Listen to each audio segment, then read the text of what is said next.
762. The small martial arts club in Xianyu County of Qingyuan Commandery suddenly had a large number of guests. There was no news about the night ban in the county and it was not recorded in the records. When the county government got the news, they hurried to the martial arts club early in the morning to ask for customs clearance documents. No matter how good the relationship between the county master and Brother Shu was, the government runners did not dare to turn a blind eye to it. If there was any mistake, they would lose their heads. There was a long list of people, from the county master to the prefect, all of them would be investigated. Some people would lose their official hats, which was no different from losing their heads. Fortunately, the martial arts club did not make things difficult for them. A young county military officer personally led the team. When he saw 3 unusual customs clearance documents, he immediately elbowed the head of a government official next to him. He leaned over and carefully read them. Then he respectfully returned them to the young woman. The young woman in front of him was not bad because she was from Jianghu. The other 2 customs clearance documents were actually custom made by the Ministry of Revenue of Dali and issued by the Ministry of Rights. Then the young military officer knew that even if he had 90 children with him, he could travel at will in Xianyu County of Qingyuan Commandery, let alone 9 children. Chen Pinggan rarely got up so late. He walked out of the room late in the morning. As soon as he went out and stretched, he saw Pei Qian calmly doing the 6-step stance. Little fatty Cheng Chaolu and 2 little girls were following him. Cheng Chaolu walked seriously. Nailan Yuji and Yao Shaoyan were just playing. Jiang Shangzhen covered his sleeves with his hands and squatted on the steps, looking at the martial arts club men who were either watching the boxing or watching the young women. Last night, he chatted with the young man who claimed to be an educated man. Without spending a single copper coin, he learned about the grudge between the young martial artists Shifu and a certain mountain fairy. Hearing this, Jiang Shangzhen sighed incessantly, repeatedly saying that he shouldn't have done that. As soon as Chen Pinggan went out, he was stopped by Xu Yuanxia with 2 pots of wine. Xu Yuanxia said that the best thing in the world to cure alcohol was to drink a cup of wine. Chen Pinggan had no choice but to go back to the room and drink with Xu Yuanxia early in the morning. There were wine cups in the room and a few new books on the table. There were books of Confucian sages, Taoist classics, and literates' notes. A room that had been left for a friend had been tidied up neatly and tidily by an old man who was used to the pugilistic world over the years. Xu Yuanxia heard about Chen Pinggan's stories in Tongye Continent. Xu Yuanxia asked, "When you passed by Shen Chenghuang of Tsai country, did you enter the city to offer incense?" The old man was glad that he did not forget about Jianghu etiquette, but he also thought that if the young man did not forget it, he would have a chance to say a few words. Chen Pinggan took a sip of wine, put down the cup and said, "Of course I haven't forgotten. Xu Yuanxia's master was of Geoff Dali Commandery, she of Dali." Chen Pinggan asked, "Are you really not going to Luo Po Mountain with me to take a look?" Xu Yuanxia smiled and shook her head. "No. You and Shanfeng can come visit me later. As a big brother in Jianghu, I have to give face." Although she said that, the old man had to wait for his 2 young friends to come and drink with him. Chen Pinggan did not try to persuade her anymore. Xu Yuanxia reminded him, "You will be very busy when you go back to your hometown, so you don't have to rush to get Shanfeng to drink with you. You can all do your own things. Let's try to drink 2 more times in the next 10 or 20 years. Otherwise, it will be 2 people drinking and staring at each other. It will be boring. It is better to drink with 3 people. Let's make a deal. The next time we drink, I will fight the 2 of you." Chen Pinggan teased, "1 against 2? As long as there's a small dish to accompany the wine, he wouldn't say such drunken words." Xu Yuanxia glanced at the long sword that Chen Pinggan hung on the wall. She suddenly thought of an old immortal she had not seen for 10 years. However, although the words were good, they did not fit the situation. Xu Yuanxia retracted her gaze and joked, "You know that I admire Susie's poems the most. In the future, if you have the chance to meet Susie, remember to help me say a few words." A collection of Susie's poems that I have carried around for many years helped a Jianghu wanderer named Xu Yuanxia save a lot of money. Chen Pinggan smiled and nodded, "No problem. In the future, when I see that Susie, I'll have to ask him to comment on your doggerel. If that senior is easy to talk to, I'll shamelessly ask him to help you write the preface to your travel book. However, when talking over wine, it's always best to boast first. Whether or not you take it seriously depends on the depth of your wine cup. Xu Yuanxia shook the wine pot in her hand. There was not much left. She reached out and covered the wine cup on the table. She smiled and asked, "Same old rules?" Chen Pinggan smiled and nodded. "Leave it for now." Xu Yuanxia was silent for a moment. Seeing that Chen Pinggan did not move, she asked doubtfully, "Kid, why are you still not moving?" It was not easy to return to vast heaven from the Great Wall of Sword Qi. It had been many years since he returned to Luo Po Mountain. This kid must be in a hurry. Just like what Chen Pinggan said just now, the first thing to do was to boast at the wine table. Last night, Chen Pinggan drank too much and was a complete mess. His voice was not soft, but his alcohol tolerance was really good. Not only did he not get drunk, but he was also in high spirits. His eyes were brighter than those who did not drink. The young man said something that made Xu Yuanxia very soul-stirring and very fascinated. At first, Xu Yuanxia mistakenly thought that this young man was really someone who could drink 1,000 cups without getting drunk. Then, without warning, with a bang, he knocked his head on the table and passed out, snoring like thunder. Chen Pinggan was stunned for a moment. He laughed and scolded, "Can't King stay here for a few more days? Is the dojo so poor that it can't even eat? If there isn't enough good wine, there should at least be tea." When he was young, he always thought that when he drank, he must drink the best wine, the most expensive wine. But in fact, he could drink any kind of wine on the table. Time was unforgiving. When he could afford to buy any kind of wine, he began to drink more tea. Even if he drank, he rarely drank with others. Xu Yuanxia laughed and said, "Well said." In the next few days, Xu Yuanxia brought Chen Pinggan and the others to tour Xianyu County and the immortal sect deep in the mountains outside the city. The main reason was because of the man named Zhu Fei. For some reason, he hit it off with one of Xu Yuanxia's direct disciples. His name was Guo Chuanxi, who was heartbroken by a childhood sweetheart. He was in his 30s and was still single. He wished that he could soak himself in a wine jar every day. Otherwise, Guo Chuanxi would be the most promising of Xu Yuanxia's direct disciples. He had the potential to become a fifth-realm martial artist in this lifetime.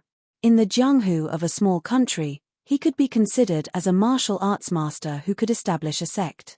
Zhu Fei privately found Xu Yuanxia and said that he wanted to bring Guo Chuanxi out for a walk. He knew some physiognomy and felt that Guo Chuanxi's face was that of someone from the mountains. He made a living in the dojo, practicing martial arts half-heartedly during the day and sleepwalking in a wine jar at night. It was a waste of talent. Xu Yuanxia trusted Chen Pinggan's friend and did not stop them. She let Zhu Fei take Guo Chuanxi away. The immortal sect on the mountain was called Qingji sect. Its founder was an old immortal master who was at the sea-viewing realm. It was said that there was also a chief consecrator at the Dragon Gate realm. The girl that Guo Chuanxi had been thinking about was not only a direct disciple of the founder hall of Qingji sect, but also one of the candidates for the next hill master. The immortal master of Qingji sect was actually the clearest about the depth of Xu Yuanxia's kung fu. This was because Xu Yuanxia had given her disciple Guo Chuanxi a Dharma saber and went up the mountain to lecture him. The sect leader of Qingji sect could be considered reasonable and did not really break up the couple. However, in the end, that woman's heart was no longer at the foot of the mountain. She and Guo Chuanxi were not fated to be together. As her master, Xu Yuanxia was in a difficult position. Chen Pinggan did not bring Pei Qian. He let her stay in the martial arts club to look after the children. Only Bai Xian, with his hands behind his back, followed them up the mountain to visit Qingji sect. The child followed beside Xu Yuanxia and imitated Master Cao, calling Xu Yuanxia elder brother Xu. Xu Yuanxia knew that they were all children from the Great Wall of Sword Qi, so she was very easy to talk to. She kept calling Xu Yuanxia younger brother Bai, which gave Bai Xian a very good impression of Xu Yuanxia. He made a private agreement with elder brother Xu that he would be a guest elder of the martial arts school in the future. In the future, if anyone came to cause trouble, Send a message to Luo Po Mountain. Jiang Shangzhen silently remembered that Bai Xian called Xu Yuanxia brother Xu a few times. Xu Yuanxia replied brother Bai a few times so that he could ask for credit from his senior sister later. As for the messy-haired and bearded Guo Chuanxi, he was inexplicably wearing a new set of clothes given to him by Zhu Fei. It was blue and had a pattern of mountains, rivers, and clouds. It was said that it was some kind of silk craft. Anyway, Guo Chuanxi did not understand it. It was light and felt like he was not wearing anything. Guo Chuanxi was not used to it. However, he was also wearing a pair of leather boots that were mended by a disciple. The sleeves were not short, but he did not dare to roll them up casually. He was afraid that it would spoil his taste. The man did not know where to put his hands. He was like an old woman who was covered in rouge and powder. When he smiled or raised his head, he would reveal his timidity. If others saw him, he would have to hold back his laughter. Of course, Xu Yuanxia knew that it was a set of robes from the mountain. However, she could not tell its rank. She used telepathy to ask Chen Pinggan. Chen Pinggan replied, "It's a set of robes from the 18 sceneries of the Cloud Cave Blessed Land. It's made of fairy silk and has a pattern of mountains and rivers. It's very famous on Tungyahu Mountain. This set of robes was given by Zhu Fei. Therefore, it should be ranked as a magic treasure. I cast an immortal camouflage spell on Zhu Fei and suppressed the special ability of the robes, thread drawing. Otherwise, Guo Chuanxi would not be able to wear it. Once Zhu Fei removes the spell, the spiritual energy of the mountains and rivers of Qingji sect will be reduced by half if the array formation of the ancestral master hall cannot hold it back. The spiritual energy will be absorbed by the robes and integrated into the meridians." Xu Yuanxia was even more curious. "What does your friend want to do? If this set of robes was worn by a Qi refinement warrior, would it be an offensive treasure?" Chen Pinggan smiled and told the truth. "Zhu Fei does things as he pleases. He often has nothing better to do. We'll just have to get used to it." Xu Yuanxia said, "Chuanxi is a pure martial artist with a low realm. In the eyes of people like you, he's not a martial arts genius. He won't be able to take the opportunity on the mountain, right?" Chen Pinggan said, "Don't worry, brother Xu. Zhu Fei knows what he's doing. Just like the child they saved in the North Continent." After Jiang Shangzhen brought her to the Calligraphy Lake True Realm sect, she was named Zhu Caizhen on the Jade Gui sect's archives. It was probably Zhu from Zhu Fei, Cai from Li Cai, and Jiang Shangzhen from Zhen. After that, the two sect masters, Sword Immortal Wei Ying, Immortal Liu Larocheng, Jade Pu Liu Jimao, Nascent Soul Li Fuyao, and Golden Core Sword Cultivator Sui Yuyu, all took good care of this child. In the entire Calligraphy Lake Palace Willow Island, where rules were strict and geniuses came forth in large numbers. For so many years, Zhu Caizhen, whose cultivation potential was not worth mentioning, was the well-deserved favorite. However, the little girl was more obedient and had not left the Calligraphy Lake until now. Instead, she often went to Lord Tianhu and a gatekeeper of the Verdant Canyon Island to have a heart-to-heart talk. This caused a child with no cultivation potential to be in the Immortals' Cave realm through the Jiang clan's ancestral hall's Immortals' secret arts, the True Realm sect's Immortals' money, and the fortune on the mountain. After Chen Pinggan learned about it, he thanked Jiang Shangzhen from the bottom of his heart. Jiang Shangzhen replied, "Don't scold me." This caused Chen Ping's heart to feel guilty, and he brought up the topic of Jise Peak's ancestral master hall. In the next meeting, as the mountain chieftain, if there were any problems with the matter of the chief consecrator, he would definitely stand his ground against all opposition. Jiang Shangzhen looked at the mountain master who had an exceptionally sincere gaze. He then thought of Pei Qian's so-called second minister and the mountain master hurriedly returning to the Luo Po mountain. For no reason, he thought of the phrase, "Good things don't need to wait too long." However, when he thought of the phrase, "A small amount of money can make the devil push the millstone, and a large amount of money can make the millstone push the devil," Jiang Shangzhen immediately calmed down. There was a reason why the family name was Zhu on the mountain. Jiang Shangzhen changed his name to Zhu Fei and used this name to assume the position of honorary minister in the Luo Po mountain, which was included in the Jise Peaks landscape register. This meant that Zhu Fei was no longer an empty alias. The child followed Jiang Shangzhen's surname of Zhu and not Chen. This meant that Jiang Shangzhen had replaced Chen Pinggan and accepted all the karma. Thanks to Xu Yuanxia, the group of people not only passed through the mountain gate of the Qingji sect unimpeded, but the gatekeeper also sent a message to the Hall of Patriarchs, saying that old Master Xu had come to visit. A close neighbor was better than a distant relative. The relationship between the Qingji sect and Xu Yuanxia was not bad. After all, she was a sixth-realm martial artist who liked to travel when she was young, so she could not be underestimated. However, as Xu Yuanxia grew older, some of the original rumors became less and less important. Therefore, after the Hall of Patriarchs received the message, they did not disturb the sect master's meditation. Only a direct disciple showed up. He was a cultivator of the cave realm, the middle 5 realms, 60 years old. He was also one of the potential candidates for the position of mountain master and the sect master's direct disciple. His name was Cai Xian. Today, he was in charge of receiving the group of people led by Xu Yuanxia. On the way up the mountain, Xu Yuanxia respectfully accompanied the last seat, so the sect master of the Qingji sect would definitely be willing to end his closed-door meditation. However, since it was old martial artist Xu who took the lead, the rest of the people who were accompanying them on the way up the mountain did not receive such treatment. Cai Xian stood on the steps of the mountain top, respectfully welcoming the distinguished guests. Xu Yuanxia saluted from afar, "Greetings, immortal master Cai."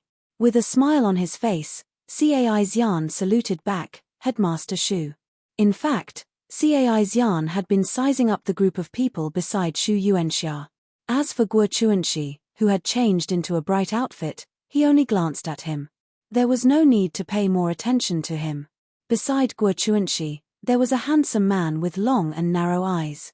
He was wearing a purple robe made of silk and satin, which made him look like a descendant of a rich family. There was also a scholarly man in a green robe with a warm smile. When Xu Yuanxia saluted, the man also saluted, but he did not speak. There was also a little kid in white who did not have eyes on his forehead but on the sky. With his hands behind his back, Xu Yuanxia saluted and did not move. When the man in green robe saluted, the child then saluted reluctantly. At the top of the mountain, there was a large immortal mansion. Clouds and smoke lingered, and the immortal aura was faintly discernible. Chen Pinggan looked around. Jiang Shangzhen smiled and said telepathically, "What's wrong? Is there a secret?" Chen Pinggan answered, "No. It's just a matter of time. Once bitten, twice shy. I'm worried that there's an otherworldly expert like Pei Minute hiding here." Jiang Shangzhen said helplessly, "What do you mean?" Chen Pinggan smiled, "Isn't Sect Master Jiang standing right here?" Jiang Shangzhen rubbed his chin, "That makes sense." On Qingji Sect's mountain, there was actually a game of mirror flower, moon in the water today. It was a game of chess between 2 fairies in a pavilion. However, it was not close. It was near the cliff and a few miles away from the mountain road. Cai Xian originally wanted to make a pot of tea and send the guests down the mountain. However, after glancing at Guo Chuanxi, he changed his mind and invited the group to the cliff's observation platform. He only told them the rules of the mountain and told them to remember not to enter the eyes of the mirror flower, moon in the water. Cai Xian was very detailed and said that it was best to stay at least 90 steps away from the pavilion. The group followed the rules and walked along a tree-lined path on the mountain ridge. After the view suddenly opened up, they stopped early and saw the small pavilion with a raised eave and a horizontal board with the words Gao Zai hanging from it. There are pavilions with wings. Danger is high, Gao Zai Pavilion. Chen Pinggan felt that this name was not bad. When it came to naming things, whether it was the name of a sect, the name of a flying sword, or the carving of a mountain and river cliff, the person who came later would be at a disadvantage. It was similar to the principle of writing poems. Chen Pinggan could not help but ask in his mind, in the vast world, is there a pavilion named Gao Zai Pavilion elsewhere? Jiang Shangzhen smiled, if there aren't 100, there should be at least a few dozen. Chen Pinggan nodded, then I won't be polite. Anyway, there was already a mountain and river pavilion on Jise Peak, so one more Gaozai pavilion would not make a difference. Chen Pinggan looked at Guo Chuanxi. The middle-aged man looked absent-minded and his eyes were wide open. He was staring blankly at a young woman playing chess in the pavilion. Chen Pinggan retracted his gaze and looked at the pavilion again. In fact, he was a little surprised because the fairy on the mountain who was playing chess with the female cultivator of Qingji sect in the pavilion was dressed like a Taoist woman.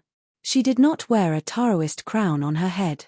Instead, she had a bun in the shape of a plum blossom and a line of small words was engraved on it. Chen Pinggan had heard of the Green Plum Temple in Nantang Lake. It was said that the plum blossom in the cottage was the thickest in spring. It was a small Taoist immortal home because he once met a female cultivator named Zhu Qianglin on the mountain road to the west of his hometown. At that time, she was with Song Yuan and Liu Yunrun. Chen Pinggan still remembered clearly that after they separated, Pei Qian had a good impression of her. At that time, Chen Pinggan was very surprised. Pei Qian said that in Zhu Qianglin's Heart Lake, there were many poor, skinny children in ragged clothes. She was very sad when she looked at an empty rice bowl. Jiang Shangzhen's eyes were sharp. He immediately noticed the clues and asked, "Does Hill Master know this sister? Should we greet her?" Chen Pinggan shook his head, "I don't know her. I only heard of the Green Plum Temple in Nantang Lake." Jiang Shangzhen laughed, "The Green Plum Temple is a small sect. The entire Nantang Lake is gone. How can it be a small Taoist temple with no legs?" Fortunately, there were not many casualties. Therefore, the fairies and sisters who came from the Taoist temple could no longer cultivate in peace. They had no choice but to wander around and beg for alms, which made people pity them. When I was the suzerain of the Booksword Lake, I even bought a plum tree in the Green Plum Temple to watch the Katoptric mirage. It's a pity that I can no longer see the scene of the plum blossoms reach out and the beauty. Chen Pinggan said helplessly, "A whole plum tree?" Jiang Shangzhen nodded, "Of course. Every time the Katoptric mirage opens, other people have to throw a small snow to get the treatment. I only have to throw a snow and spend money to get it. It's such a good deal." Chen Pinggan laughed, "After throwing snow, you spend money, get called brother a few times, and then throw a small snow?" Jiang Shangzhen said helplessly, "Anyway, I don't often watch the Katoptric mirage. I have hundreds of them in my heaven and earth in the sleeve. I'm very busy and have to be careful all year round. I strive to be fair and not let any of the sisters be left out. Mountain Chieftain, you think it's very simple? It's more tiring than cultivating in your free time. Cultivating in your free time. Earning money and spending money was your main job." Only Jiang Shangzhen could say such thunderstruck words. Most importantly, it was the truth. The young mountain chieftain at the side did not know that Jiang Shangzhen had used the Katoptric mirage to buy a plum tree in the Green Plum Temple in his early years. Therefore, every time Big Brother Ju, who used the pseudonym Ju Qingshan, opened his mouth, the fairy sisters in the Green Plum Temple would smile sweetly and say that they would stop for a moment under a 1,000-year-old plum tree to touch the branches. Otherwise, how could there be the saying of the plum blossoms make up and the beauty? Chen Pinggan suddenly turned his head and smiled at the Green Plum sect's Cai Cave, who was very good at reading people's expressions. He asked, "Immortal Master Cai, how can I view the Katoptric mirage on this mountain?" Cai Xian laughed, "You can buy a green jade Ganoderma. It's not expensive. 5 snow will cost you money. According to the current market price on the mountain, it's about 6,000 taels of silver at the foot of the mountain. Since you're Headmaster Shu's friend, we won't talk about the premium of the Immortal Master's money. If you buy this item, we'll give you a landscape book that explains the Katoptric mirage." Cai Xian thought for a moment and added, "It's just that I don't have the green jade Ganoderma with me. If you're really interested, I'll take you to the Ganoderma hall later. In addition to the green jade Ganoderma, there are actually many more rare spiritual weapons on the mountain. In addition, we also sell some small and exquisite handpieces and stationery. They're all carefully refined and carved from our sect's unique green plum jade. The prices vary." Jiang Shangzhen smiled. This Cai Cave was quite good at dealing with people. As a cultivation genius in the Middle 5 realms, he knew how to take the initiative to give others a way out without being overbearing. No wonder Guo Chuanxi lost to Cai Cave. It wasn't just the difference between the clouds and mud at the foot of the mountain. That Qingji sect female cultivator was also in the immortal realm. She glanced over at Guo Chuanxi and nodded politely at him. Then she smiled at Cai Xian. They weren't a pair of immortal daoist companions holding hands in the wind. They didn't have that kind of amorous gaze. Qingji sect was a small immortal sect. 2 young immortals in the immortal realm. Whoever became the headmaster in the future would be in the bag. The current headmaster would probably be happy to see it happen. Otherwise, if it were the other 2 direct disciples of the ancestral hall, they would fight and hurt the harmony. If one of them left in a fit of anger, it would be even more painful. However, it seemed that the immortal and Cai Xian hadn't done anything yet.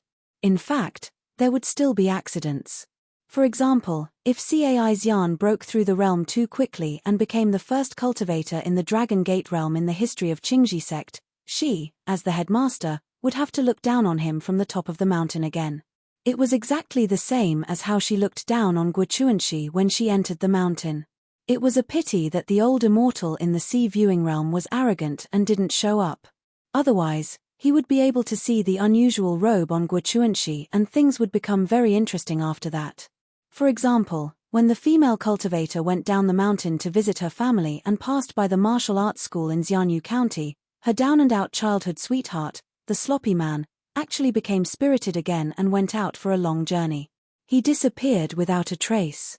After returning to the mountain, the headmaster asked again. The more the female cultivator thought about it, the more mysterious it became. The more she thought about it, the more she missed him. Since then, she was worried about her gains and losses. A name that she had almost completely forgotten kept circling in her mind. Forget it, she would just take it as Brother Guo throwing flirtatious glances at a blind person. The mountain was long and leisurely. There was no hurry. There would be a time when they would meet again. Jiang Shangzhen glanced at the female cultivator's Qi residence. It was more difficult for her to enter the Jindan realm, but there was a great chance for her to become a cultivator in the Dragon Gate realm. For a secluded immortal clan like Qingji sect, being able to find such a potential daoist cultivator was already considered to be a blessing in disguise. However, Jiang Shangzhen still felt more sentimental. The other person playing chess in the pavilion, the little girl from the Green Plum Monastery, had a hard time earning money. She even had to come to a small mountain like the Catoptric Deflection sect. Since he was acquainted with his own mountain chieftain, Jiang Shangzhen secretly threw down a small coin. Then, using his thoughts, he sent a secret message to the mountain restriction of the Catoptric Deflection sect. Do you know Big Brother Ju? The female cultivator from Qingji sect was confused, but she couldn't help but feel happy. The spiritual qi of the entire small piece of chess was rippling.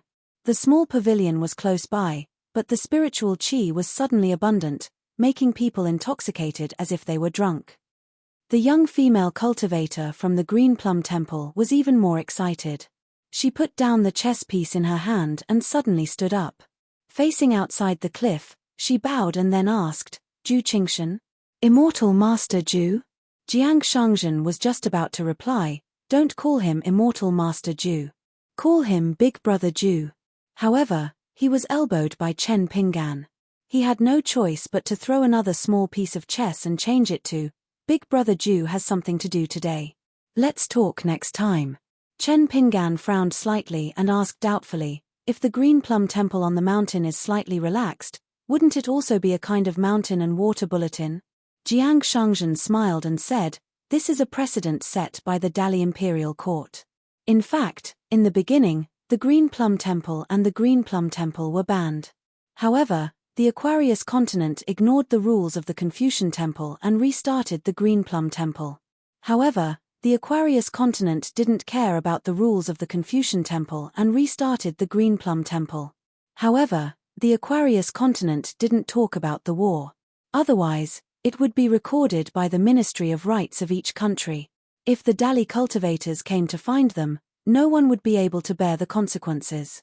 Since the war had ended, there was no reason for them to suffer. Of course, there were some stubborn immortals on the mountain who didn't take it seriously. They felt that the Dali dynasty, whose territory had been reduced by half and whose territory would continue to shrink, couldn't take care of itself. As for the end result, it wasn't surprising. The Song clan was really insidious. They secretly dealt with a large group of immortals who didn't abide by the rules. They didn't announce it to the whole continent. They only announced it when they gathered 50 immortals. Not only did the Confucian Temple of Central Plains not punish the Dali dynasty, they even followed suit. Two words popped up in Chen Ping'an's mind: sticking to the pole and fishing. Jiang Shangzhen lamented, on the Baopian Island mountain, it was said that Dali and the old minister of the Ministry of Rites, Liu Qingfeng, did this. This guy didn't leave any way out for himself. However, according to the behind-the-scenes news from the True State sect, it was actually the idea of Zhao Yarou, the assistant minister of the Ministry of Justice in Dali's capital. The young people who came out of Lizhu Grotto Heaven, especially the scholars, are indeed ruthless. However, this shows that Liu Qingfeng has a heart of stone even more. Chen Ping'an nodded and said, I've known Liu Qingfeng for a long time. He's very pragmatic and very powerful. He walks the path of a saint inside and a king outside. He doesn't have the spirit of a scholar at all. Most of the time, he doesn't even look like a Confucian disciple. If Liu Qingfeng was a cultivator, Zhao Yarou wouldn't have had much of a chance to become the imperial tutor. In fact, many of the ideas of scholars are too vague. Without a gradual ladder to climb, they can't support some strange ideas at all. Liu Qingfeng is completely different. He's very good at creating momentum, and he doesn't even rely on others. When I was able to leave the Summer Palace and go to the Spring Banner House in the inverted Xian Mountain, I paid special attention to Liu Qingfeng's official deeds. Jiang Shangzhen sighed, a scholar who can be praised by you is of course very powerful. The chess game in the pavilion was still going on. The young female Taoist priest of the Green Plum Temple and the female cultivator of the Qingji sect were playing chess while talking about the Jew Qingshan who spent a lot of money and his relationship with the Green Plum Temple. Hearing this, the latter was shocked. There was actually such a great cultivator in the world who spent immortal money like it was silver. Could it be that he was a land immortal whose realm was high enough to reach the clouds? Chen Ping'an and the others left the Qingji sect mountain. Before going down the mountain, Chen Ping'an took out 10 pieces of snow and bought 2 green jade ganoderma. He went to the foot of the mountain and gave it to Xu Yuanxia. Xu Yuanxia said with a smile, "What do I need this thing for? The martial arts school's little property can't even afford to use it twice."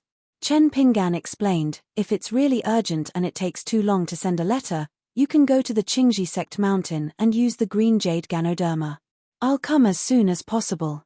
Xu Yuanxia laughed angrily and said, "Are you guarding the green jade ganoderma temple every day in Luopa Mountain? You're a mountain lord. Don't you think it's embarrassing?" Chen Ping'an said, "Of course I won't watch it every day. Someone will pay attention to it. After all, I'm a mountain lord. There are still a few guests who worship me." Xu Yuanxia asked, "So you want something to happen to me?"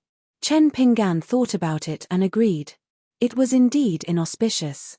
He had to put away the green jade ganoderma. After thinking about it, he threw it to Jiang Shangzhen and said, "You like it? It's for you." Jiang Shangzhen put it in his sleeve and didn't refuse. The martial arts school still had people who made money as bodyguards. Everyone rode on a few short horses. Bai Xian probably felt that the horse was too hot, so he stood up and stood on the horse behind Jiang Shangzhen with his hands behind his back.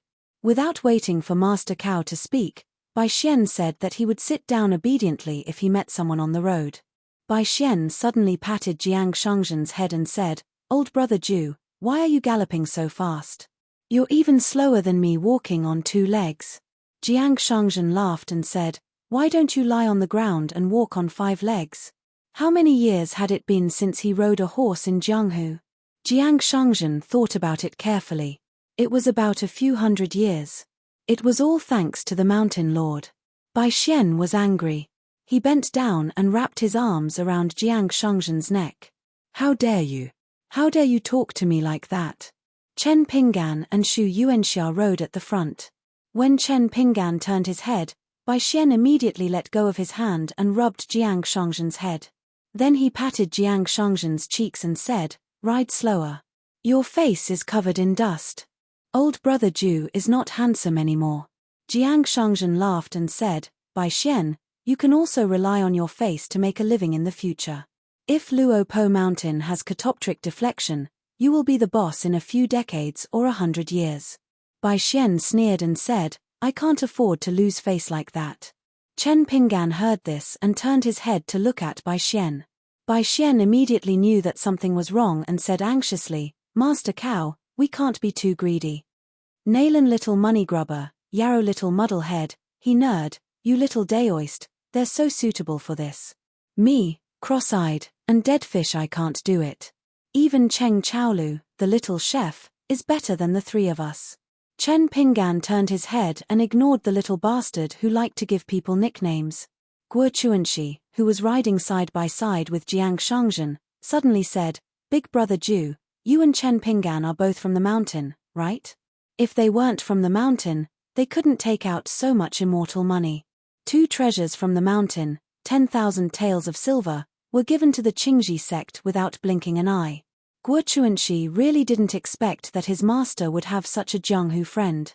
Jiang Shangzhen took out a green jade ganoderma from his sleeve and threw it to Guo Chuanxi. He laughed and said in his mind, "Take this with you. It can be a meeting gift in the future. Go to a place called Bookslip Lake Palace Willow Island and find an old woman named Li Fuyao. Tell her that you and a guy named Ju Fei are good brothers. In the future, let her take you to the mountain to cultivate. Tell her that if you don't reach the cave realm in 50 years, even if my eyes are bad, it's Brother Guo's fault for not being lucky enough. At that time, let her beat us brothers to death. Brother Guo, do you dare to go?" Guo Chuanxi took the 5,000 to 6,000 taels of silver in a panic. The man couldn't even learn the secret Jianghu technique of condensing sound into a thread from his master. It wasn't that his master didn't teach him, but he couldn't and didn't want to learn. Other than drinking and talking nonsense, the man didn't even have the mood to talk to others. Guo Chuanxi laughed, "What's there to be afraid of? It's hard to say whether I can live for another 50 years. I've never been to any Jianghu in my life. The farthest place I've been was the county town next door.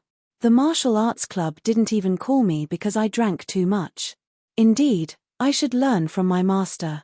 While my legs are still nimble, I should go out and have a look. A living person can't be suffocated to death by urine." Jiang Shangzhen smiled and nodded, "Let's make it clear in advance. This trip to Bookslip Lake is far away and there will be many accidents. Remember to be careful along the way. If you die on the way, I won't collect your corpse." Guo Chuanxi laughed heartily, "I've been dead for many years. Why would I be afraid of this?" Bai Xian glanced at the man and gave him a thumbs up. In his hometown, there were many drunkards like Guo Chuanxi. Chen Pinggan asked Jiang Shangzhen telepathically, "Jade Gui sect, Cloud Cave Blessed Land, and Jinjing sect, other than the Mountain Rivers Gazette that you guys control on the surface, how much do you have?" Jiang Shangzhen laughed, "There are many, no less than 10. To be honest, if it wasn't for me back then, the ancestral hall of the Divine Seal Peak would not have been willing to spend this money." Chen Pinggan nodded. "Over at Tongyi Continent, Cloud Cave Blessed Land controls the Mountain Rivers Gazette. Lend it to me for a while. Of course, I have to settle the accounts cleanly. Every time I get the scribes on the mountain to write the Mountain Rivers Gazette, it will be recorded in the accounts. It will be settled once every 10 years. As for the Aquarius Continent and North Continent, I'll pave the way myself." Jiang Shangzhen asked, "At the crucial moment, I'll get someone to scold you." Chen Pinggan laughed, "What else?" Jiang Shangzhen said, "It's not easy to know what to do." Chen Pinggan said, "Isn't the best thing to say in the world the words of justice?"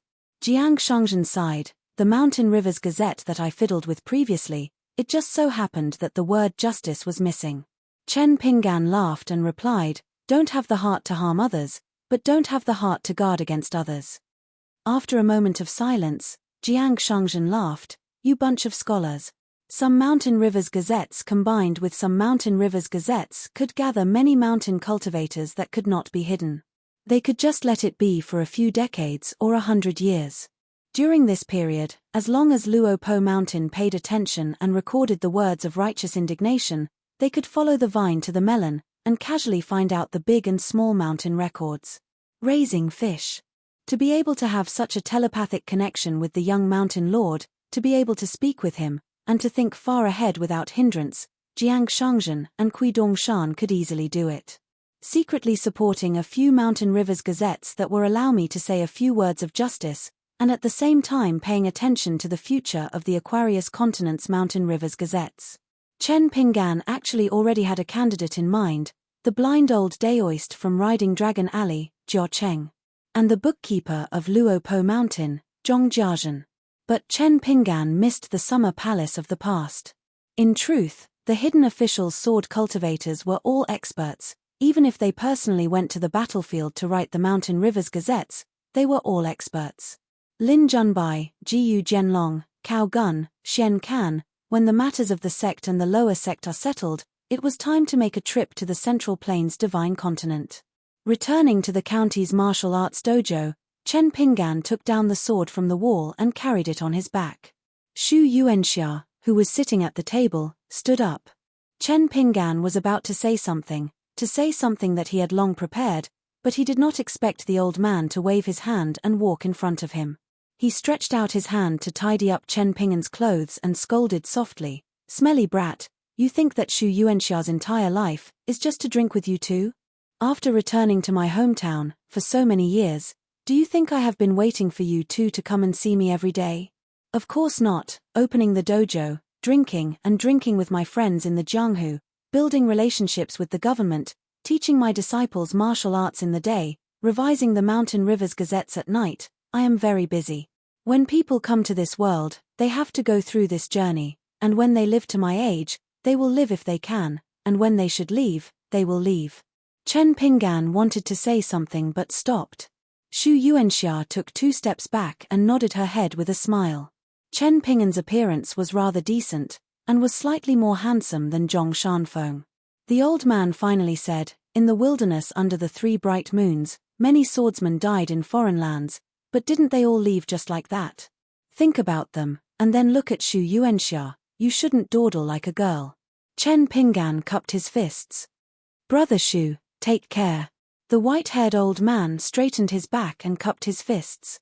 "The mountains are high, and the rivers are long. Have a safe journey." The group of people left Xianyu County on foot.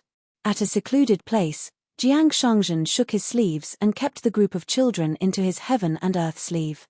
Then, with Chen Pinggan and Pei Qian, he rode the wind to the cloudboat ferry. In fact, the ferry was only 300 li away from Qingji sect's mountain. However, the immortals were obstructing their vision. Based on the old immortal who liked to cultivate in peace, he would not be able to find it even if he kept his eyes wide open for a few hundred years. On this journey to the north, the ferry would naturally pass by the great blasphemy that entered the sea in front of the Yunlin Jiang clan's house. Chen Pinggan walked to the bow of the ferry and looked down at the great blasphemy that meandered like a dragon. Jiang Shangzhen and Pei Qian came to his side. Pei Qian said softly, "Master, that Wang Zhu seems to be in seclusion in a secret realm under the sea. There are signs of her breaking through the realm." Chen Pinggan nodded. As the only true dragon in the world, Ji Qiu gathered a lot of luck in her body. When Wang Zhu was still at the bottleneck of the immortal realm, she could be regarded as half an ascendant realm. As such, she was able to fight Fei Fei in a fierce battle, and in the battlefield of Old Dragon City, she was able to take a blow from Yuan Shou's staff with all his might, but she only suffered some minor injuries and her Grand Dao Foundation had not been harmed. Jiang Shangzhen leaned on the railing and sighed. If it weren't for Lady Qingzhong of Luxure Pit, who was conferred the title of Rain Master by the Confucian Temple, who commanded all the flood dragons on the land and took a part of the vast water luck, Wang Zhu, this little girl, would really be lawless once she came out of seclusion and entered the Ascendant Realm. Chen Pinggan's eyes were dark and obscure. He said, "She has always been good at seeking advantages and avoiding disadvantages. Besides, there will only be one person who can suppress her. Anyway, no matter who it is, there will always be someone who can suppress her." Jiang Shangzhen said, "That mud bottle alley of yours is the most frightening one to walk through. Not to mention the Mountain Master, The vassal King Song-mu is now in Padu. His maidservant is a true dragon who is about to enter the Ascendant Realm. His ancestral home is the old Cao family over there. Cao Shi and Cao Jun are two sword immortals. Moreover, Ji Kan is in White Emperor City and is doing very well. It is said that a few years ago, when she went down the mountain for the second time to gain experience, she pestered a pure Jade Realm cultivator who was born as a wild cultivator and talked to him for several years. Every day, she fought and talked. That pure Jade Realm wild cultivator was almost driven crazy by Ji Kan. In the end, he accompanied Ji Kan back to White Emperor City. Chen Pinggan asked, is it because that pure Jade Realm wild cultivator is afraid of White Emperor City or has long coveted the Dao techniques of White Emperor City? Jiang Shangzhen shook his head. It's not that. It's just that his Dao heart can't endure Ji Kan's. Chen Pinggan was silent. When it came to patience, among the three of them, Ji Kan, who was the youngest, had always been the best. Whenever he thought of the snot-nosed bug, he would think of Liu Xianyang. When he thought of Liu Xianyang, he would immediately think of someone he did not know. He immediately diverted his thoughts and thought of Sichu Longqiu, who seemed to have some feelings for Liu Xianyang. He thought of this sword cultivator who was at the Dragon Gate Realm bottleneck on Yuhu Street. He could not help but think of the old and new 5 absolutes of the Great Wall of Sword Qi. When he thought of this, he thought of Pei Min's 3 absolutes of the noble splendor of Kui Dong's 3 absolutes of the Great Wall of Sword Qi. When he thought of this, he thought of Pei Min's 3 absolutes of the noble Dao. When he thought of Kui Dong's 3 absolutes of the Great Wall of Sword Qi, he immediately turned his thoughts back to the 5 absolutes. Alliance's gambling behavior was the best. He washed his hair with saliva. Old Def's words were human. Lu Ji's outstanding beauty and great sword Immortal Mi's ancient affections could not hold him back. Sichu Longqiu's swearing was true. Jiyu Jianlong's words were fair. Dong Haitan's spending money like flowing water. Wang Xinshui's I can pay before the fight, but after the fight, it's on me. Chen Pinggan was also leaning on the railing. A cool breeze brushed past his face. Jiang Shangzhen suddenly said, you have to pay attention to the matter of thoughts. Once it truly manifests, it's equivalent to half of an otherworldly demon. Although I haven't experienced such a thing, any idiot on the mountain knows that it's very troublesome. Chen Pinggan nodded. I'm changing it. This was the after-effect of being at the Great Wall of Sword Qi for too long. Cultivating one's power was slightly better, but cultivating one's heart had always been a double-edged sword since ancient times. Chen Pinggan did not want to walk the path of scholar Yang Ning's severing 3 corpses, which was too close to Taoism. However, there was once a monk in the mountains who clearly told Chen Pinggan that studying Buddhism was not an escape from Zen. With this sentence, Chen Pinggan felt much more at ease. Therefore, when Chen Pinggan asked Yao Xianji if the young monk lived in a certain temple in Shitongyi continent, it was actually because he wanted to take the initiative to find a solution. It would be best if it could help him find his true self. The Buddhist Dharma of the Ox-Head Zen only had one sentence: verdant bamboos are all dharmakaya, yellow flowers are nothing but prajna. It was still not enough. Even if Chen Pinggan used this to extend his understanding and said another sentence, when the lotus does not fall, the prajna flowers will bloom on their own, it was still not enough. Chen Pinggan suddenly looked up at the sky, then lowered his head and looked at the great blasphemy, all the way to the center of the Aquarius continent. He said, I'll go to the great blasphemy temple and meet up near the capital. Jiang Shangzhen said, the mountain lord's hands-off boss has reached the acme of perfection. Pei Qian asked, I'll go with master. Chen Pinggan shook his head and laughed. The imperial sword is extremely fast, you can't keep up. Pei Qian nodded. Chen Pinggan stretched out 2 fingers and swiped forward. Let's go. The long sword was unsheathed, and as fast as lightning, it shot straight into the sky. Chen Pinggan bent his knees slightly, and rose from the ground. The entire cloud boat ferry sank along with him, and actually directly dropped a few hundred feet, into a large sea of clouds. Pei Qian looked up at the direction where his master flashed and disappeared, and very quickly, he used all his strength to see but still could not see any trace of him. He scratched his head. I really can't keep up. Jiang Shangzhen laughed. The will of a sword immortal, the physique of a martial artist, using all his strength to control the sword, you are after all still at the peak of the mountain. It would be strange if you could keep up. Otherwise, how could your master ask the sword? Pei Qian asked curiously. If you had caught up to my master's sword-seeking battle, and little senior brother.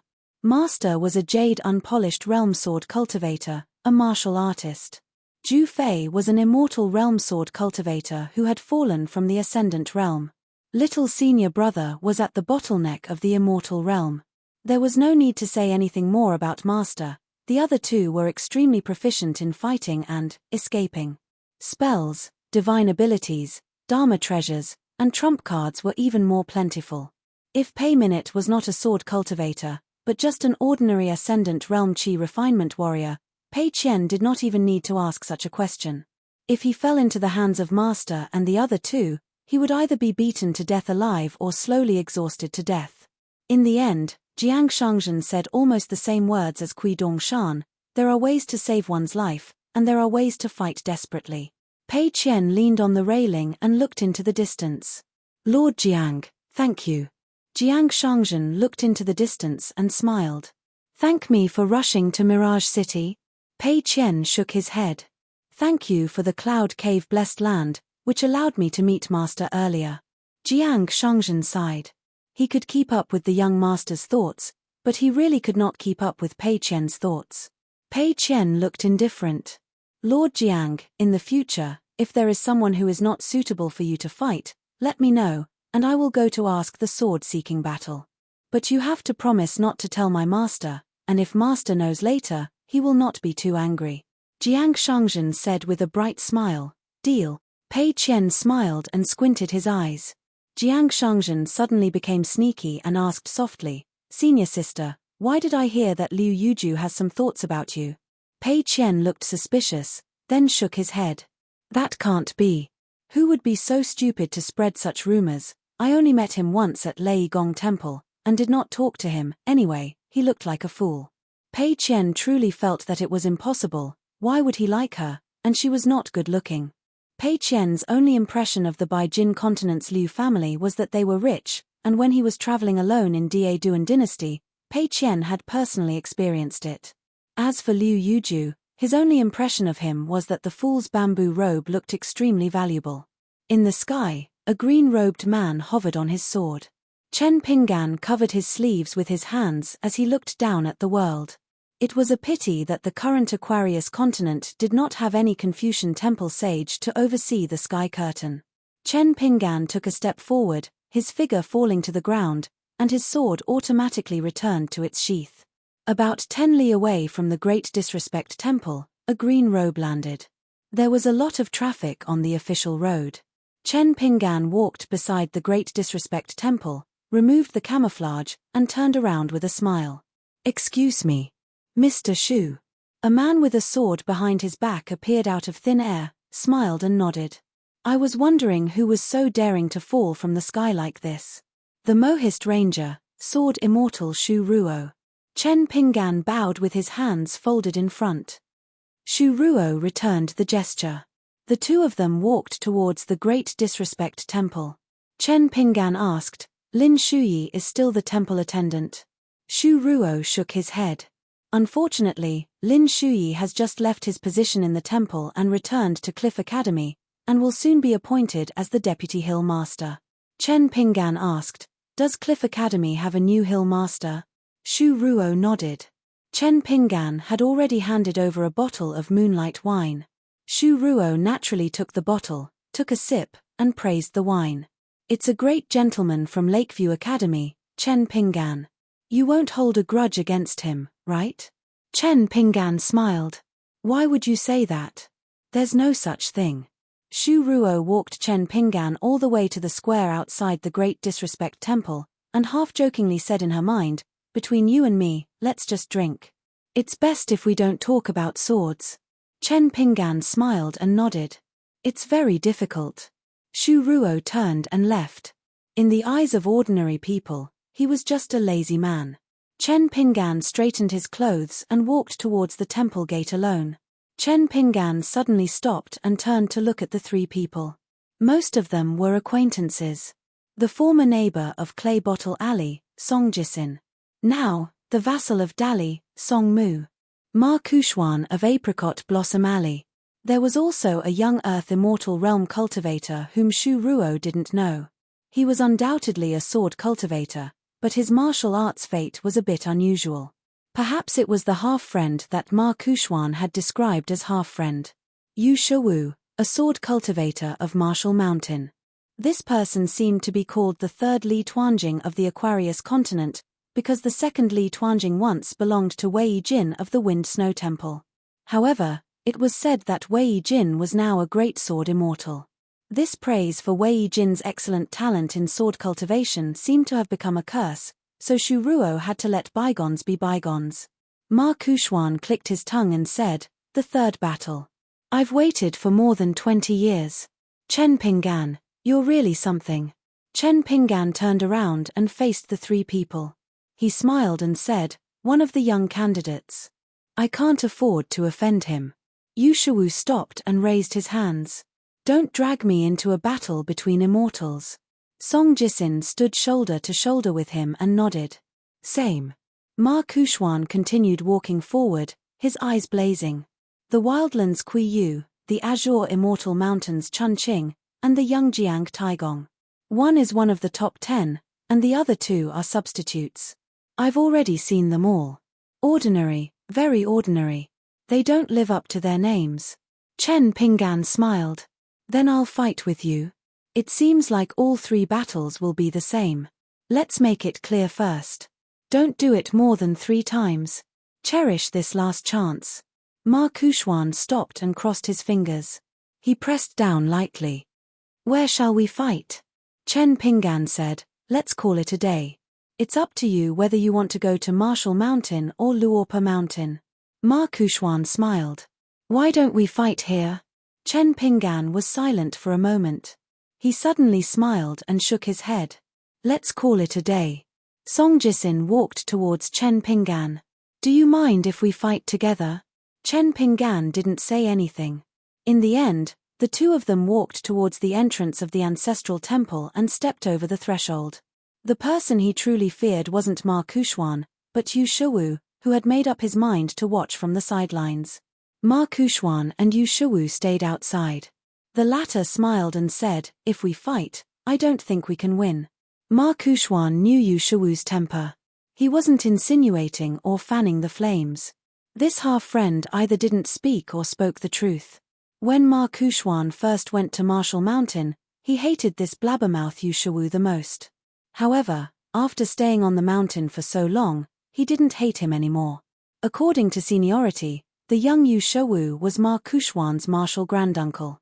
Simply put, Yu Shuwu was Martial Mountain's martial granduncle. As for how he got his seniority at such a young age, it was like he had fallen from the sky. The reason why Shu Bai went to Martial Mountain in the past was that he followed the 2 military grandfathers with the surnames Jiang and Wei to Wind Snow Temple and Martial Mountain respectively. As for Yu Shuwu, he only needed to address the 2 military grandfathers of the Central Divine Continent as Martial Granduncle and Martial Granduncle.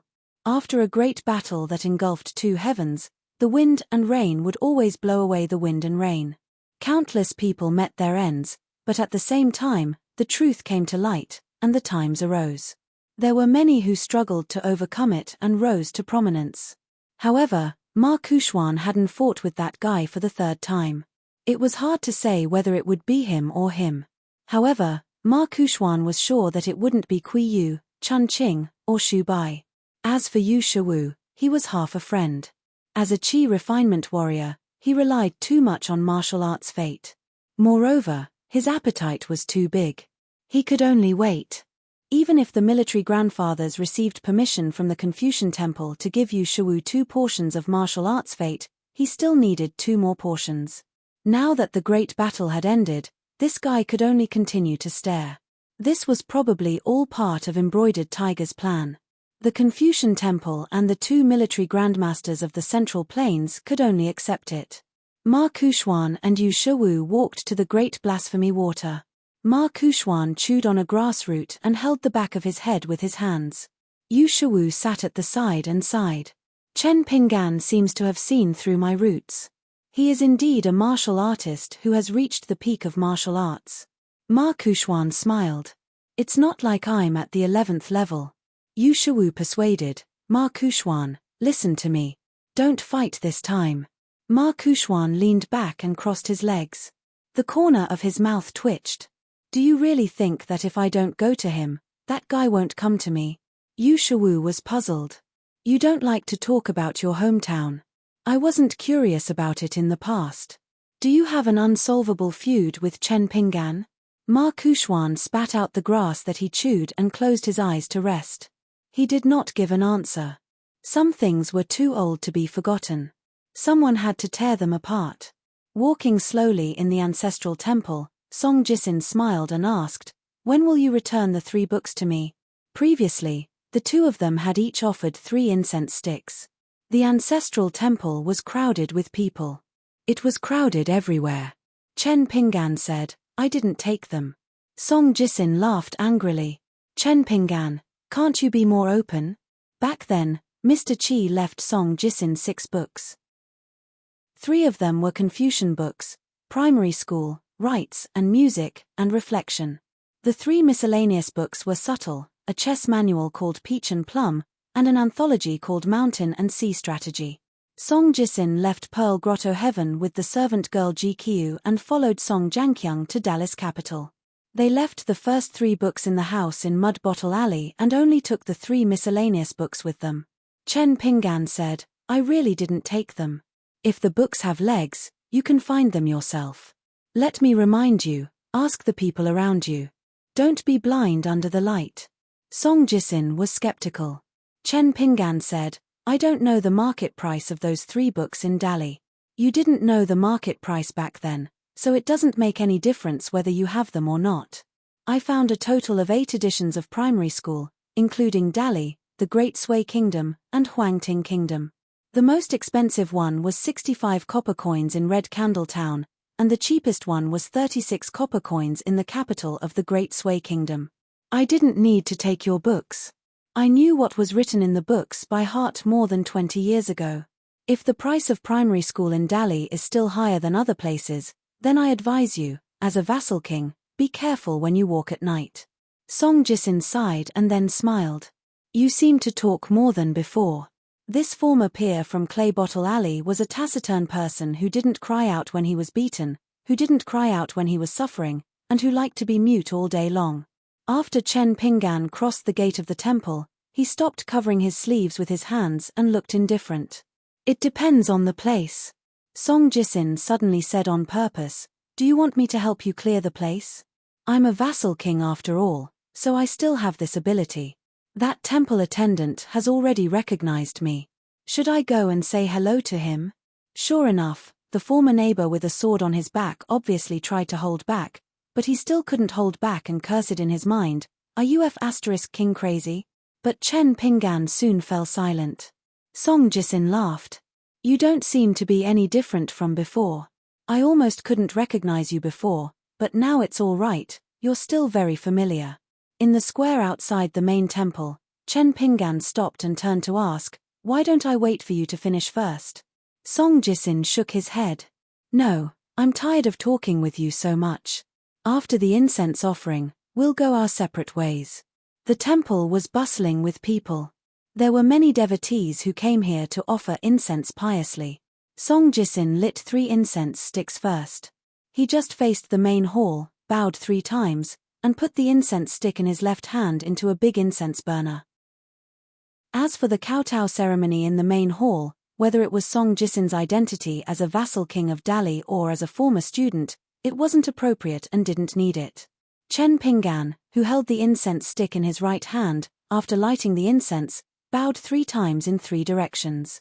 He was the opposite of Song Jisin. He didn't face the main hall to worship the statue. He gently inserted the incense stick into the incense burner with his right hand and walked to the front of the main hall. He was wearing a green robe with a jade hairpin on his head. After bowing, he didn't get up for a long time. The big blasphemy outside the temple gate. The spring breeze of the human world year after year, so the willows rustled, the grass grew, and the orioles flew. The spring breeze came and went year after year. The 14-year-old boy with straw sandals who left his hometown for the first time was 40 years old when he returned from this trip. In the blacksmith shop by the Dragon Whisker River, Liu Xianyang was still basking in the sun today. He didn't follow his master to the capital region. He continued to laze around every day, sleeping, napping on a chair, eating melon seeds, napping again, and sleeping again. The only exception was when he accompanied the round-faced girl in cotton-padded clothes. The round-faced girl liked to be in a daze and didn't like to talk much. Sitting under the eaves, in order to draw a clear line between her and Liu Xianyang, there were many small bamboo chairs and wooden stools placed between them. Only when Liu Xianyang scolded someone would the round-faced girl nod her head. This was why Liu Xianyang found it strange. This good-tempered girl didn't even hold a grudge against Ma Kuxuan, so why did she hate Chen Pinggan so much? It felt like she was about to turn him into a scarecrow. In fact, the ancestral hall of the Dragon Spring Sword sect had been moved away, but Liu Xianyang was still willing to hide here. In the past few years, the small town and the mountains to the west had changed quite a lot. Apart from his sect moving north, there was no one in the backyard of the Yang family's store. As a result, Chen Pinggan became the greatest landlord in the Dragon province. Most of the mountains belonged to him, while most of the mountains belonged to Dong Shuijing. It was just a pity that Dong Shuijing worked so hard to earn money, but in the end, he still failed to win her over. After learning about a certain piece of news, he and Lin Shuyi, who had hurried back to their hometown. The two of them, who were both dejected and pitiful, drank viciously. First, they cursed each other, then they cursed a certain scholar in the North Continent with the surname Han. Somehow, he had become Li Liu's husband. Afterwards, Lin Shuyi and Dong Shuijing cursed each other again. They even smashed their wine cups because Liu Xianyang had been sitting at the table and drinking off them. By the time Li Liu, her parents, and her husband returned to their hometown from the North Continent, Dong Shuijing and Lin Shuyi did not even have the courage to fart. Earlier, they had a great discussion at the table. One of them was more heroic than the other. One of them threatened to crush that son of a bitch surnamed Han to death with money, while the other repeatedly said that as long as he saw him, he would crush him to death. Fortunately, Liu Xianyang had been kind enough to send a letter to Dong Shuijing and Lin Shuyi on his flying sword after addressing the man surnamed Han as a brother. In the end, he did not even get a fucking reply. Therefore, he did not bother to send the second letter. Liu Xianyang could tell at a glance that Li Liu, who was seriously ill, seemed to be cutting herself off from the world of mortals to repay some debt on the mountain. However, the scholar did not seem to mind this at all. It was as if he was satisfied with the title of Daoist companion. What an infatuated person. What a kindred spirit. Therefore, after a while, Liu Xianyang became friends with the son of the top aristocratic family in the North Continent. Hence, the scholar came to know that there were two guys named Dong Shuijing and Lin Shuyi who would put a sack over his head at any time. In this small town, he was unfamiliar with the place and people. Every day, he trembled in fear and did not dare to go out. Occasionally, he would muster up the courage to look for Liu Xianyang and tell him that this was something that could not be forced and left to fate. He really could not blame him. That was the logic. However, Han Chengjiang was obviously a weak scholar. Why was his mouth so wide when he said this? Therefore, Liu Xianyang felt that it was better for the three parties to sit at the table and talk things out. He changed the wording and sent out the second letter. He told the two sad people that Han Chengjiang intended to be frank with them and wanted to meet them at the table. Together with him, Liu Xianyang, who was a peacemaker who only persuaded them to drink and not fight, the four of them could sit at the table. It was a pity that Dong Shuijing only took a detour to the shop. After drinking for half a day, he finally staggered away. He only said that he would not bully a scholar who was weak and powerless. Lin Shuyi also secretly came later. He sat on the bamboo chair and ate sunflower seeds for half a day without making a sound. In the end, he asked Liu Xianyang a few questions about Han Chengjiang. Similarly, he did not dare to go to the house at the westernmost side of the town. He only said that he did not have the face to beat up a chi refinement warrior of the lower 5 realms. Although the round-faced lady who went by the pseudonym of Yu Qianyu sat far away both times, she had been listening attentively. She felt that Han Chengjiang was not bad. Cultivation level and so on had little to do with whether a girl liked someone or not. However, she also felt that it was a pity for Dong Shuijing and Lin Shuyi. However, since she had liked Li Liu so long ago, she should have made it clear long ago. Even if the other party did not agree, at least she would continue to like him. If the other party agreed, wouldn't they like each other? No matter how she looked at it, she would not lose out. The more she thought about it, the more she felt that what she said made sense. It was a pity that she was not interested in romantic relationships. It was a pity that such a good reason was wasted. Today, she sat on the bamboo chair and ate some pastries bought at a discount from the shop. She did not even turn her head and said vaguely, "Liu Xianyang, if that guy comes home, can you really reason with him? Will he listen to you?" Liu Xianyang had just opened his eyes. He smiled and said, "Yu Qianyu, how many times do I have to tell you before you believe me? In this world, other than Ning Yao, I am the only one who can make him hit me without retaliating. I'm really not boasting." Yu Qianyu sighed.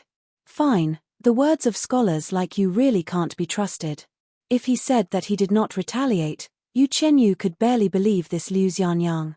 But not retaliating when scolded. "Just you, Liu Xianyang, or that Chen Pinggan?"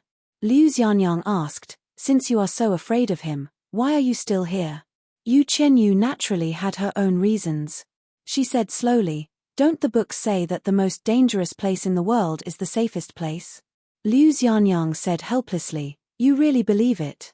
Yu Qianyu chuckled and said no more. "You really believe it? You are so silly. How can you let that guy not retaliate when scolded? Why don't you, Liu Xianyang, go lie to a ghost?"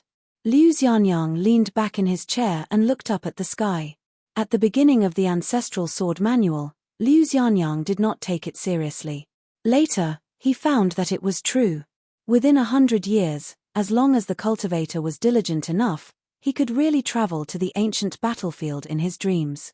Liu Xianyang's mind followed the dream and went further and further. It was as if he had walked along the river of time all the way to the source. The reason why Liu Xianyang had that question and answer with Ruan Xiu a few years ago was that Liu Xianyang recognized her. Li Liu, Old Yang, and countless other ancient gods fell on the battlefield one after another. But there were a dozen of them who not only did not fall, but also most of them seemed to be able to sense Liu Xianyang's existence. However, they did not pay much attention to him, or they could not pay attention to him on the battlefield. During that period, there was a huge flood dragon that covered the sky and the sun. It swam in the bright galaxy. However, a towering figure sitting high on the throne suddenly showed his Dharma form, reached out to grab a bright red star, and casually crushed it to death. Once upon a time, on a battlefield, there was a tall, blurry sword-wielding man with dazzling golden light. Beside him sat a burly giant wearing golden armor. On the battlefield where the corpses of deities and great monsters were strewn all over the ground, this man casually killed great monsters and blocked those divine powers that seemed to be able to split the sky and earth. The two supreme deities even looked at Liu Xianyang with great interest, as if they were saying to him, "Little guy, you're really not afraid of death. You can stay alive." The man holding the sword reached out to stop the armored man who was about to get up. The next moment, Liu Xianyang was forced to withdraw from the dream, sweating profusely. Liu Xianyang, who practiced swordsmanship every day without stopping, kept his eyes wide open for half a month. He did not even dare to close his eyelids, just to prevent himself from dozing off, falling asleep, and dreaming. Liu Xianyang looked at the divine graceful mountain. Kui Yu sighed. "Why are you thinking about that? It has nothing to do with you." Liu Xianyang smiled bitterly. "Why not? I almost ended up like Song Move Chai." Kui Yu glared at him. "Do you want to die? You can think about it, but can you say it? Are you really not afraid of karma? What if, the next time we meet, she can crush a little golden core like you with a finger?" She quickly stopped talking, probably because she felt that her words were a little hurtful. She waved her hand and changed her words with an apologetic expression. "Golden core, sword cultivator, and bottleneck, is actually very powerful." Liu Xianyang nodded and rubbed his cheeks with both hands. Eldest senior sister, Miss Xiao, Ruan Xiao, who ate a certain Li Liu, broke an ascension platform, and opened another one. She was the first to open and ascend the sky. Beside her stood Wen Haiju of the savage world. He was alone and stood side by side with her. After that, there were several others who followed, and finally, there were dozens of sword cultivators. Dragon Spring Sword Sect, Divine Graceful Mountain. The words Heaven Opens Divine Graceful Mountain were carved on the cliff, and clouds covered it all year round. Looking up from the mortal world, it was Divine Graceful Heaven Opens Divine Sky. As for the woman in green who had become very unfamiliar, after ascending the sky, she put her hands behind her back and slowly untied her ponytail. She took one last look at the mortal world and left. 763. Song Jisin stood there for a while and then turned to leave silently. As he said, the two of them were of the same age and had been neighbors for many years in Mud Bottle Alley. In fact, there was not much to talk about. They had disliked each other since they were young and had never been on the same side. However, the two of them probably did not expect that once they were separated by only a wall, one was the illegitimate son of the supervisor who recited loudly, the other was the kill worker's apprentice who pricked up his ears to eavesdrop on the sound of reading. Even earlier, one of them was a child who did not have to worry about food and clothing, and the other was a peasant who was often hungry and occasionally helped to carry water. Later on, he would become a powerful lord of the Second Great Dynasty and a hidden official of the Great Wall of Sword Qi. Song Jisin could not help but look up at the sky. He wondered if the sunlight and moonlight that once scattered in Mud Bottle Alley would feel that the long journey to the human world was not in vain. Song Jisin walked slowly and left Chen Pingan without saying goodbye. Originally, it was like a barnyard grass that grew in the rice field. Passers-by would not take a second look at it. However, because they were neighbors and had known each other for about 10 years, Song Jisin had given all his childhood and youth to that house and that narrow alley.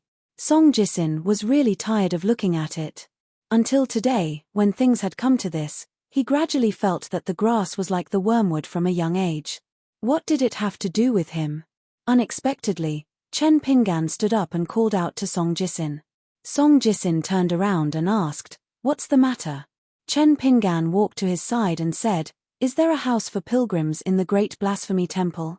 If there is, can you help me get one?" He was in a hurry. Jiang Shangzhen's cloud boat ferry would probably take the earliest tomorrow noon to arrive at the Immortal Ferry near the capital of Dali, the Spring Breeze Ferry. Song Jisin nodded and said, "For the sake of a brand new booklet in the Old Dragon City, I'll help you ask." The battlefield of Old Dragon City once suffered an unexpected number of casualties because of a group of eccentric demon cultivators. The secretary of Dallas Mansion rummaged through countless secret records in Dallas files, but he failed to find out the enemy's background. In the end, it was through an unrecorded book that he quickly identified the identities of Nightmare and Face Stealer and reversed the situation of the battle. Otherwise, the cultivators of Dali would have suffered a great loss. Later, King Song Mu passed down the order of that booklet.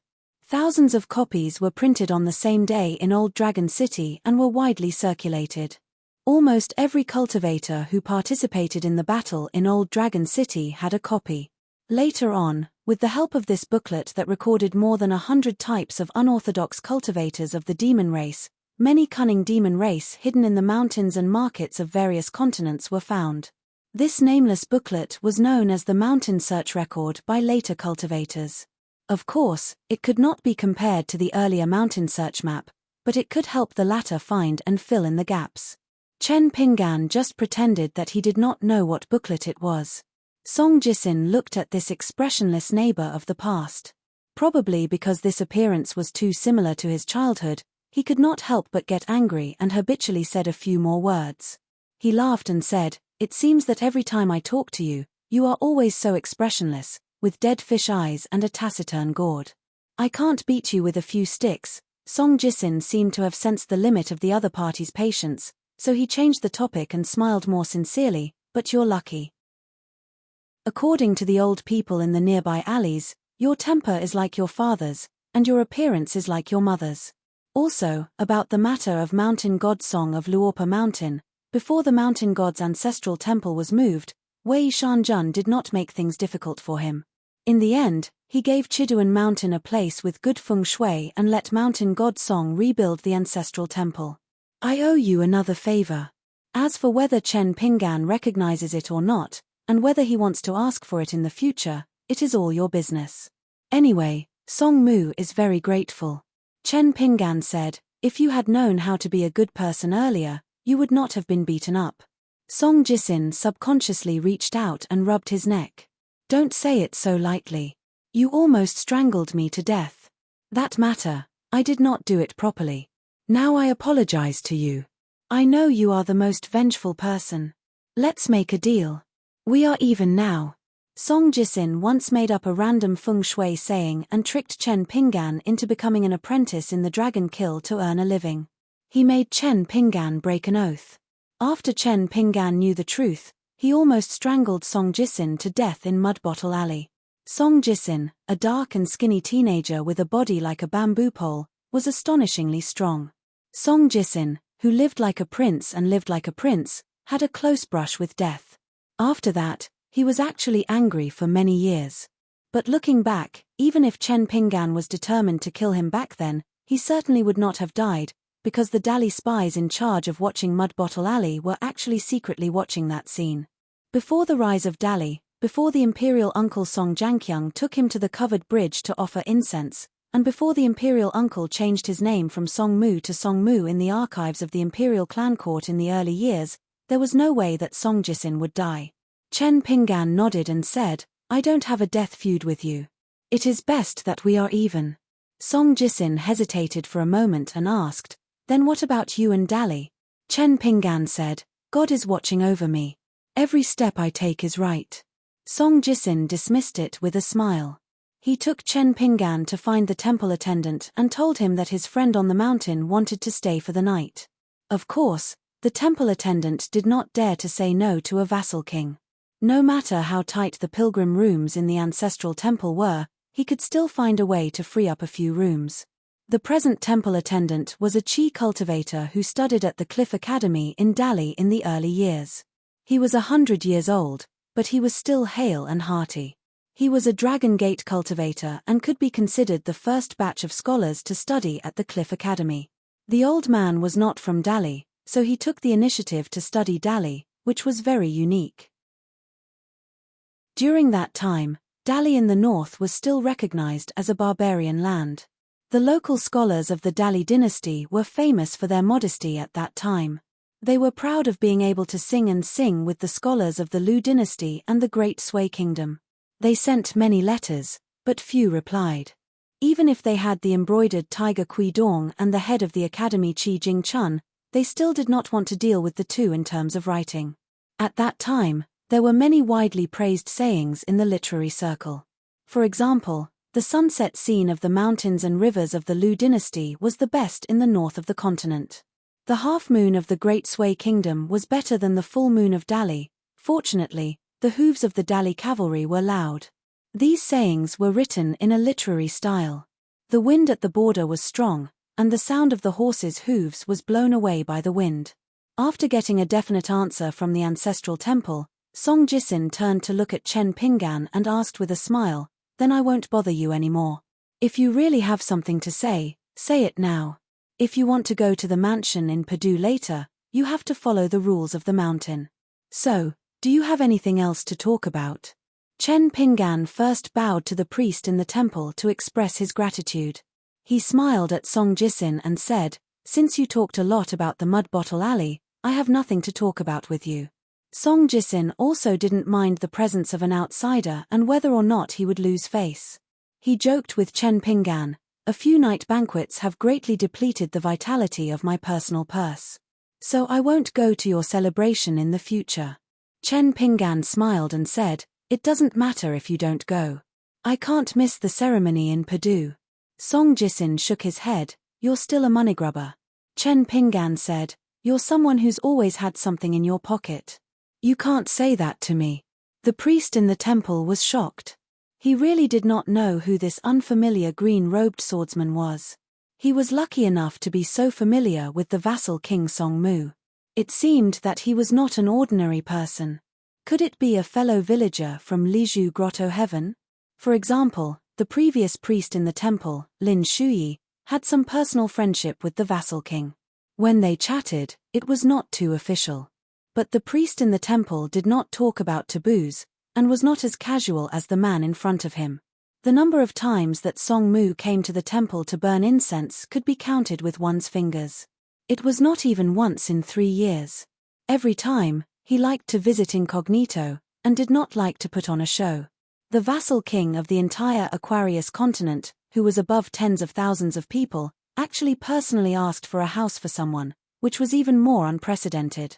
Now the Dali temple was in a delicate situation. His Majesty the Emperor's many actions, on the mountain and under the mountain, were extremely popular. The vassal courts of various countries were busy revising the official history. But in fact, everyone knew that the vassal king Song Mu, who had been on the front line all his life, had more incense offerings with the immortal masters. Especially Song Mu's relationship with the Dali cavalry was even better. And there was a rumor that the Emperor Song Mu was the disciple of embroidered tiger Kui Dong, and the vassal king Song Mu was the disciple of Qi Jingchun. But the style of these two brothers seemed to be the opposite of the two gentlemen just now. The Emperor Song Mu let the mountains and rivers of the continent be like a spring breeze. The vassal king Song Mu killed decisively in the war. After being in charge of the capital for so many years, he was still iron-fisted, swift, and decisive. The lord of Zhongyue Mountain, Jin Qing, violated a taboo once. It was only a warning from the vassal mansion, but it made a mountain lord personally come to the temple to apologize. The priest in the temple did not dare to stay for long. He said the address of the house, gave a key and left. Song Jisin said, "Let's go." He did not expect that Chen Pinggan would send him all the way. Unexpectedly, Chen Pinggan said, "I'll send you to the door." Song Jisin looked flattered. "Did the sun rise from the west?" Chen Pinggan said, "Seeing that you did not disappoint Mr. Qi." Song Jisin rolled his eyes. "Don't, I'll just owe you." Chen Pinggan said angrily, "If I don't send you, you can't ask for it. If I want to send you, I can't stop you." Song Jisin shook his sleeves and finally looked at this guy with his hands in his sleeves and smiled. "You're so arrogant. This is not like you." Chen Pinggan reached back and took the long sword on his back. Song Jisin was startled and directly shouted, "What the hell are you doing?" Chen Pinggan, "Don't bully people if you want to fight." Chen Pinggan glanced at the Lord of Dali, holding the sword in his hand and hanging it on his waist. He hesitated for a moment and did not hang it on the left side. Instead, he changed the position to the right side. This seemingly superfluous action made Song Jisin's eyelids tremble. Damn it, Chen Pinggan was an imperceptible left-hander. Many times in the past, for example, when he saw Chen Pinggan sitting at the door with both hands, even Song Jisin forgot about it. Chen Pinggan said, "Ma Kushuan is still by the great blasphemy water. I'll go find him. It's not worth it." Song Jisin immediately took out a golden message talisman from his sleeve and said with a smile, "Then you two have a good chat and catch up. Don't worry, I'm here. I won't interfere with your fight." Chen Pinggan said, "Don't be nervous. It's just a greeting. We won't fight. You don't have to deliberately remind the Taoist immortal on the city wall." Song Jisin frowned and said, "He's watching the mountains and rivers. Did he hear our words?" Chen Pinggan shook his head and said, "He saw it, but he didn't hear it. The vassal king's face is big." Song Jisin recovered his smile and put away the talisman. The two walked side by side. Chen Pinggan said, "You're still the same as before. You like to turn hostile and not recognize people." Song Jisin laughed angrily and said, "Chen Pinggan, that's enough. Today you said a lot of strange things, and I'm tolerating them." Chen Pinggan said, "I've listened to your strange words for nearly 10 years, and I don't think you're tolerating them. But in the end, to tell you the truth, you're just a bully. You can only show off your power in front of me. You can't compare to those masters." Song Jisin was not angry at all. Instead, he laughed loudly. He was careless and his voice was a little too loud. As a result, he was elbowed by Chen Pinggan. Song Jisin grimaced in pain. Ji Yukan's mother in Clay Bottle Alley, Li Huai's mother in the west of the town, the old woman in Apricot Blossom Alley, and Huang Enyang, who sold wine in the town. These 4 grandmasters were probably the epitome of the simple folk customs in his hometown. They were the seniors. Jiyu Kan, Li Huai, Song Jisin, Ma Kushuan, and Chen Pinggan were probably the juniors on this path. When the younger generation of Pearl Grotto Heaven left their hometown, many foreigners had learned the level of these young people's skills. Song Jisin rubbed his ribs and said with emotion, "I miss it very much." Chen Pinggan hesitated for a moment and said, "It's not time to reminisce about the past. The fighting on Yangguan Road is nothing more than endurance and hard work. If you die, you die. If you live, you live. The higher you go, the harder it is to walk at night. Take it easy. In the capital, there are Liu Qingfeng and Zhao Yao. One is very powerful, and the other is very familiar with you. No matter what, remember to lay out a way out for yourself. As for whether it's going up or back, it's fine as long as it's a way out." Song Jisin nodded gently. Suddenly, he turned his head and asked softly, "How about?" Chen Pinggan shook his head. "Forget it. I don't even know you outside the ancestral temple. Why don't you, Chen Pinggan, be the new imperial tutor of Dali? Forget it.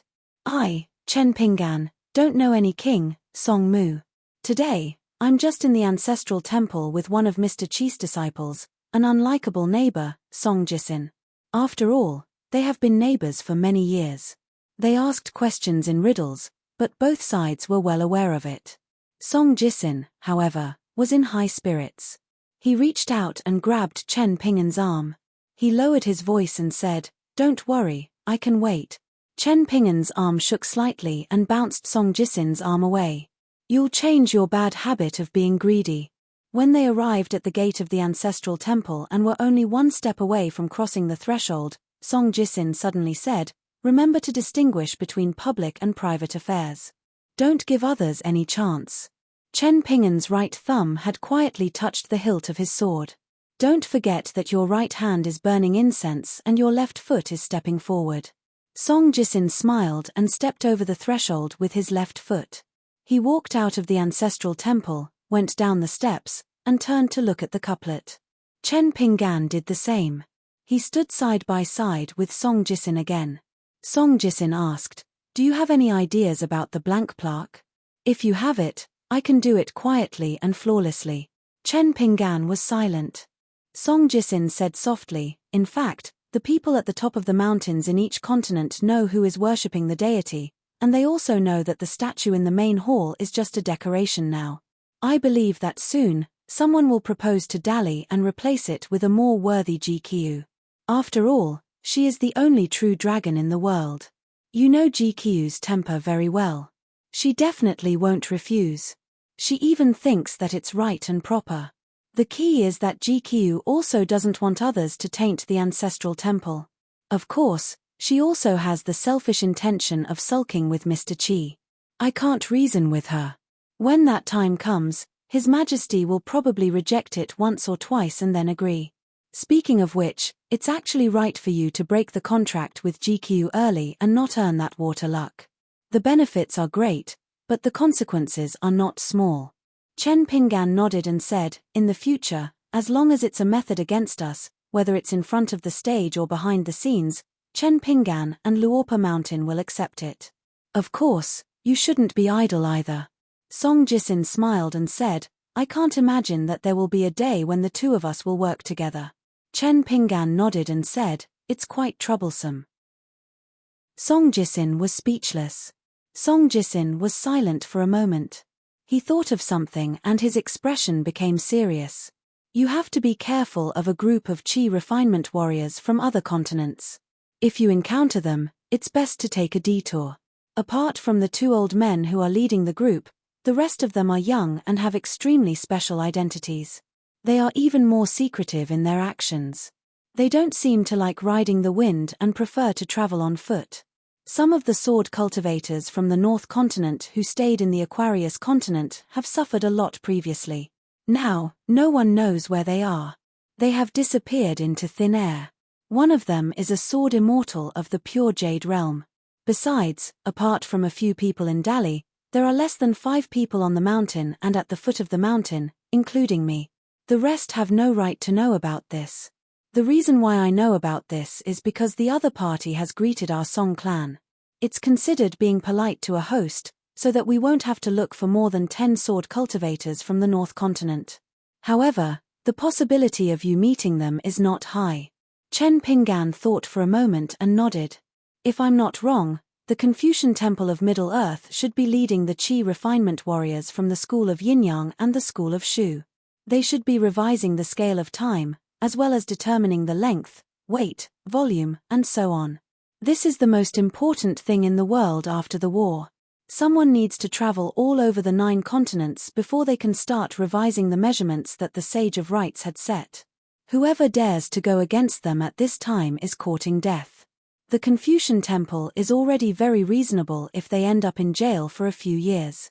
The current time in the world was not stable. Other than the influence caused by the wasteland, it was also related to a certain flaw in the world's heavenly axiom. That was why Chen Pingan guessed that there were some deviations in the few heavy weapons used to accurately determine the measurements. Their deviations were as good as useless. There was no need to guess who could cause such a damage to the heavenly axiom. It was the grand ancestor of the moon-bearing mountain and Wenhai Ju. Other than that, no other sovereign great demon could do it. The influence of the heavenly axiom was far-reaching. A Qi cultivator at the peak of the world would understand the higher his realm was. Song Jisin was amazed. He smiled and said, as expected of a hidden official, "You can even guess this." The two of them turned around and walked slowly. Chen Pingan asked, "Ma Kushuan is fooling around. Is no one doing anything about it?" Kui Yu, Chun Qing, Shu Bai. 1 young and 2 substitutes of several heavenly axioms. Although Ma Kushuan was eccentric, he did not boast. That was why the 3 of them must have suffered at Ma Kushuan's hands. Kui Yu did not seem to be good at killing. As for Chun Qing of the Bamboo Sea Grotto Heaven and the young man Jiang Taigong, Chen Pingan had never met them before. However, according to the Mountain and River Gazette, the 2 of them were too young and did not seem to be used to the Jianghu. It was not strange for them to lose to Ma Kushuan. Song Jisin said, "He has too many merits. He can squander them as he pleases. Furthermore, Ma Kushuan has the ability to provoke others. Others may not know, but how can we not know? They are sparring on the mountain, and they are of the same generation. They have not even determined life and death. The bystanders can only watch the show. Now, Ma Kushuan can do whatever he wants in the Aquarius continent. There are countless young cultivators who truly admire him. Those who don't like his domineering style can't wait for Ma Kushen to choke to death after drinking a mouthful of cold water. Those who like Ma Kushen can't wait for Ma Kushen to become an immortal tomorrow and an ascendant the day after tomorrow." Chen Pingan smiled and said, "Actually, he did not meet Cao Ci or Fei Ran. Otherwise, Ma Kushuan would have changed his name." Song Jisin asked, "Ma Kushuan is waiting for you over there." Chen Pingan nodded and said, "He has already sent Yu Shiwu away." Song Jisin asked, "Why did you change your mind?" Chen Pingan said, "Because he did not give up. He did not take the no more than 3 times seriously. So he deliberately stayed at the Great Blasphemy River to wait for me. You know him best. Ma Kushuan is very good at provoking people. You have a good temper. Otherwise, after so many years of staring at each other, I would not be able to endure it." Song Jisin was helpless. 1 scolding, 2 scolding. "Fine, you 2 go ahead and fight." Song Jisin walked towards a carriage in the distance. The coachman was a first-class consecrator of the capital of Dali. Turning around, the young king found that the coachman was still standing in the same place, as if waiting for him to get on the carriage. Song Jisin smiled and waved goodbye. He felt strange. After thinking about it again, he understood.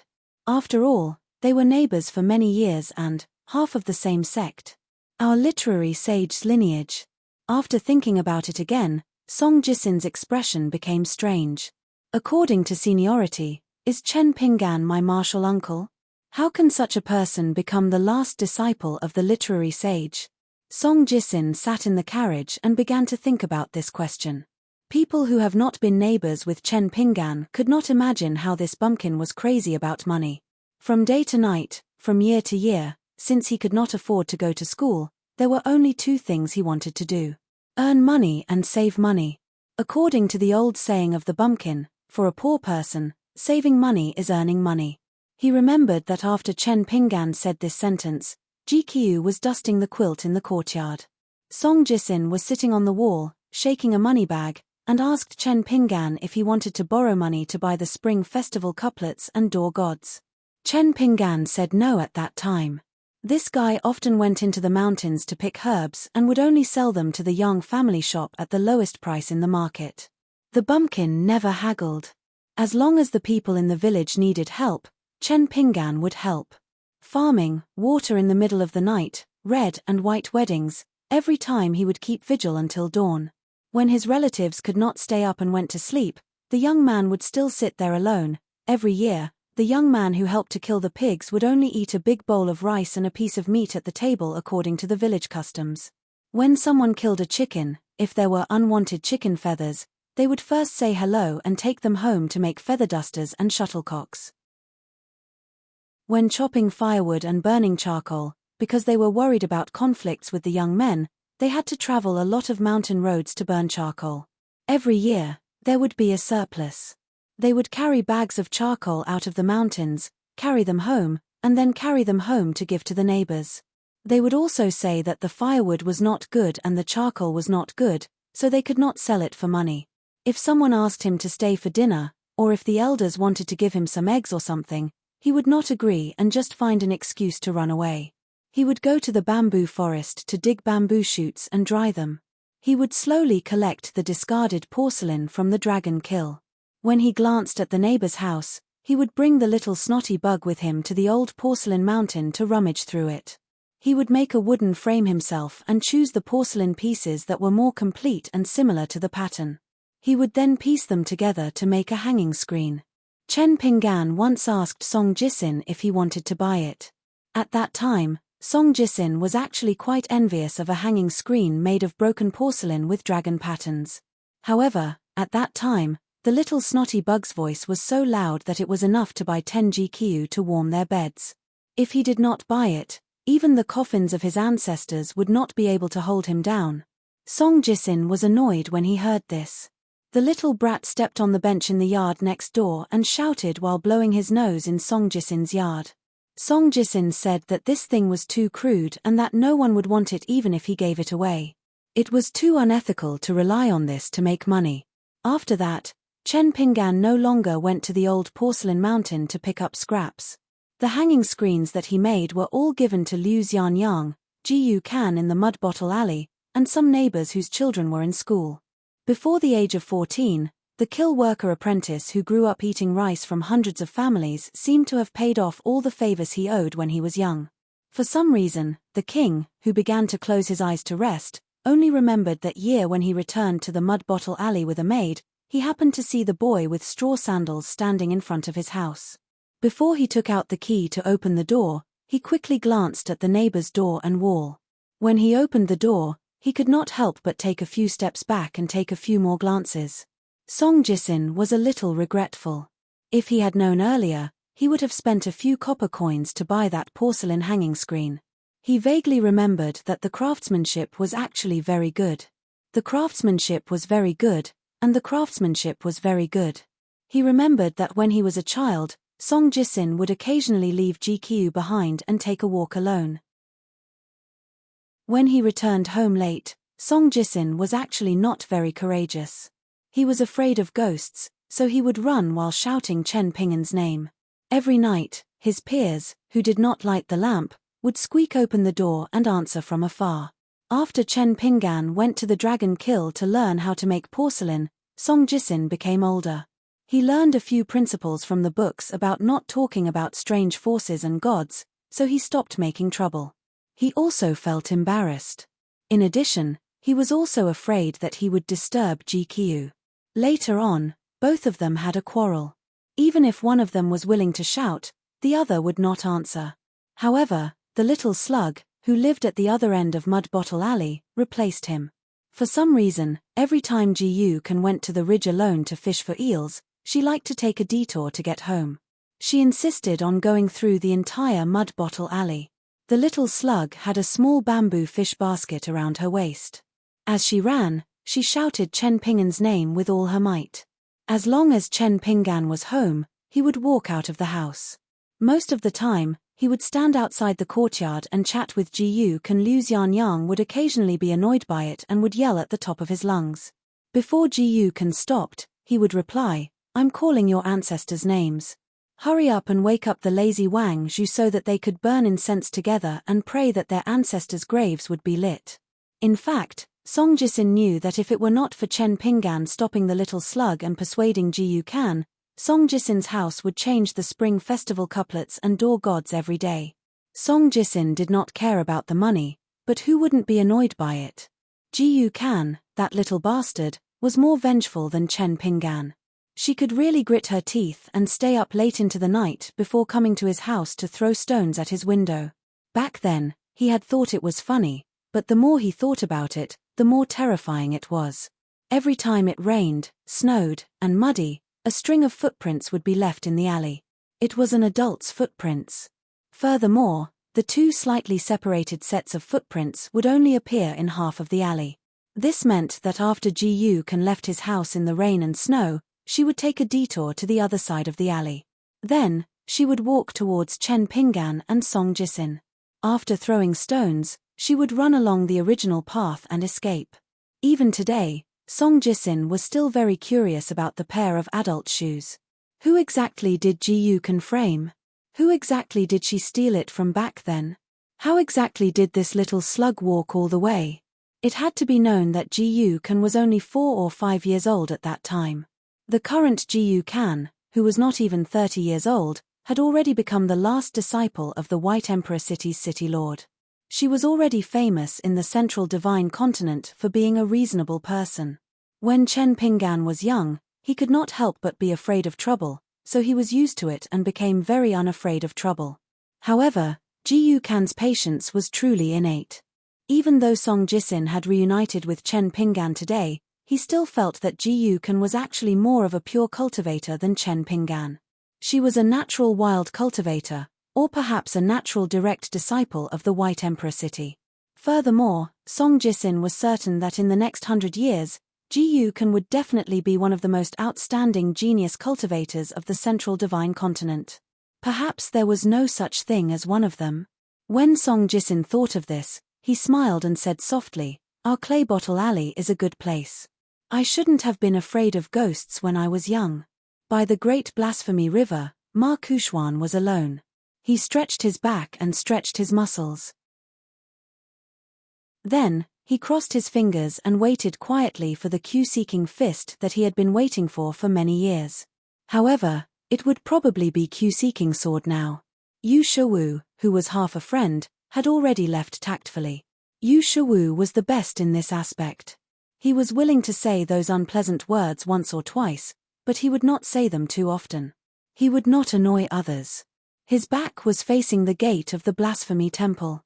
He was a naturally left-handed swordsman. His sword was held to his right thumb resting on the hilt. He was in no hurry to unsheath the sword. This long sword was called Night Ranger. Night Ranger wielded the sword. The sword light outside the scabbard was as bright as the moon. In the night of the mortal world, the swordsman held the sword as if it was a candle. Ma Kuxuan asked telepathically, "Do you want me to create a small world? Old rules, draw a circle. Whoever leaves will be the loser." Chen Pingan bent his back slightly. His left hand gripped the Night Ranger. He unsheathed the sword and swept forward. Without a sound, Chen Pingan and his sword, together with Ma Kuxuan, disappeared from this world. Chen Pingan had fought with Ma Kuxian twice, and it had always been Chen Pingan who remained silent. Ma Kuxian liked to talk non-stop, and after today, Chen Pingan believed that Ma Kuxian would change this bad habit.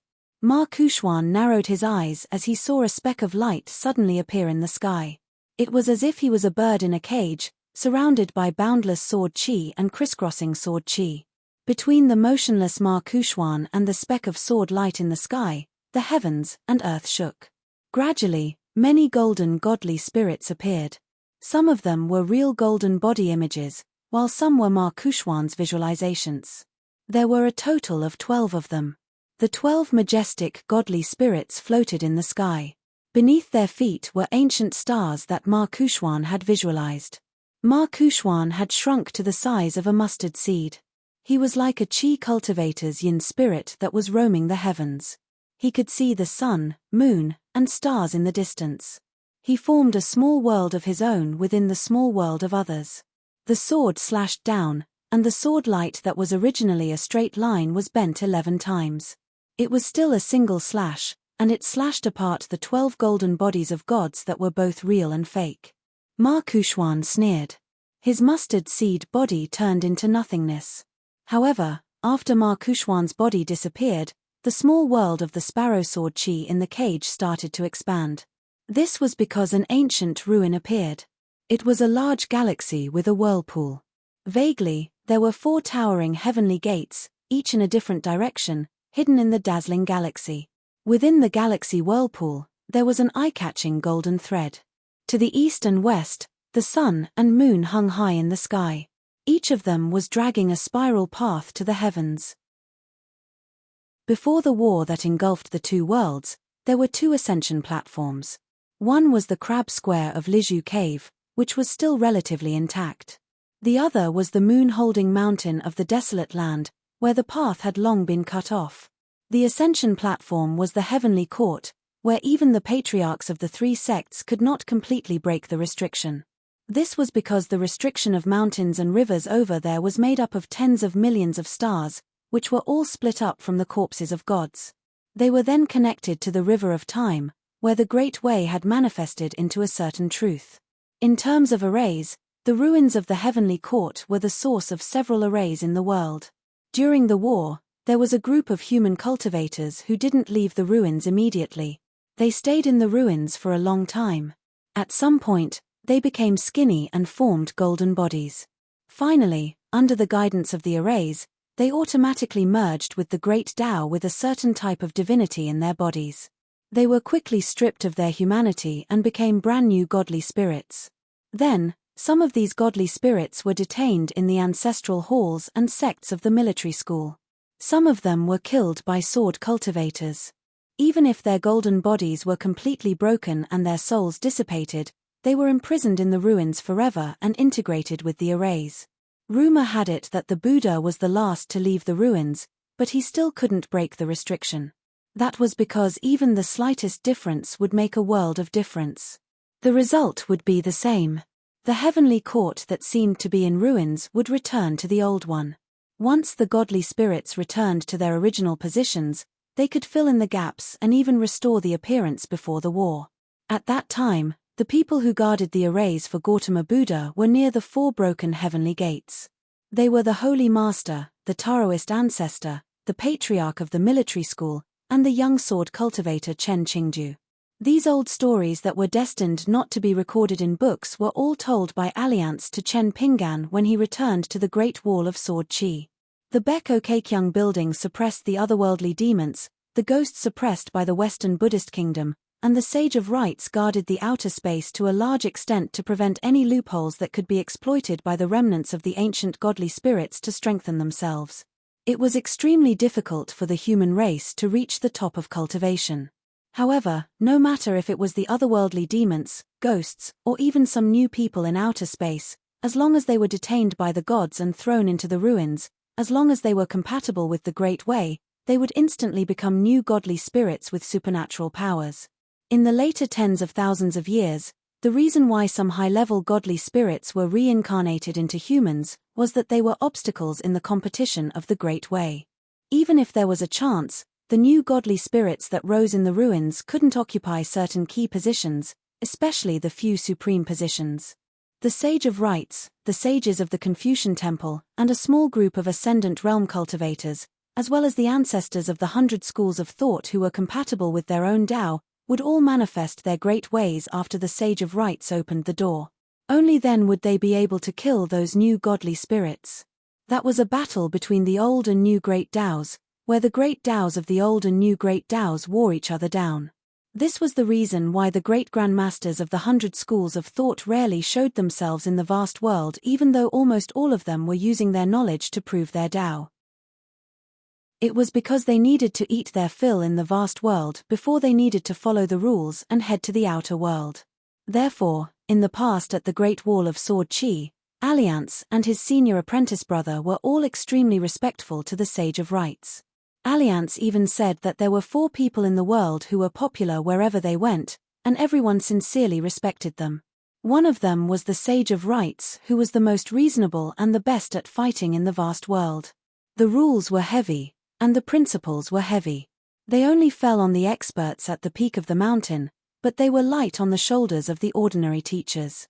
Moreover, if anyone was not convinced, the Sage of Rites, who rarely appeared in the Confucian Temple of Middle-earth, would return to the vast world from outer space. He would personally go to the ancestral hall of the 100 schools of thought and reason with them. Alliance said that there was once an ancestor of the 100 schools of thought who was pushed to the brink. He scolded the Sage of Rites for being a domineering inner sage in name. In the end, he was dragged to outer space by the silent Sage of Rites. Then, he had a solid conversation with the Sage of Rites for 30 years.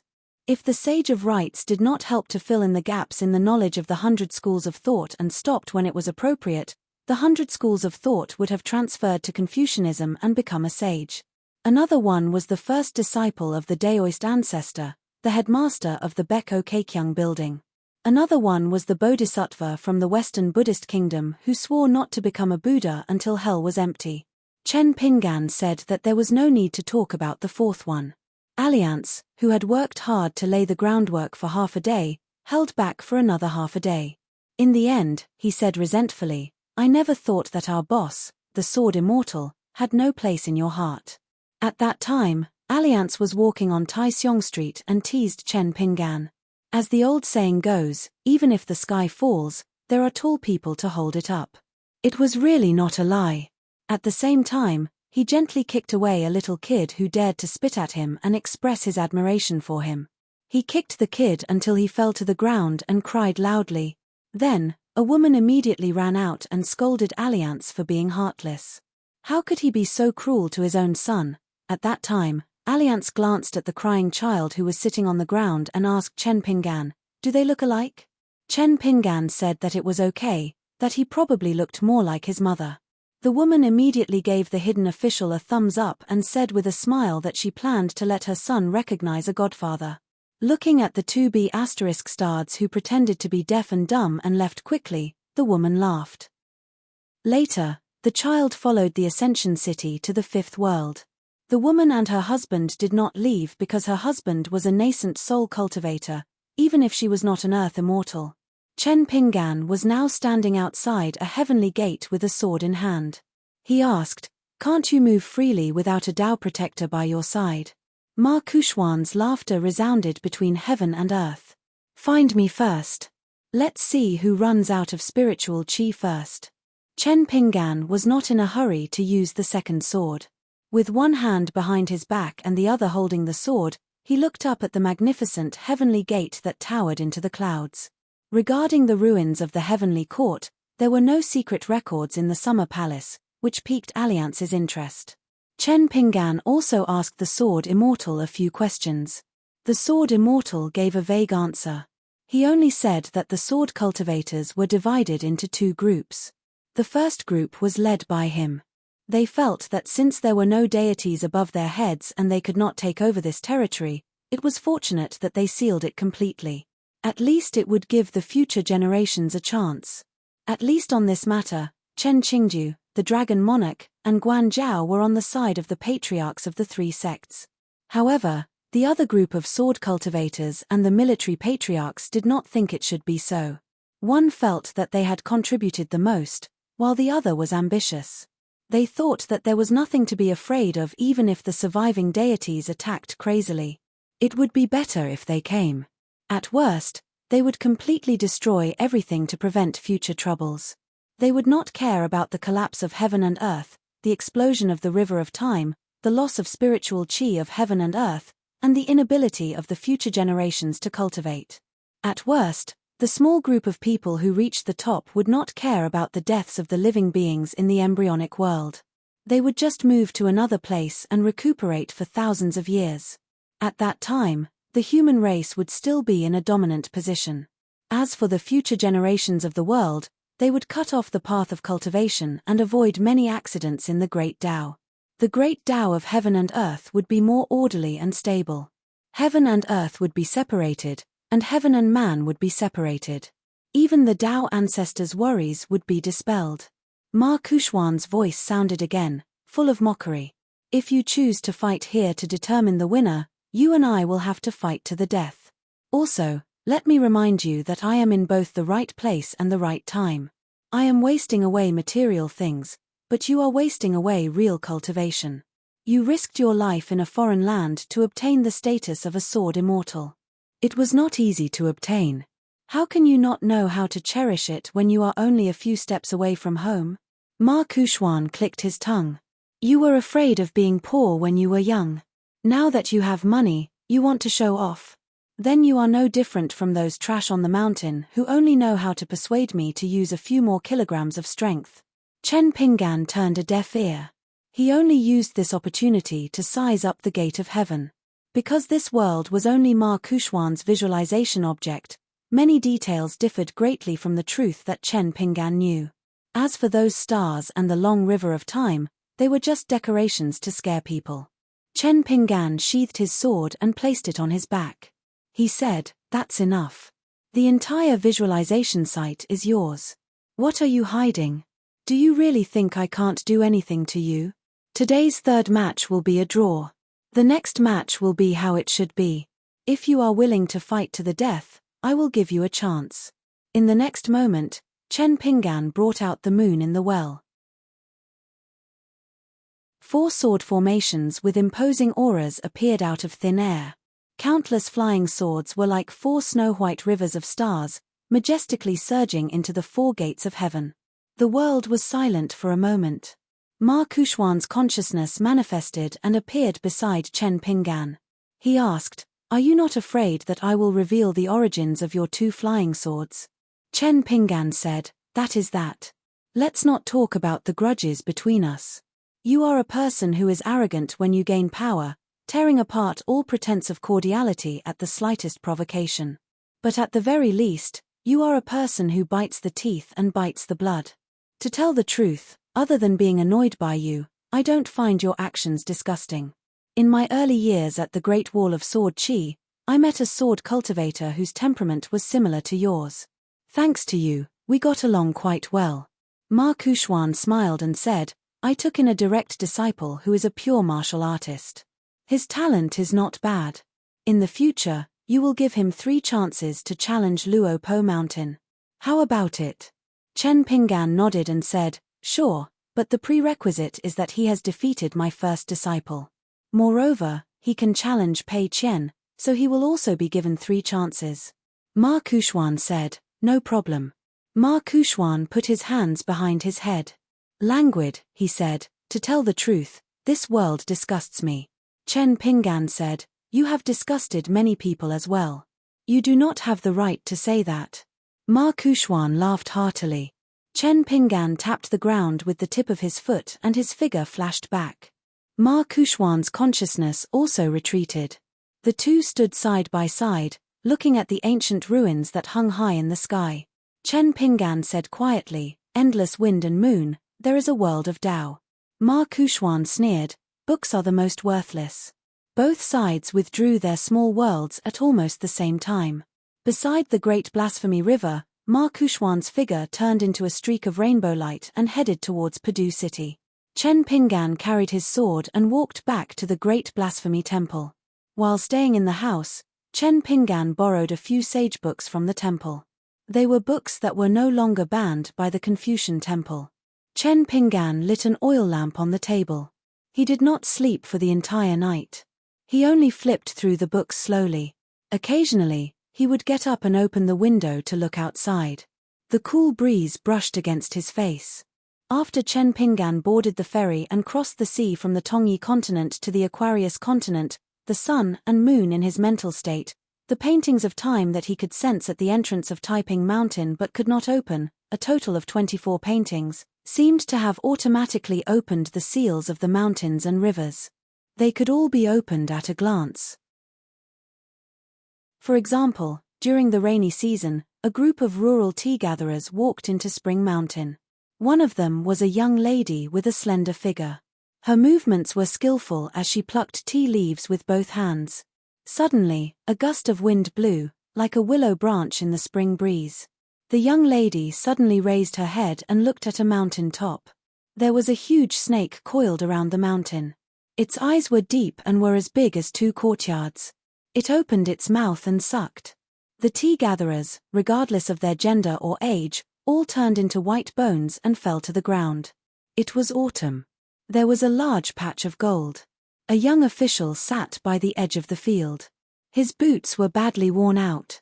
He was chatting with an old farmer. In the next moment, a gust of wind blew past. The ears of wheat flew into the air. The grains were like flying swords. All the villages in the county were like thin pieces of white paper that had been hit by a heavy rain. They were smashed to pieces. Suddenly, there was no sound of reading in a thatched cottage in the village. In the library of one of the rich and powerful clans, lights were lit up in the night. All of a sudden, the entire mansion was dyed red. A pale-faced monster cultivator with crimson lips slowly walked in. Every time he snapped his fingers, blood would burst out from the lamps, the walls, and the windows. On a celestial mountain, an old immortal master was building a snowman with a group of children. At the same time, he was lecturing a young man with delicate features. The old man seemed to be talking about the prayer for rain at the foot of the mountain. In order to pray for rain, the governor burned the paper dragon king. Why did you join in the fun? Why did you have to carry water from the stream? Do you really think that you are the dragon king of the river? You will be tainted by karma. Don't be so impulsive in the future. The young man was absent-mindedly dealing with his master. Although the old man was lecturing his disciple, his eyes were filled with pride. In an instant, sword lights flashed past. The ground was littered with headless corpses, including the old man and the young man. Emperors, generals, ministers, civil officials, military officers, martial artists of the Jianghu, cultivators of the mountains and lakes, and immortal masters of small sects and clans all went to their deaths. They died valiantly, but they were destined to die nameless deaths. It was all because of the feng shui of the Tongye continent. It was all because of the tragic situation of the Tongye continent. All the beauty and efforts of the fine details had long been crushed by the surging general trend. The entire Tongye continent had already been decided and drowned in the long river of history by the rotten swamps. Chen Pinggan used to be one of the general trend of the world. His impression of the Tongye continent was one of the worst among the cultivators on the mountain. Kui Dong clearly wanted Chen Pinggan to be relaxed in the Tongye continent, but he couldn't relax at all. He wanted this reclusive official to have no room to deceive himself and others. 24 beautiful scrolls that had been crushed did not affect the 240 ugly scrolls that were destined to be filthy. But Chen Pinggan, don't forget that whether it was 240 scrolls or 2,400 scrolls, he could not deny the existence of the 24 scrolls. And how could the mountains and rivers of a continent be limited to this little bit of should not die? Kui Dong wanted Chen Pinggan to personally witness the great and small beauty of the Tongye continent. In the entire vast world, the other 8 continents, including the cultivators of the Tongye continent, all felt that the Tongye continent was a rotten mess. But only you, Chen Pinggan, couldn't do it. The location of the Tongye continent. Excellent. Then you will get along well with the arrogant and despotic cultivators of the Aquarius continent and the North continent. And these 2 continents, one is your hometown, which is inextricably linked to your Luo Po mountain. The other is the place with the most sword cultivators that you respect the most in the vast 9 continents. Willing to be reasonable. Willing to be reasonable. Since you have become the last disciple of the sage of literature and returned to your hometown, you have even become the leader of a sect with a lower sect. You are no longer the reclusive official of the Great Wall of Sword Chi. I will let you, Chen Pinggan, Be the hero in the Tongya continent where everyone can be unreasonable. I will let you, alone, speak to your heart's content. But you can't be unreasonable, because Chen Pinggan will be the most eye-catching scholar of the Sage of Literature. The Sage of Literature's branch in the Confucian school, the Confucian temple, and the vast world would be elevated higher and higher. Chen Pinggan was not only a hidden official, but also a suzerain.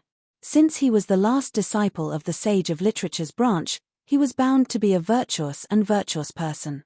Chen Pinggan would rise out of nowhere, and his status would rise higher and higher. Countless praises, sincere, malicious, honorable, and sneaky, would be bestowed upon him. Everything was the water that carried the boat. Therefore, Chen Pinggan was very clear why Mr. would choose to hide in the forest of merits and virtues and choose not to pay attention to the outside world again. Among all the paintings of time, Chen Pinggan only did not finish reading one scroll. Every time he opened it, he would quickly close it, not daring to look at it too much. Tonight was no exception. It was a shabby alley that was about the same width as the clay bottle alley. It was a remote and secluded place in the Tongya continent. In the small rainy alley, there was a little girl holding a small oil paper umbrella. As she jumped and jumped, the oil paper umbrella would rise and fall, tilting and slanting. Her footsteps were light as she returned home. Chen Pinggan suddenly withdrew his mind and closed the painting of time again. He pinched a page with 2 fingers. Chen Pinggan took a deep breath and gently let go of the page at his fingertips. He simply closed the book. Chen Pinggan stood up and walked to the window. He put 2 fingers together and gently pressed against the window. He muttered to himself, "I know that this is a chess game between me and you. Embroidered Tiger's chess skills are very good because you are not here. There are only the remaining pieces of the chessboards of Tongye, Baoping, and Beiju Lu left." Chen Pinggan said softly, "Mr. Qi. Kui Dong, as the eldest senior brother, is too much of a bully. Little senior brother, aren't you going to do something about it?" The world was silent, and the night was silent. Chen Pinggan asked and answered his own question. "I guarantee that the eldest senior brother will lose this time." And this time, Kui Dong actually hoped that his senior brother would lose and his junior brother would win. He hoped that it would not be like the heart-questioning game at the Book Lake, where Dali Imperial Tutor had won without feeling happy. However, it was easy to imagine how difficult it would be to win against Embroidered Tiger on a chessboard. In fact, after Chen Pinggan experienced the battle at the Great Wall of Sword Qi, he could accept the life and death of many powerhouses. However, when faced with those weaklings, countless people like himself in Mud Bottle Alley, Liu Xianyang in his hometown, and the Little Slug, Chen Pinggan felt that under the overall situation, the departure of countless weaklings was still wrong and still unacceptable. Therefore, even until now, Chen Pinggan did not dare to look at the last painting in the Heart Lake. It was as if he did not look at the result, the little girl holding the umbrella would continue to walk in the alley and live on. Or perhaps she had already returned home and put away the small oil paper umbrella. There would be family members sitting idly, there would be amiable lights, and there would be a family reunion. Even if one did not talk about people's hearts, just the matter of cutting off people's livelihood in the Tongya continent was an irreconcilable enmity. It involved the gains and losses of vital interests. Perhaps one day, Chen Pinggan and the lower sect would make a choice that would cause conflict with the Jade sect's Divine Seal Peak and Wei Ying. In the end, it would cause the old sect leader Jiang Shangzhen and the worshipper Zhu Fei to have to make a choice that would definitely not be a happy one. This was also why Chen Pinggan would change his mind at the last moment. From being the sole decision-maker, he had decided that Cao Qinglang would be the sect leader of the lower sect. To the sentence, "If there are any objections, we can discuss it again on Luopa Mountain." In fact, it was not that Chen Pinggan did not trust Cao Qinglang, but Cao Qinglang was still too young. Some of the choices he made would cause his heart to be unable to bear the burden too early. Chen Pinggan knew that it was not a good feeling, and some hardships were really just hardships without any benefits. Moreover, if he could not bear it, he would not be able to bear it. Therefore, Chen Pinggan had already made a decision. The position of the sect leader of the lower sect would be empty for the time being. He would let Cao Qinglang continue to cultivate in the lotus root blessed land for more than 10 years. After being a hands-off shopkeeper for too many years, Chen Pinggan also wanted to make up for his mistakes. He would just treat it as it's not that I don't want to repay it, but it's not the time yet. Although the lower sect would not have a sect leader for the time being, he would not show himself too much. He would only let a certain deputy mountain leader put on a fierce attitude from the beginning. I came to the Tongya continent only to make money peacefully. For example, Kui Dong Shan. Anyway, sharing the burden of one's teacher was also the meaning of being a student. Unknowingly, it was already dawn. Chen Pinggan narrowed his eyes. Outside the window, in the distance, stood a young woman with a smile but sharp eyes. Zhenlong, Wang Zhu, Ascendant Realm. Late at night, in the mountain god temple that had already closed the door, a young girl wearing embroidered shoes listened to the tall maid's words with her hands behind her back. She slowly paced back and forth with her hands behind her back. After thinking seriously for a while, she nodded, clapped her fists, and said in a deep voice, "Scholars have a lot of fancy ideas. If I read a few more books, I will definitely come up with such a small idea." Choose a scholar seed, gather most of the literary luck, and finish the job in one fell swoop. What a simple way. How could I not think of it? As for intercepting halfway and putting gunny sacks, that's even more our old profession. We can do it with our eyes closed. A servant girl with a plump figure nodded her head vigorously and said a few words of flattery. After mountain god Wei Wei heard the praises, he was so angry that he punched the girl's chest fiercely, causing the latter to stagger back. The girl scolded, "You don't have a brain, you only have a brain here. That Chen Pinggan came to our ancestral temple. How dare you not show your face and bow to a young sword immortal? You're so arrogant. Why don't you be a mountain lord? How wronged are you to be here with me?" Huh. The plump maid kept quiet out of fear. She didn't dare to say anything back. She just rubbed her chest. Wei Wei was still angry. She tiptoed again and grabbed the tall maid's ear. She pulled hard, causing the latter to lower her head. She reprimanded, "You're also an idiot. Don't you know how to keep Chen Pinggan, who has the most tender feelings for the fairer sex, as a guest? Do you know what a young sword immortal from the Dali dynasty means in our Ji Shui country? It means that your empress can benefit from him a little. At most, she can ask him to leave a piece of calligraphy or something. Then, the three of us can drift freely in the Ji Shui country in the future." After scolding and venting her anger, the girl with embroidered shoes sighed and released her fingers. She looked at the two fools who seemed to be respectful but were actually happy. She said helplessly, "I do have some ties with the Ji Shui country's imperial court. But do you think that sword immortal only gave us a hand?" Seeing the two idiots who only knew how to eat incense without putting in any effort, he rolled his eyes slightly. Then, he put two fingers together and pointed at his own eyes.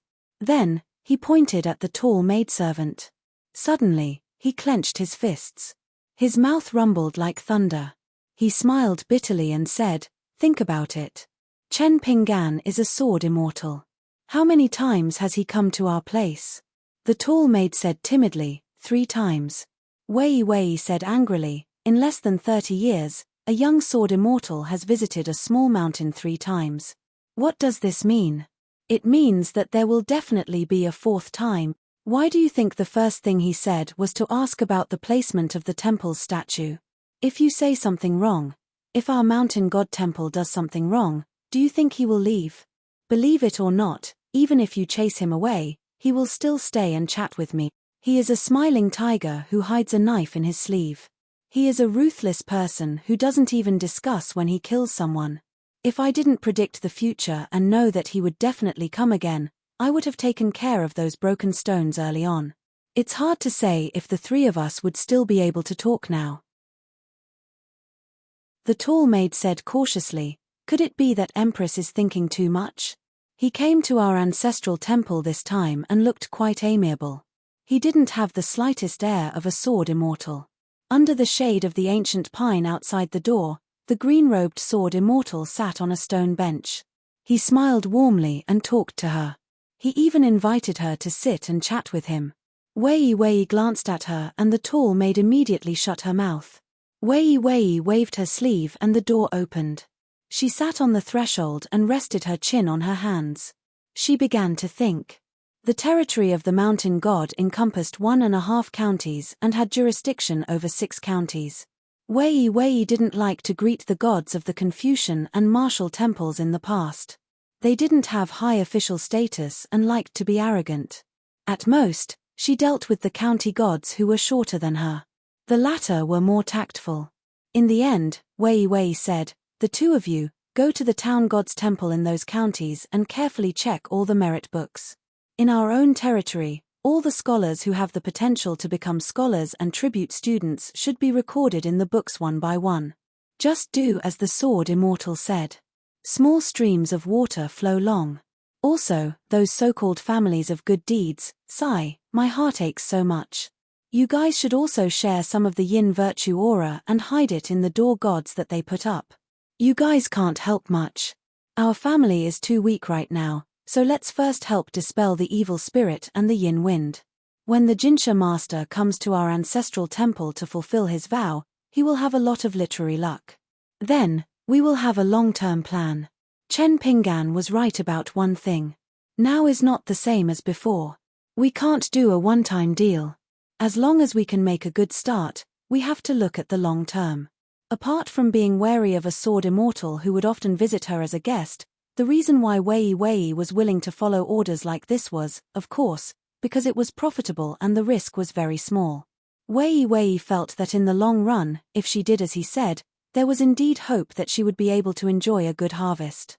One day, she would be able to manage the mountains and rivers well and enjoy a good life. When she became a mountain god, she wanted to open up a mansion. When she thought about the mountain god heir of Mount Wuyue, she would have something to look forward to in life. Otherwise, if Chen Pinggan only talked about morality and merit, Wei Wei would just continue to eat and wait for death. The next time they met, she would lie on the ground and pretend to be dead. Chen Pinggan couldn't really behead her with his flying sword, right? However, Wei Wei had to admit that she was really afraid of Chen Pinggan. All these years, deep in her heart, she would think of that young man. It was good that he died. She would not have to worry about him in the future. However, on second thought, she felt that it would be a pity if that young man really died. The plump maidservant was eager to try. She reminded softly, "Mountain goddess, Sword Immortal Chen seemed to have said that we can first visit that passing scholar in his dream." Wei Wei turned her head and said with disdain, "You? Goddess of the mountain temple? Throw you into a pile of people. Others would use their hands to push you, but you would use a big stick to hit him. What do you think that scholar will think of you when he sees you? If you are lucky, he will think of you as a wild fox. If you are unlucky, he will think of you as a scholar sleepwalking in the ancestral temple. He will think that he is shopping. Maybe his first thought will be to check if there is enough silver in his money bag." Wei Wei pointed at the tall girl. "You then. Among the three of us, you are the only one who has read a few books. You can talk to the scholar more." The maidservant was a little embarrassed. However, she did not dare to say that. She only dared to say a few words of sincere advice in her heart. Wei Wei suddenly stood up. Then, she smiled like a flower and exclaimed, "Old Sword Immortal Song is here." A white-haired old man walked slowly to the mountain temple with his hands behind his back. "You can talk to yourselves. I am just revisiting an old place. I am not going to look through the almanac tonight." Wei Wei complained. Once Elder Song's manner moved away, it caused the martial fate of the nearby mountains and rivers to disappear.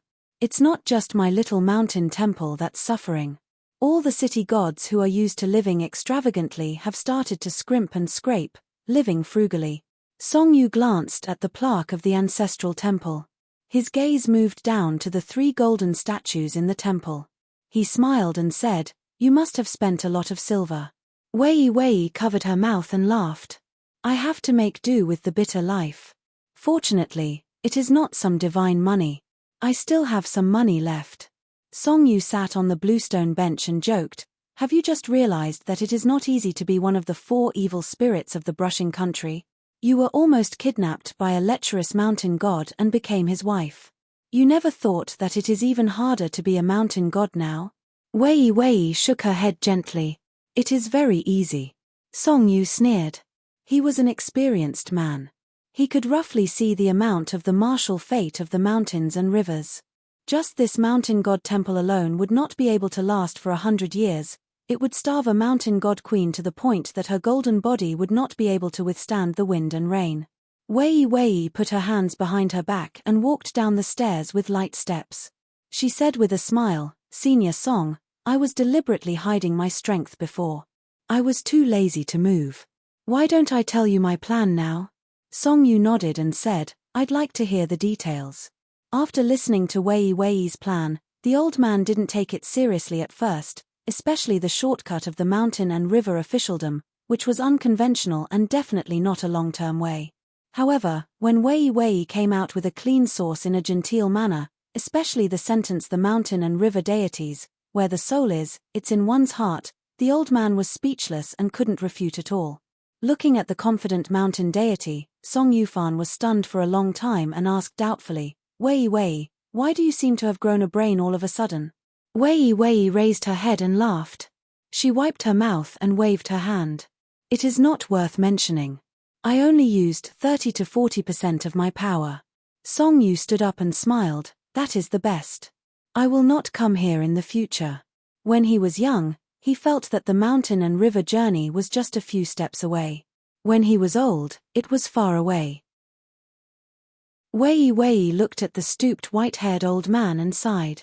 She stopped smiling and said honestly, "To be honest, this method was taught to me by Chen Pinggan.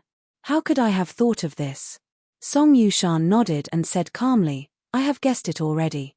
The old man turned and left. The tall woman came to the mountain god and sighed, "Senior Song is really good at predicting things."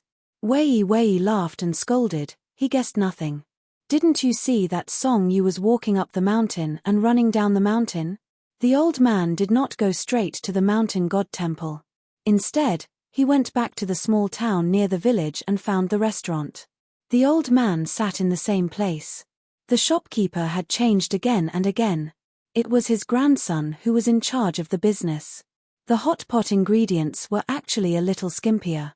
Song Yusha knew that it was no longer the same taste as before, but he didn't say much. There was nothing to say in the first place. On the contrary, he hoped that the business of this restaurant would be better in the future. Maybe one day when he made enough money, he would pay attention to the food again. Even though the young manager recognized Song Yuxiao, the old sword sage from Combe Country who had a good relationship with his grandpa, he still felt a bit guilty after serving all the hot pot ingredients to the table. Therefore, he didn't want to establish a relationship with Song Yuxiao. After exchanging some pleasantries, he quickly left. Song Yu didn't ask for 2 sets of chopsticks and bowls, but he asked for 2 wine cups. One of the wine cups was placed on the opposite side of the table, but he didn't pour any wine. The old man took a sip of the wine and cursed a few times. This stinky brat actually dared to hide from him. After a few cups of wine, the old man could not help but stand up and fill the cup. He sat down again and murmured something. It was unclear whether he was scolding or something else. Song Yu suddenly turned around and smiled. "Why are you two here?" It was his grandson Song Fengshan and granddaughter-in-law Liu Qian. They sat down and Song Fengshan smiled. It was Wei Wei who sent the letter. "On the way here, Liu Qian made a bet with me that you would come here first. I didn't believe her, so I punished myself by drinking 3 cups. Song Yu said impatiently, "Just tell me if you want to drink."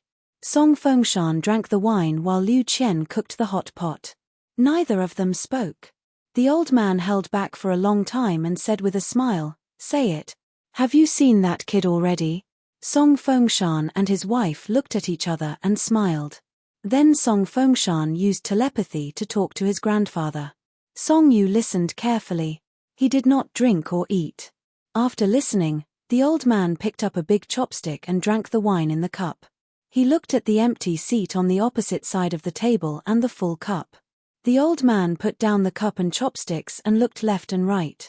He looked at his grandson and granddaughter-in-law and smiled. He slowly closed his eyes and opened them again. Finally, he looked at the empty seat. His vision was a little blurry. The old man said softly, It's a pity that I can't go to the Great Wall of Sword Aura. Song Yu picked up the cup and chopsticks again and laughed. Hot pot and wine, Jianghu is still the same. South Hassa continent, an ordinary mountain by the sea. It was just a veritable place of cultivation. Even the mountain and swamp cultivators of the lower 5 realms would not be so simple. The 3 neighboring cottages were occupied by 3 upper 5 realms. 2 of them were sword immortals. Lu Ji, Xiao Yunyang, the sword immortal of Spring Banner House, and Madame Xianyang of the Upside-Down Mountains Plum Blossom Garden.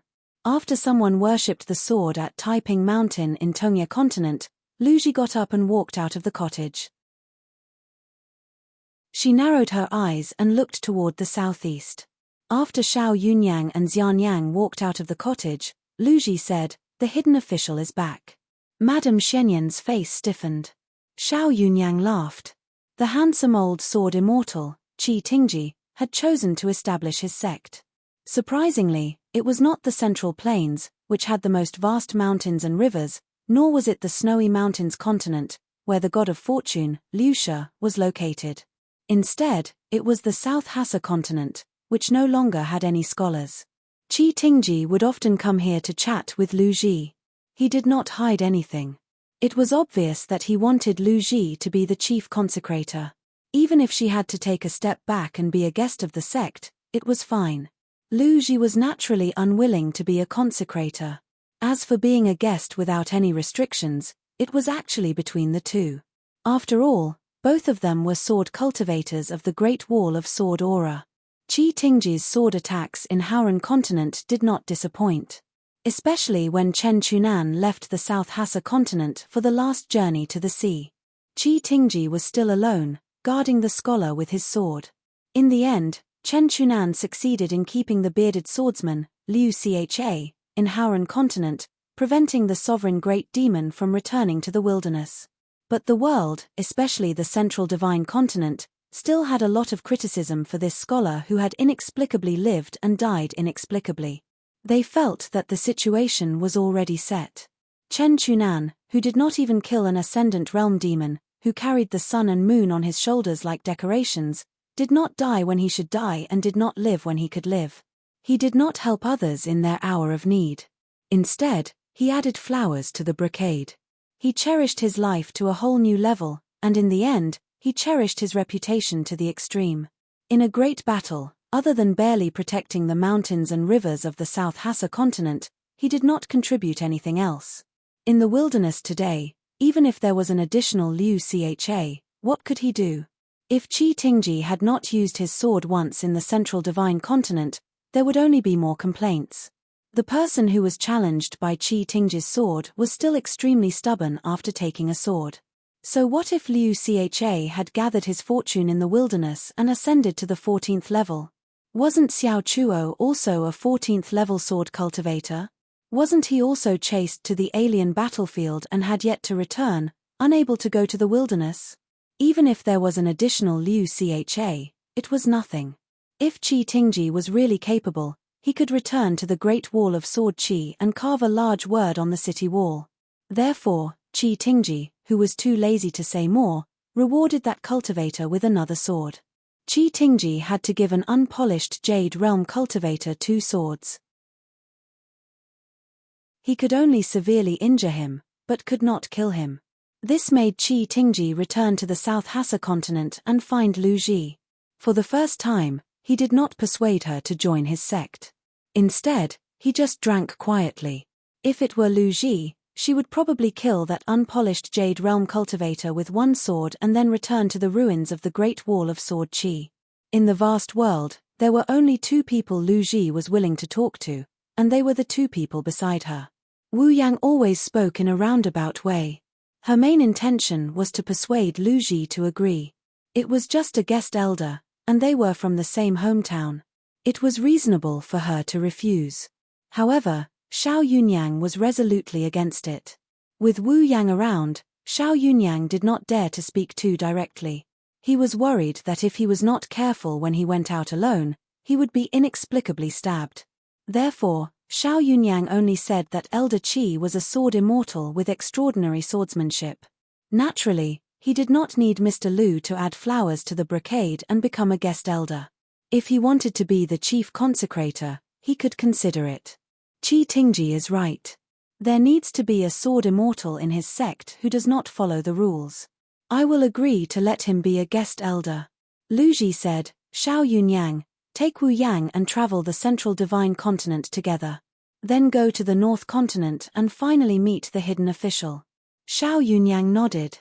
That would be best. Otherwise, your intentions would be too obvious. As for whether Lu Ji would be a guest elder, Xiao Yunyang did not have much of an opinion. Previously, he just could not stand Wu Yang's behavior. Madame Wu Yang said tentatively, Mr. Lu, I think I should stay here and accompany you. Lu Ji said calmly, leave immediately. Madame Wu Yang was aggrieved. She really did not want to meet the hidden official. Last time, there was a plum blossom garden missing. What about this time? Xiao Yunyang took a deep breath.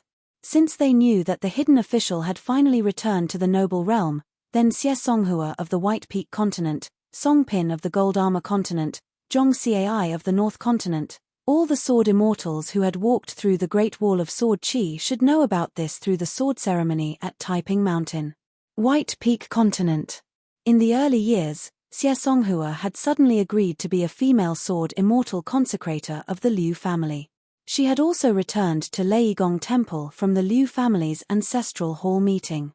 Since she could take a nap in her chair, she could get a large sum of money for free. Xie Songhua even specifically reminded the Liu family that whenever there was a meeting, no matter how big or small, she must send a flying sword message. As long as she was in the White Peak continent, she would definitely rush over. In any case, she was a formal consecrator. She had to contribute. Even if she did not have the opportunity to contribute, she should still give advice. According to the ordinary sects on the mountain, they would have already criticized her. However, the Liu family of the White Peak continent, no matter how big or small, would really send a flying sword message to Xie Songhua. Every time, they would find a way to give her money. After many times, not to mention the divine money spent on the two direct disciples' sword practice, even Xie Songhua's own share was not short of money. Xie Songhua could not help but feel a little apologetic.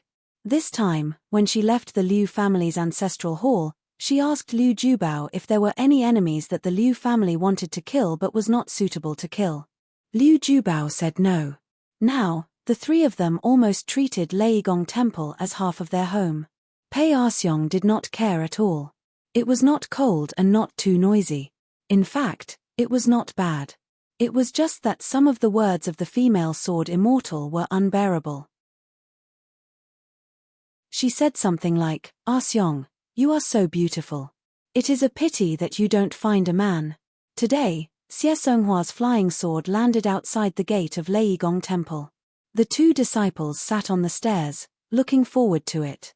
When Pei Arsyong saw Xie Songhua, she immediately stood up and returned to the temple.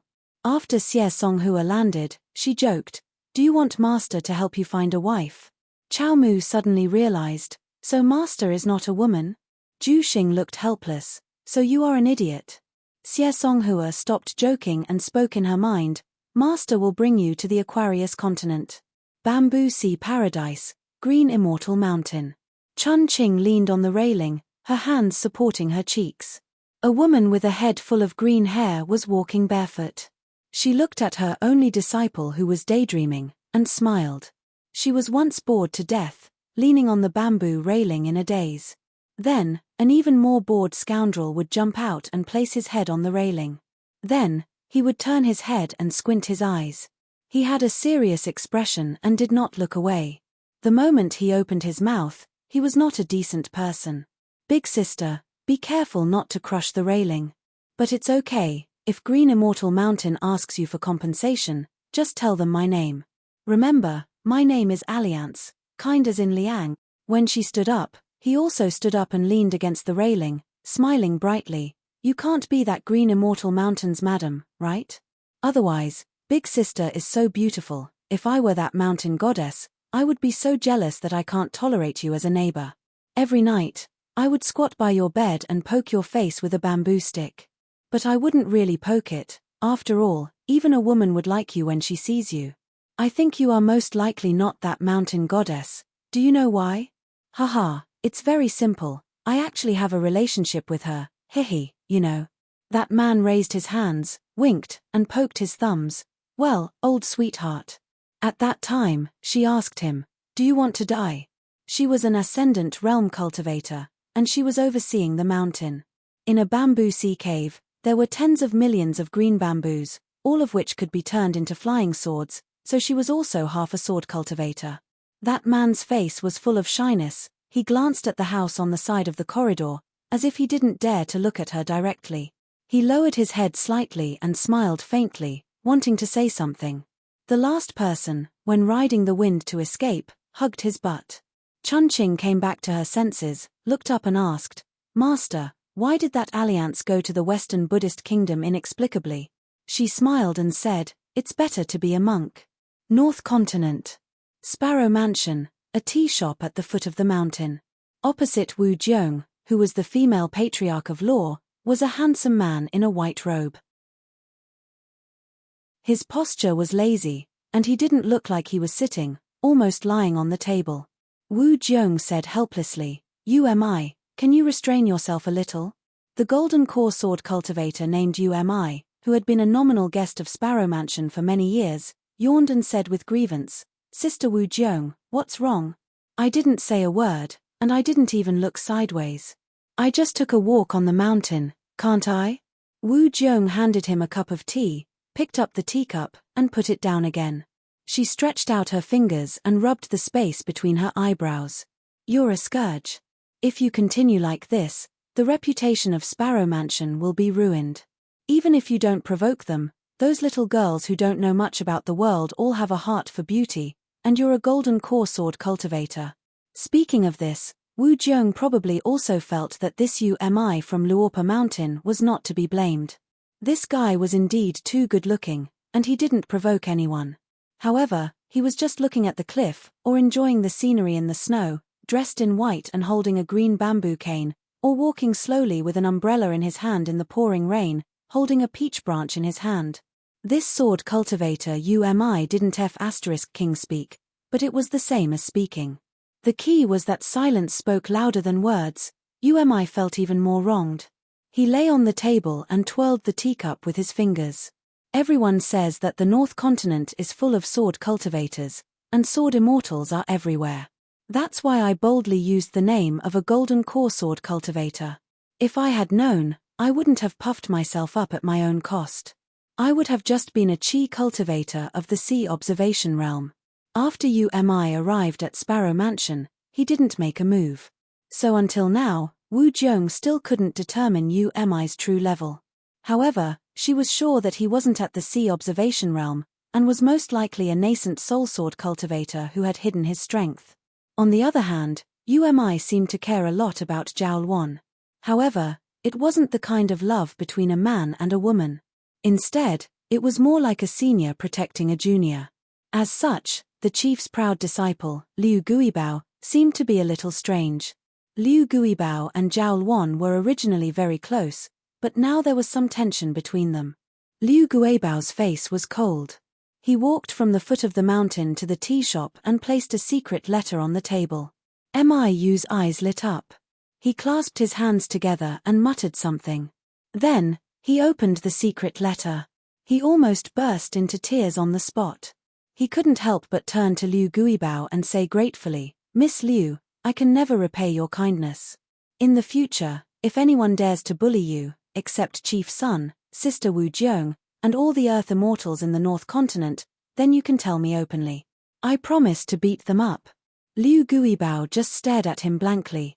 Aren't you the one who needs to be beaten up the most? Miu knew the answer in the girl's eyes, but he still pretended to be a fool and didn't say anything. Miu carefully put away the secret letter from Mount covering cloud. He stood up and took a deep breath. He could finally reply. Suddenly, 3 sword cultivators flew over on their swords. Wu Jiong and Liu Guibao quickly stood up.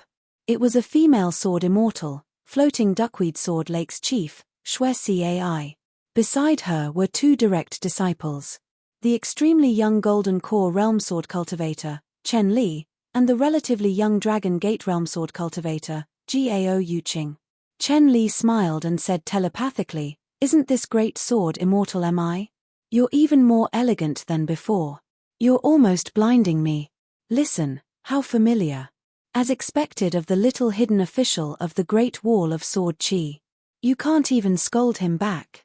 You really liked this." It was a feeling he hadn't felt in a long time. Li Cai greeted the two female cultivators from Rainbow Sparrow Manor. After exchanging pleasantries, she said telepathically to Miu, "I won't be going to Aquarius Continent. I'll have to trouble Sword Immortal Mi to escort them to Luopo Mountain." Miu said, "I will first go to Cloud City and bring Jiaoshu along." Li Cai waved her hand, "Even if you bring all the female cultivators from Rainbow Sparrow Manor, I won't care about you. But I'll say this first, if you dare to seduce Yuqing, I'll kill you. Even if you don't, as long as Yuqing has any thoughts about you, I'll kill you." Miu laughed, "Sword Immortal Li, you might not know this, but when I look at the way some ladies look at me, I can tell if they already have someone in their heart." Li Cai clicked her tongue, "You're so shameless and fake, is that the innate divine ability of your flying sword?" Miu smiled and nodded, then asked, "Are you sure you don't want to see Consecrator Ju?" Li Cai scolded, "Damn that heartless bastard, he should be the one to come see me." Miu nodded, "That's right. Aquarius Continent." A new second in the imperial examinations of the Great Li dynasty, a Hanlin Academy editor with the surname Cao, suddenly applied for illness and quietly left the capital. At an immortal ferry, he took a ferry to the Oxhorn Mountain Ferry. Other than that, many of Luopo Mountain's direct disciples, consecrators, guest officials, as well as people who had good relations with Luopo Mountain, all started to set off. On the Cloud Boat Ferry, Jiang Shangzhen sat on the railing and laughed, "I thought you would fight 2 battles. Chen Pinggan shook his head. At that time, inside the Jixie Temple, he and Wang Zhu, both of them were separated by a window, inside and outside the house, and chatted for a while. She asked a question, "Why did you cancel the contract?" Chen Pinggan asked back, "Have you thought it through? Do you really want to be a Jixie Temple?" In the end, neither of them gave an answer. Wang Zhu returned to Water of Blasphemy, and continued his closed-door training. The cloud boat ferry slowly stopped at Oxhorn Mountain. Pei Qian and Jiang Shangzhen, followed by 9 sword immortal embryos. However, Chen Pinggan left the boat early and landed on the ground. He landed on a mountain path, and finally walked to the 2 small tombstones, knelt down, and kowtowed.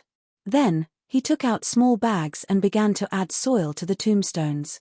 The green-robed man, who was already in his 40s, poured a pot of wine in front of the tombstones, knelt on one knee, bent his waist, and lowered his head, silently speaking in his heart. Finally, the man's voice trembled slightly, and he frowned, chuckled softly, "Father, Mother, don't worry. Other than being away from home for a long time, everything has been good these years." Chen Pinggan was silent for a long time, and stayed where he was for a long time. When he got up and slowly went down the mountain, it was already dusk. When Chen Pinggan took a slight detour, he went to the former immortal tomb, looked at it from afar, and walked back to the end of Mud Bottle Alley. It was already late at night. He took out a bunch of keys, opened the courtyard door with brand new spring couplets pasted on both sides, and gently closed the courtyard door with the door god pasted on it. Then, he opened the door, looked up at the word spring, and entered the house. Chen Pinggan lit a lamp on the table, and lay on the table. He wanted to keep watch, but he accidentally fell asleep just like that. He didn't know how many days and nights he slept. When dawn broke, Chen Pinggan sat up. Although he was a little sleepy, he slowly got up, and found only Pei Qian outside the door. Pei Qian smiled, "I stopped Sister Nuanshu and Xiaomi, and asked them to wait for Master at the foot of Jise Peak." Chen Pinggan smiled and nodded, "It's today?" Pei Qian nodded vigorously, "More people are at the entrance of the ancestral hall. They've all arrived. Little senior apprentice brother has rushed over, and is probably still lying on the ground taking a nap." If Wei Shanjun hadn't cast the mountain water seal, the entire northern peak would have sensed the abnormality of Jise Peak's atmosphere. Chen Pinggan closed the door to the house and courtyard, and stood in the mud bottle alley, saying, "Follow me." A green robe fluttered, and a black robe followed behind. The two of them landed at the entrance of Gse Peak. The girl in pink and the girl in black, one returned from the lotus root paradise, and Nwanshu curtsied and called out "Master," while the other grinned from ear to ear. Chen Pingan smiled with his eyes squinted, and gently rubbed the girl's head with each hand, and said with a smile, "Let's go up the mountain." When a green robe with a jade hairpin appeared at the top of the stairs, he realized that there were dozens of his own students, disciples, Luo Po Mountain's consecrators, guest elders, and their respective disciples and friends outside the Gse Peak's ancestral hall. Compared to the first time he visited the Gse Peak's ancestral hall, there were many more people. Chen Pingan walked forward slowly, and finally stopped. He was in a daze for a moment. Pei Qian brought Nwanshu and Xiaomi forward quickly, and walked towards the crowd, and then turned to face Chen Pingan. The mountain wind blew, and a green robe with a sword on his back, his sleeves fluttered. Facing the crowd in front of him, Mountain Master Chen Pingan faced the crowd, and suddenly cupped his fists in greeting. The crowd opposite him returned the greeting solemnly. Chen Pingan took the lead and stepped through the door of the ancestral hall. In the Gse Peak's ancestral hall, there were 3 hanging portraits, the sage of literature, Qi Jing-chun, and Kui Cheng. A green robe stood at the front, holding an incense stick with both hands. Behind Chen Pingan, they were student Kui Dongshan, disciple Pei Qian, and student Cao Qinglang. Luo Po Mountain's Judge Changming, accountant Wei Wenlong. Mountain Peak Realm martial artist Zhu Lian, Far Travel Realm Lu Baixiang, Aurus Core Realm Sword Cultivator Sui Yuyu, Far Travel Realm Wei Xian. Chen Lingjun, Chen Ruchu, Sharu. Luo Po Mountain's Mountain Guardian, Right Guardian Zhu Xiaomi. Jiang Chu, Zhong Jiazhen. Zhao Shuxia, Zhao Luan. Center Yuanji, Yuan Bao, Yuan Lai. His real name was Zhu Junchen. Immortal Realm Sword Cultivator Jiang Shangzhen. Far Travel Realm Peak Zhongqiu. Jade Realm Bottleneck Sword Cultivator Miu. Nascent Soul Realm Sword Cultivator Kui Wei. Honorary Guardian, Blind Daoist Jiao Cheng, Zhao Dungao, Tianju North Continent's Hemp Sect Nascent Soul Realm Cultivator Du Wensi, Aurus Core Realm Sword Cultivator Pang Lanshi. Fox Country's Lord Pei Xiong, Nascent Soul Realm Water Serpent Hongxia, Chess Dun Mountains Yunzi. 9 Sword Immortal Embryos, He Jiyu, Yu Xiahui, Cheng Chaolu, Na Lan Yuji, Yaro Xiaoyon, Yu Qingzhong, He Xiangting, Bai Xian, Sun Chunwang. Spectators: Liu Xianyang, and Li Li Liu, Han Chengjiang. Lin Shuyi, Yu Lu, Xie Xie, Dong Shuijing. Northern Mountains Lord Wei Pai. Taihui Sword Sect's Liu Jinglong, disciple Whitehead. Dragon Spring Sword Sect's first disciple Dong Jiyu. Aou Bak Liu Zhongruan. Old Dragon City's Fan Lady Gui, disciple Jin Su. Sun Jiashu Floating Duckweed Sword Lake's direct disciple Chen Li, Gao Yuqing. Spring Banner House Sword Immortal Xiao Yunyang, Inverted Mountains Lady Yang. Book Lake's True Realm Sect's Li Fuyao, Ju Caizhen. Hemp Sect's God of Wealth Wei Yusong. Sparrow Manor's Manor Lord Sun Qing, disciple Liu Gui Bao. Above Cloud City's Shu Xingju, Honorary Guardian Huan Yun. Snow Mountain Continent's Sword Immortal Xie Songhua, disciple Ju Xing, morning and evening. Wind Snow Temple's Great Sword Immortal Wei Jin. Xian Finger Peak's Yuan Ling Hall. Golden Crow Palace's Yuanying Realm Sword Cultivator Liu Jiqing. Middle Earth Divine Continent's Yu Zuofu, Shao Yuan Dynasty's Lin Junbai. Today, inside Gse Peak's ancestral hall, there were many sword cultivators, many martial artists. And the mountain lord standing at the front, Chen Pingan, who had just returned from a long journey, was a sword immortal, and also an end realm cultivator. He was the mountain lord of Treasure Vase Continent's Luo Po Mountain, and was once a hidden official of the Great Wall of Sword Qi, and the last disciple of Vast World's literature saint. Soon, the entire world would know that the hidden official Chen Shi was called Chen Pingan.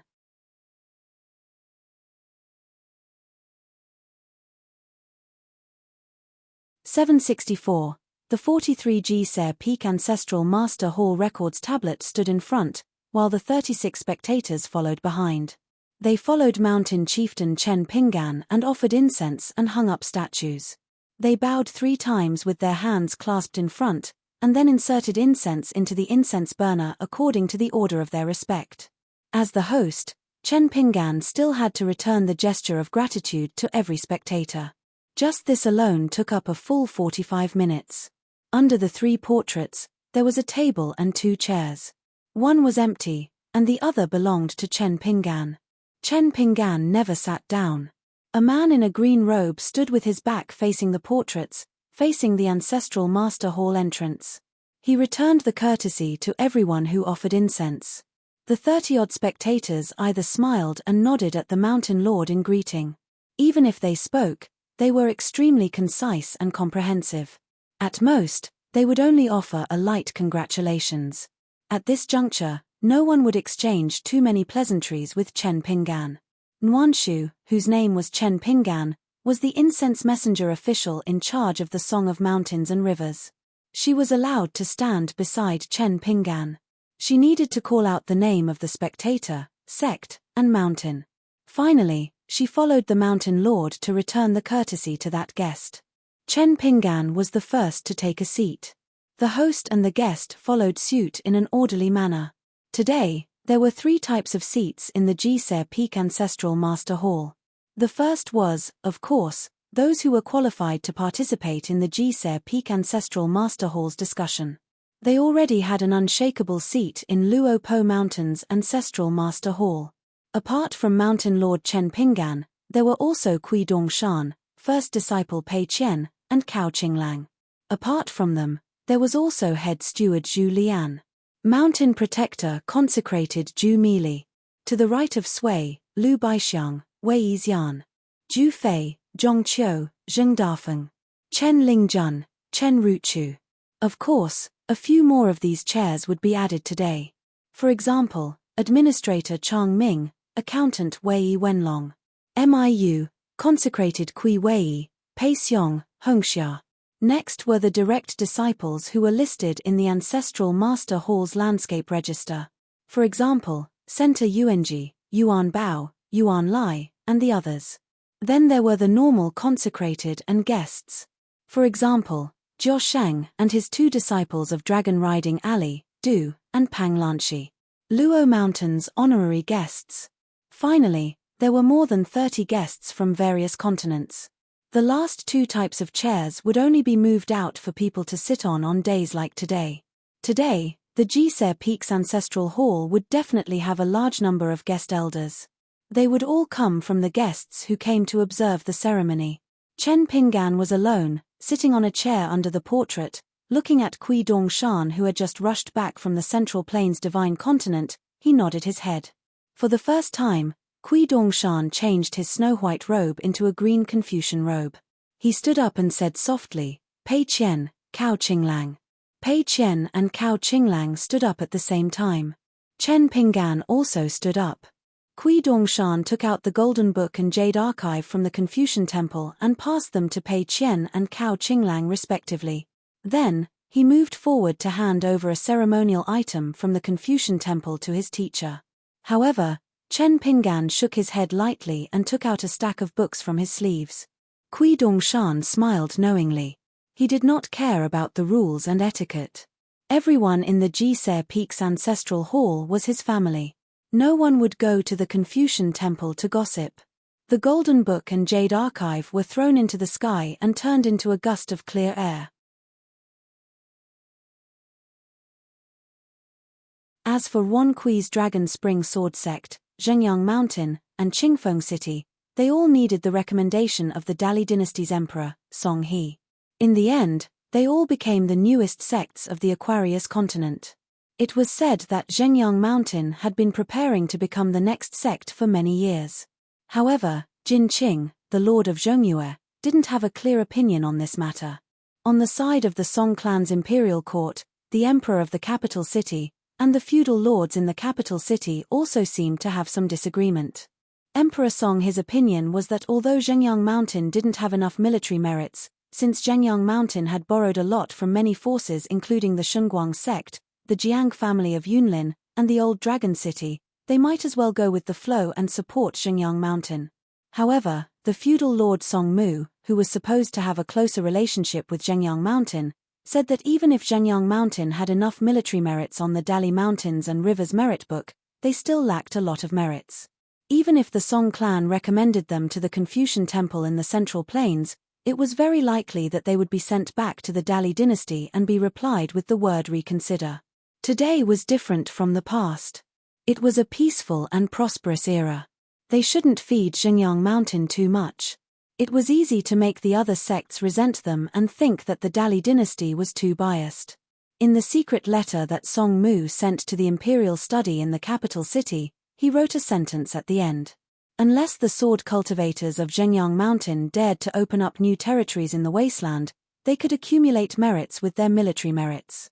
No matter what, Luopa Mountain would eventually become a sect with the word sect. At this moment, Luopa Mountain would still be the youngest sect in the world. Chen Pinggan heaved a sigh of relief. He raised his hand and gestured twice. He said with a smile, "Sit down. We're all family today. Let's be casual. As long as you don't expose your chest or stomach or take off your shoes and sit cross-legged, there's nothing particular." After everyone was seated, Chen Pinggan sat down and looked at the right guardian of Luopa Mountain with a smile. He said softly, "Meili, serve the tea." "Yes, sir." Ju Meili's shoulders shook. She quickly slid down from the oversized chair and straightened her chest. The little girl's face was flushed. It was finally her turn to show up. Today, she had another official position, the tea officer. She was responsible for serving tea to everyone in the ancestral master hall. How prestigious was that? Sister Nuanshu and Jingqing were the assistant tea officers who helped out. A little girl in black immediately led the little girl in pink and the little boy in green to distribute tea to everyone. Chen Lingjun was responsible for taking out tea from the square kun object. He held a teacup in each hand. Little Meili and Nuanshu were responsible for serving tea. When Liu Xianyang took the tea from little Meili, he said with a smile, "The big water monster of Mute Lake is really famous." Ju Meili glared at Liu Xianyang. She wasn't the kind of person who cared about fame. It was just that the little girl couldn't help but smile. Liu Xianyang reached out to rub the little girl's head. Ju Meili quickly knocked her head away and quickly went to serve tea to the next guest. Chen Pinggan only took a sip of tea symbolically and put down the teacup. Luopa Mountain's landscape record had been elevated. It was originally archived by the Dali Ministry of Rites, but now it was recorded by the Central Plains Confucian Temple. Luopa Mountain clearly bypassed the Dali dynasty intentionally or unintentionally. They didn't borrow the power of the Song clan to ask for the recommendation. Luopa Mountain only sent a flying sword message to the capital's Ministry of Rites. It could be considered as informing the Dali imperial court of such a matter. Chen Pinggan was actually not unfamiliar with the matter of attending the ceremony. It was because he had only attended it once. As for the people who climbed the mountain, other than the mountain and plains cultivators, the number of times they attended the ceremony shouldn't have been so few.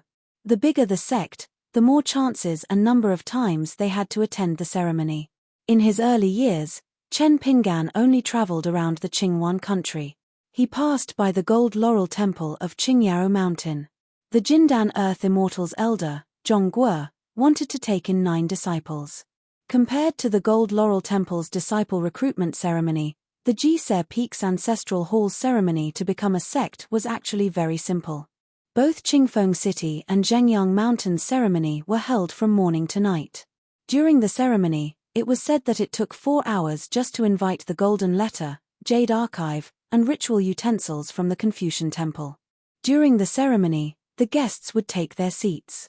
The chanting officer of the Ancestral Hall would use a drawl similar to the Daoist's Qing Ci Bao Bao Ji, which was extremely slow.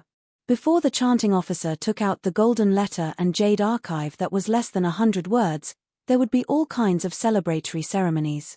For example, the sword cultivators of Zhengyang Mountain jointly worshipped the ancestors of the Ancestral Hall. They also had to create all kinds of auspicious phenomena, ranging from 6 to 9 kinds. Then, it would be spread to all the immortals on Ijo Mountain through the mountain water formation and the activated mirror flower, water moon. In addition, just the immortal tea provided to the distinguished guests, the fruits on the mountain, as well as the exotic flowers and herbs planted along the way, as well as the cries of the immortal cranes and spiritual birds in the sky, the etiquette department of the ancestral hall would carefully prepare for at least a month. The number of immortal coins consumed for this was calculated in Guyu coins. On the other hand, Luopa Mountain only treated the guests with a bowl of tea. Liu Xianyang had inexplicably dropped a level, but whether it was his lifebound flying sword, body, soul, or meridians, none of them were damaged. He was just a nascent soul, which was equivalent to nothing. It was extremely strange, and that was why Ruan Ting had agreed to let him stay at the blacksmith shop to recover. Every time Liu Xianyang looked at Chen Pinggan, he would smile. Every time their eyes met, Chen Pinggan would put on an expression that said he was not afraid of a crooked shadow. Beiyu Mountain Lord Wei Pai was the first Upper Five Realms Mountain Lord in the history of Aquarius Continent. Now, he was also the first Immortal Realm Great Mountain Lord. Therefore, a few years ago, the Parting Cloud Mountain once again organized a proper night banquet. Because after the Great War ended, each side had earned a lot of military merits, and the Li dynasty rewarded them with many rewards. Therefore, the originally shriveled money bags of the various immortal masters and deities of the mountains and rivers were once again filled up. The Northern Mountain Territory did not have to spend all their money to sell the iron pots and pans. Tai Hui Sword Sect's previous sect leader, Han Huizi, died in the Great Wall of Sword Qi. Discipline ancestor Huang Tong died in the central battlefield of Aquarius Continent. They all died in a foreign land. As a result, in the entire sect, only sect leader Liu Jinglong was an Upper Five Realms sword immortal, Jade Unpolished Realm. Disciple by Shou, a Jindan sword cultivator. After forming his Jindan, he was able to establish a peak and become the new mountain lord of Pianran Peak. Whitehead felt strange today. Among the 9 brats in the Great Wall of Sword Qi, there was a brat called Bai Xian, who kept looking at him, as though he was familiar with him. Jinwu Palace's Liu Jiqing, above Cloud City's Shu Xingjiu, both of them sat near Liu Jinglong. The two of them had gone to Pianran Peak to drink with the young sect leader of Tai Hui Sword Sect. Currently, Liu Jinglong's alcohol tolerance was renowned in the 2 continents, and Shu Xingjiu and Liu Jiqing had contributed greatly. Adding on the female sword immortal Li Cai, old martial man Wang Fu and the others who added fuel to the fire, it could be said that sword immortal Liu either did not drink, or drank, his alcohol tolerance was invincible. Therefore, Liu Jinglong's visit was not only to congratulate Luo Po Mountain, but also to thank Chen Pinggan. Dragon Spring Sword Sect's first disciple Dong Jiyu, who was Liu Xianyang's senior brother, was a nascent soul realm cultivator, but not a sword cultivator. Junior sister Shu Xiaoqiao, a golden core realm sword cultivator. Xie Ling, a nascent soul realm sword cultivator, was proficient in talisman and formations. He was one of the top 10 youths in Aquarius Continent, and in the past few years, his ranking had been constantly rising. He had already surpassed Wind Thunder Garden's sword cultivator Liu Baqiao. 10 youths. Leading them was true Martial Mountain's Ma Ku Xian. Other than Dragon Spring Sword Sect's direct disciple Xie Ling. And nascent Soul Realm Sword cultivator Liu Baqiao. Cloud Forest Jiang Clan, nascent Soul Realm cultivator Jiang Yun. Lake Viewing Academy, Virtuous Juju, who had been a gentleman thrice, kept on going back and forth between the 2 titles of Virtuous Man and Virtuous Man, never getting tired of it. True Realm Sect, Golden Core Realm Sword cultivator Sui Yu. The other 10 youths were all new faces that had risen in the war, for example, Ma Ku Xian's senior uncle, military sect cultivator Yu Shiwu. Aquarius Continent also had 10 substitutes. Among them was a young sword cultivator from Upright Sun Mountain, a potential sword immortal, named Wu Tijing. When Upright Sun Mountain became a sect, the young man was also taken in as the closed-door disciple of Upright Sun Mountain's Mountain Lord. Aquarius Continent had 10 youths and 10 substitutes, a total of 20 cultivation geniuses. Luckily, Luo Po Mountain still had Sui Yu, who occupied a spot. Dong Jiyu sat beside Wind Snow Temple's great sword immortal Wei Jin. After all, Wind Snow Temple could be considered as the maiden home of Dragon Spring Sword Sect, and Wei Jin was now the undisputed #1 sword cultivator of Aquarius Continent.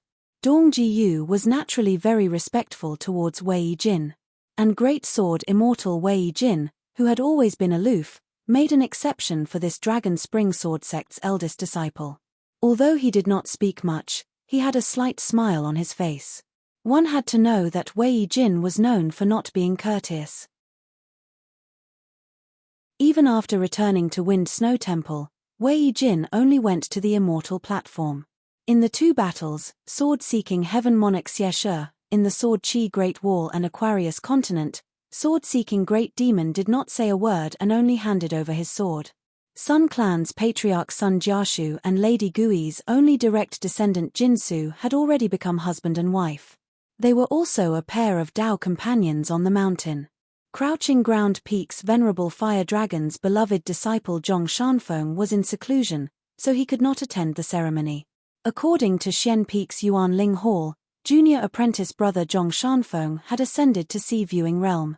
When they parted in Qinghuan, Zhong Shanfeng was not even a cultivator of the Middle Five Realms. Outside of Yuan Ling Hall on Luopa Mountain, several senior apprentice brothers, along with their master, were acting as Dao protectors for Zhong Shanfeng.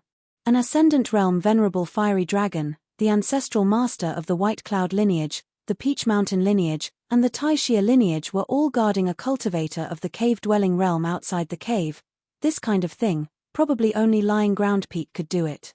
However, the so-called Dao protectors were actually just a few fellow disciples accompanying their master to chat. They would set the table, prepare the wine, serve a few dishes with wine and a large basin of fruits. They would admire the moonlight, watch the wind and rain, and quietly wait for their master to be in the mood to write a few limericks.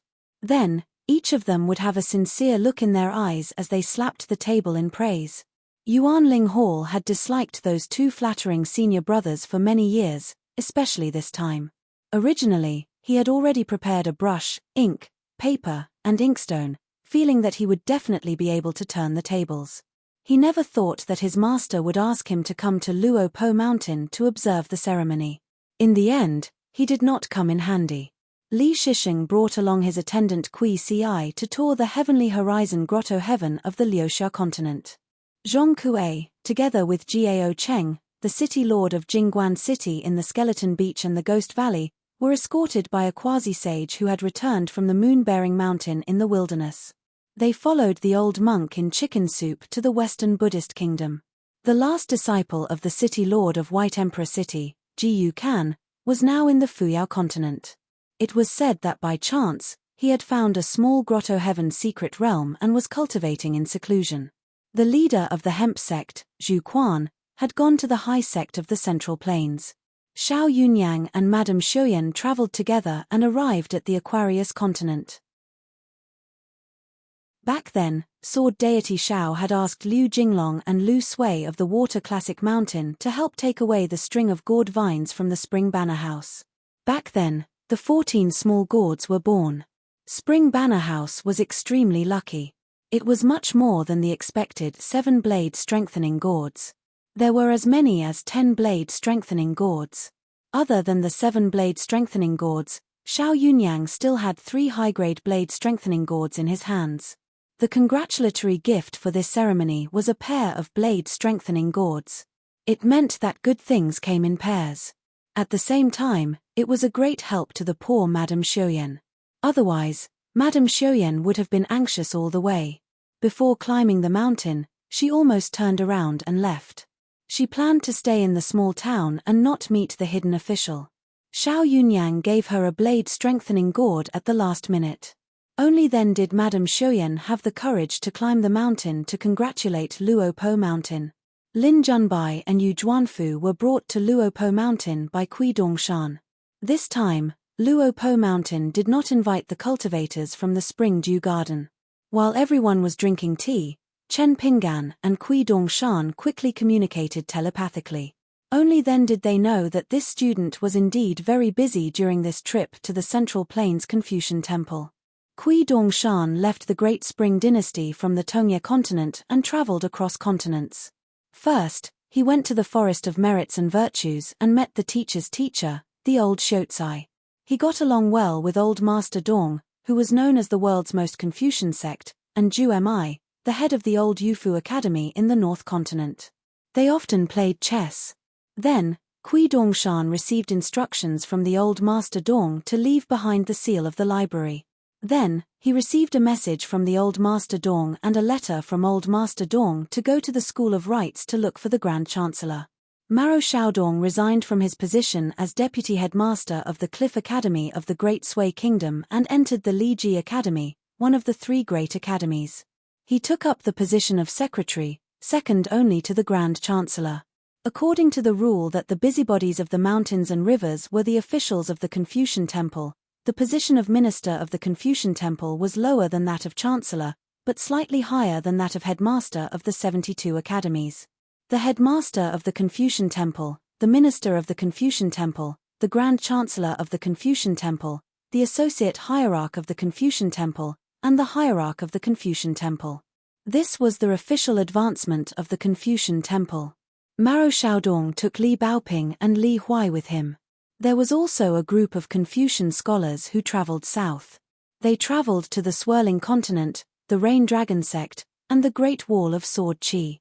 Right now, the group of them should be at the Great Wall of Sword Qi. Due to the distance, they had missed this ceremony. Kui Dongshan and the Grand Chancellor of the Academy came together and recommended Luo Po Mountain to be promoted to a sect in the name of Rites Academy Maro Sier. Kui Dongshan also found an old sage of the Confucian Temple, who was of high seniority and had great merit, Fu Sheng.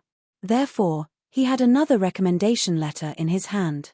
Finally, he also had the letter of Ju Mi, who was about to head to the Tongye continent to take up the post of a headmaster of an academy. Headmaster, secretary, and associate hierarch. With 3 recommendation letters in hand, he went to the Confucian Temple of Middle Earth and found the deputy hierarch, Teacher Han. In the end, the 3 hierarch and deputy hierarch, as well as the 3 grand chancellors of the academy, gathered at the Confucian Temple for a discussion. 2 of them wanted to reconsider. Their reason was that since the headmaster of Luo Po Mountain was, according to Kui Dongshan, only a nascent soul sword cultivator and a 9th realm warrior, it was inappropriate to promote the sect. Kui Dongshan was so angry that he almost threw a tantrum. However, the sage of rites appeared and said that there was no need for further discussion. Naturally, there was no need for further discussion. By the time Ju Mili and the other 3 served tea, everyone had drunk their tea. Pei Qian and Cao Qinglang had already moved a table and a chair between Chen Pinggan and Changming's seats. They were preparing to write down the genealogy records.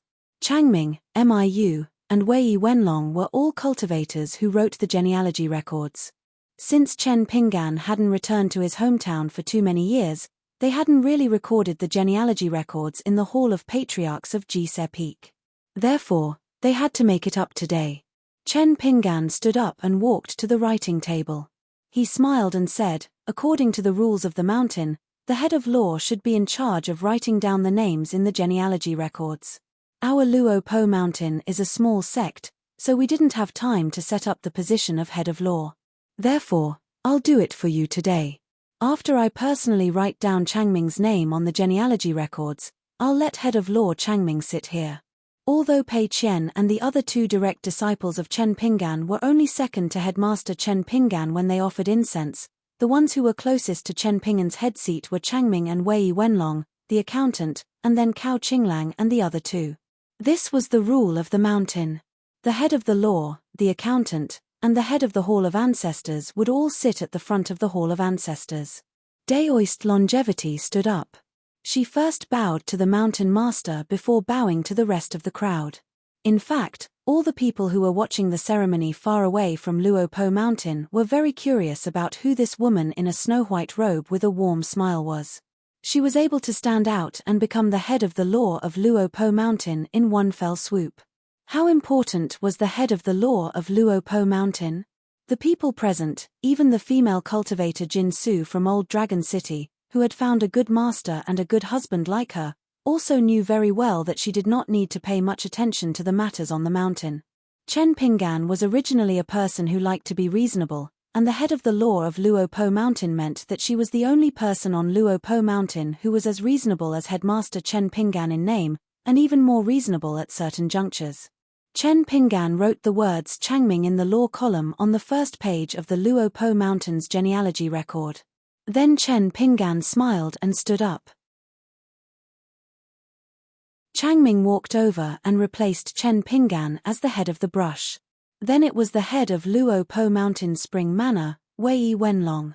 Wei Wenlong stood up and bowed to Chen Pinggan, and then to everyone else. Finally, he did not let go and looked at his teacher, Spring Banner House Sword Immortal Xiao Yunyang. Xiao Yunyang stood up with a big smile and bowed to his former disciple, Wei Wenlong, as an equal. According to the rules of the mountain, the etiquette in Jise Peak's ancestral hall and outside today could be done separately. Sword Immortal Xiao did not expect that a direct disciple with average cultivation talent would become Luo Po Mountain's head of accounts and the hidden official's right-hand man.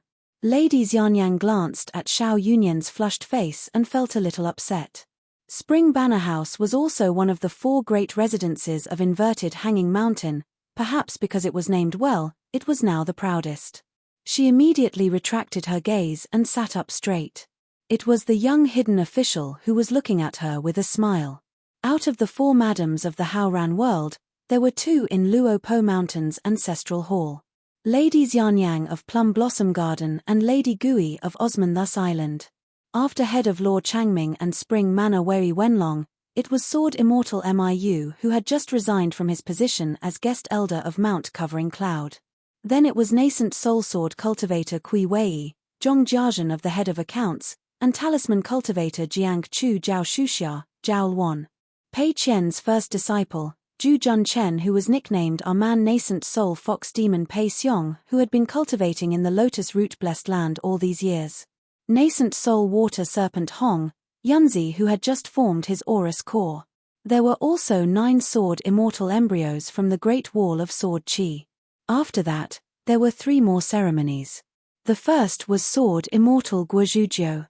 Her name was recorded on the 2nd page of the Ancestral Hall's direct disciple. She became the Mountain Lord Chen Ping'an's direct disciple. The second was the young martial artist Zhao Shuxia. Similarly, he became Chen Ping'an's disciple and officially became the Mountain Lord Chen Ping'an's direct disciple. From then on, among Chen Ping'an's direct disciples, there were Kui Dongshan, Pei Qian, Cao Qinglang, Guozhujiu, and Zhao Shuxia. There were a total of 5 people. The third was Zhu Junchen. Becoming Pei Qian's disciple was equivalent to becoming Chen Ping'an's direct disciple at the same time. The ceremony of becoming a disciple required the disciple to kowtow and the master to drink tea. After Chen Pinggan and his disciple Pei Qian accepted their respective disciples, Chen Pinggan drank a cup of tea from Zhao Shu and a cup of tea from Zhu Junchen. After putting down the teacup, Chen Pinggan smiled and said, "Everyone, why don't we strike while the iron is hot and settle the matter of our Luopa Mountain hiring a guest elder today?" If not for the rules of the mountains and rivers, Chen Pinggan would have already asked Kui Dongshan to close the door. Some of them were scholars in the same line of literature. There was no need to add flowers to the brocade, such as Lin Shuyi, Yu Lu, Xie Xie, and Dong Shuijing. Wei Pai was the mountain lord of the North Peak, Liu Jinglong was the master of a sect, Liu Zhongruan was the master of an island, Sun Qing was the master of Sparrow Manor, and Xu Xingjiu was the city lord of Above Cloud City. Due to the lack of etiquette, they could only drop the matter. Some of them were business allies. There was no need to add feet to a snake to prevent confusion. For example, Fan Er of Old Dragon City, Sun Jiashu, and Wei Yusong of the Hemp sect. Therefore, the final candidates to become a guest elder of Luopa Mountain were Xiao Yunyang, Madame Huanyan, Huan Yun, Xie Songhua, Liu Jiqing, and Li Fuyao. There was also Wei Jin of the Wind Snow Temple and Yuan Ling Hall of the Blackfinger Peak. These 2 actually did not have any thoughts about becoming a guest elder. However, Chen Pinggan convinced them with reason and moved them emotionally, causing them to change their minds. It was not difficult to convince Wei Jin. After all, Great Sword Immortal Wei had received my senior brother's swordsmanship guidance. It would be inexcusable if he did not give him face. As for Yuanling Hall of the Black Finger Peak, he agreed on account of his junior brother, Zhong Shanfeng. Furthermore, he was familiar with Chen Pingan. The last one was Chen Li of the Sword Lake of Floating Duckweed, who had requested to be a guest elder through telepathy.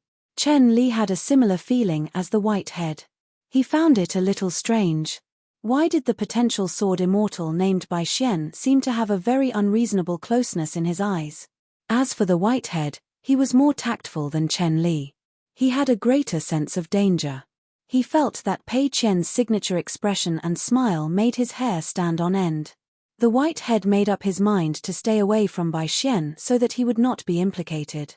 It should be known that when Pei Qian traveled to the central continent for the second time and before she went to fight Cao Ci, she passed by the Taihui sword sect in the North Continent. At that time, the White Head had just become a Jindan sword cultivator and could not leave the Pianran Peak. Coincidentally, the White Head met Pei Qian, who was climbing the mountain as a guest. Somehow, the White Head and the Liu Guy talked about him. At that time, the White Head looked at himself and saw that Pei Qian was quite tall. However, it was a pity that she was as thin as a bamboo pole and did not seem to be a heavy puncher. The White Head felt that he had reached the Jindan stage. Although he did not dare to say that he could win against Pei Qian, he should be able to fight her. Therefore, he swaggered and fought with Pei Qian. The result was that Pei Qian was responsible for one punch while he was responsible for falling to the ground and foaming at the mouth. A Jindan sword cultivator was twitching on the ground like a martial artist. When he woke up dizzily on the bed, Pei Qian and the Liu Guy had already found an excuse and ran away. The white-haired old man was filled with sorrow. He rolled up the quilt and continued to pretend to sleep. When Chen Pingan was very satisfied, Li Liu suddenly smiled and said in her mind that she also wanted to be the guest of Luo Po Mountain. Of course, Chen Pingan could not refuse. Although Li Liu's face was pale and she looked like she had yet to recover from a serious illness, she was still an immortal even though her cultivation level had dropped. Kui Dongshan once said that cultivators in the same realm, Li Liu and Jiang Shangzhen, were the most difficult immortals to deal with. Of course, there was also Ji Qiu in the past. Compared to the general great sword immortals, such as Shu Ruo from the school of Mo and Wei Jin from the Wind Snow Temple, they were even more difficult to deal with. Pei Xiong, the ruler of the Fox Kingdom, was probably as anxious as Madame Xianyang. She was worried that after such a big ceremony today, there would be too many people and eyes. Tomorrow, Qingfeng City would know the whereabouts of her and the entire Fox Kingdom. She was not afraid of Shu Hun from Qingfeng City. Even if a military cultivator in the Pure Jade realm came, what could he do? If Luo Po Mountain wanted to keep the guests, Shu Hun would not be able to leave. Pei Xiong was just worried about the means of the person behind the scenes of Madame Shu. Walking under Jiang Huanjiao, it was the first time for Hongxia to officially see the young mountain master. Facing Chen Pingan, who looked very kind to her, Hongxia, Yuanying, felt a natural or deep in her heart. Sitting next to each other, Pei Xiong and Hongxia, two great cultivators in the Yuanying realm, found that each other seemed to be more nervous than them, and their minds gradually calmed down. They had settled the matter of the guest. The ceremony of Luo Po Mountain came to an end. After that, the Ancestral Master Hall still needed to be closed to discuss matters that involved the secrets of the sect. So, Chen Pingan sent the guests to the main entrance of the Ancestral Master Hall. All the guests were staying in a large immortal mansion located halfway up the Jise Peak. When the meeting was over, Chen Pingan would definitely have to visit each mansion one by one. Luo Po Mountain had 3 peaks. The main peak was Spirit Gathering Peak, which was the one with the bamboo house and the ancestral temple. Jise Peak, which had the ancestral hall, was actually a secondary peak. Because it was a meeting at the ancestral hall, many disciples of Luo Po Mountain and ordinary guests had to leave and follow the guests down the mountain. Even Zhao Shuxia, who was Chen Pingan's direct disciple, could not stay today because of his lack of qualifications. But for a young man who was only a Realm 4 martial artist, he still left as if he was sleepwalking. Until now, The young martial artist had not returned to his senses because no one on Luopo Mountain had told him that he would become Mr. Chen's direct disciple today. Zhao Shuxia turned to Zhao Luan and whispered, "Luan Luan, I'm not dreaming, am I?" The beautiful young woman, who was wearing the immortal robe of Sparrow Mansion, smiled and said, "Punch yourself and feel pain. It's not a dream." Zhao Shuxia sighed. "If I knew this would happen, I would have told Mr. Chen. It would have been better if you were me. You're so talented and you're already in the Dragon Gate realm. I've only managed to become a Realm 4 martial artist after practicing 2 million punches." Unexpectedly, Zhao Luan's beautiful eyes narrowed into crescents. She seemed happier that he did not become Mr. Chen's direct disciple. Liu Xianyang naturally had to go with eldest senior brother Dong Jiyu and bring along Wei Jin, the great sword immortal of Wind Snow Temple. Madame Gui and Madame Chen Yang walked together, whispering to each other. Xiao Yunyang found Liu Jinglong and naturally got to know Liu Jiqing, Xu Xingjiu, and the old perfected master Huan Yun. The group was actually from the North Continent, and they chatted happily. Chen Li brought Jiao Yuqing, Zhu Xing, and Chao Mu. The 4 sword immortals who had left the Great Wall of Sword Qi earlier, and the other 9 children who had followed the hidden official to Luopo Mountain. They were all from the same hometown. The 4 of them, including Lin Shuyi, walked side by side. Walking in front of them were Li the ultimate realm martial artist, Li Liu, and the lower 5 realms Qi refinement warrior, Han Chengjiang. They were now a family. After Liu Xianyang finished talking with Wei Jin, he quickly ran to Lin Shuyi and Dong Shurajing's side. He put one hand on each of their shoulders and called out to Han Chengjiang with a smile. Han Chengjiang's face was stiff and his body was tense.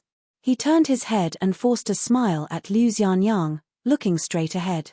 Lin Shuyi, who had been a temple attendant in Qidu, narrowed his eyes. Dong Shurajing's mouth twitched. The scholar Han Chengjiang's forehead immediately broke out in sweat. In fact, the Hualing dynasty was one of the few great dynasties in the North Continent, and the Han family was the retired emperor of the Hualing dynasty. Their status was similar to that of the Yu family of the Central Plains. As the legitimate son of the Han family, Han Chengjiang was actually from a first-class family in the vast world. It was just that he was in a foreign land and was not familiar with the people and the place, so it was inevitable that he felt unsettled. He did not mind eating pickles and drinking inferior wine at all. Every day, he did some chores like carrying water and chopping firewood. However, he was scared away by his only good friend in town, Liu Xianyang. According to Liu Xianyang, Lin Shuyi and Dong Shuijing had been the devils incarnate in their hometown since they were young. They liked to put sacks on people halfway through their journey and drag them to the farmland to beat them up. Han Chengjiang was not afraid of quarrels, but he was afraid of fighting. If he returned to the house with a bruised nose and a swollen face, even if Han Chengjiang did not feel embarrassed, his mother-in-law was the most prideful. His neighbors were also the best. What could he do? Say that he fell down on the road? When Li Liu turned her head slightly and looked back, Lin Shuyi and Dong Shuijing immediately looked away calmly. Sun Qing of the Rainbow Sparrow residence brought along the direct disciple, Liu Guibao, and the nascent soul female cultivator from the True Realm sect, Li Fuyao, and her direct disciple, Zhu Caizhen, walked behind Liu Jinglong's group. The white-haired old man knew what was going on. Behind him, Manor Head Sun and Lu Sui of the Water Classic Mountain were both among the top 10 fairies of the North Continent. They were also obsessed with Liu Jinglong. Then, the Spring Banner House's sword deity Shao and Lu Sui's master were half-Daoist companions. Therefore, at this moment, the two groups of people were so close to each other, but danger lurked everywhere. Fan Sun Jiashu, and Jin Su were discussing matters with the hemp sect's god of wealth, Wei Yusong. Shan Jun Wei Pai, the female sword deity Xie Songhua, Shen Peak's Yuan Ling Hall, Yu Jufu, and Lin Junbai. The 5 of them came from the 4 continents and were chatting happily. The 2 shops that came from the Riding Dragon Alley were Sharu, the little Mutar man, the blind Daoist Jiao Cheng, Zhao Dungao, and Tian Ju. Then, they went down the mountain together with Zhong Jiazhen and Jiang Chu, who used to be the assistant shopkeeper and did odd jobs in the Riding Dragon Alley. The old Daoist stroked his beard and smiled, feeling refreshed. He had no choice. Now that he had been promoted, he couldn't stop him. The consecrators of Luopo Mountain were divided into 3 classes. He was just lying down and enjoying the good fortune of being a second-class consecrator. They reached their residence halfway up the mountain. The immortal mansion of Jise Peak and the row upon row of buildings at the back of Luopo Mountain were all built by the consecrator, Ju Fei, who spent more than 10 pieces of grain rain money. Every mansion was personally designed and built by the head steward, Zhu Lian. He was indeed the old chef who had compiled the construction method in the lotus flower-blessed land. Compared to the mansion near the bamboo building on Spirit Gathering Peak, it could be said that the latecomers had caught up. However, everyone knew that whether or not they could be considered the real elders of Luopo Mountain still depended on whether or not there was a worthless small dilapidated mansion near the bamboo building. This was the same logic as whether or not one was familiar with Luopo Mountain depended on whether or not one could eat melon seeds. All the guests who were watching the ceremony realized that the group that was originally chatting on the road didn't need to be separated because the collapsed areas were adjacent. Therefore, most of them continued to choose a certain mansion and continued to chat. The cultivators cultivated on the mountain and came from all over the world. There weren't many opportunities for them to gather together like today. And these were all meticulous arrangements made by little Nuanshu, the old chef, and accountant Wei after careful discussion. Just the drafts on the paper alone filled a paper basket with the little steward, Chen Nuanshu. Because they were going to participate in the meeting of the ancestral hall, Nuanshu had given a few keys to Chen Jue, and little Arman's sister Jue had always been meticulous.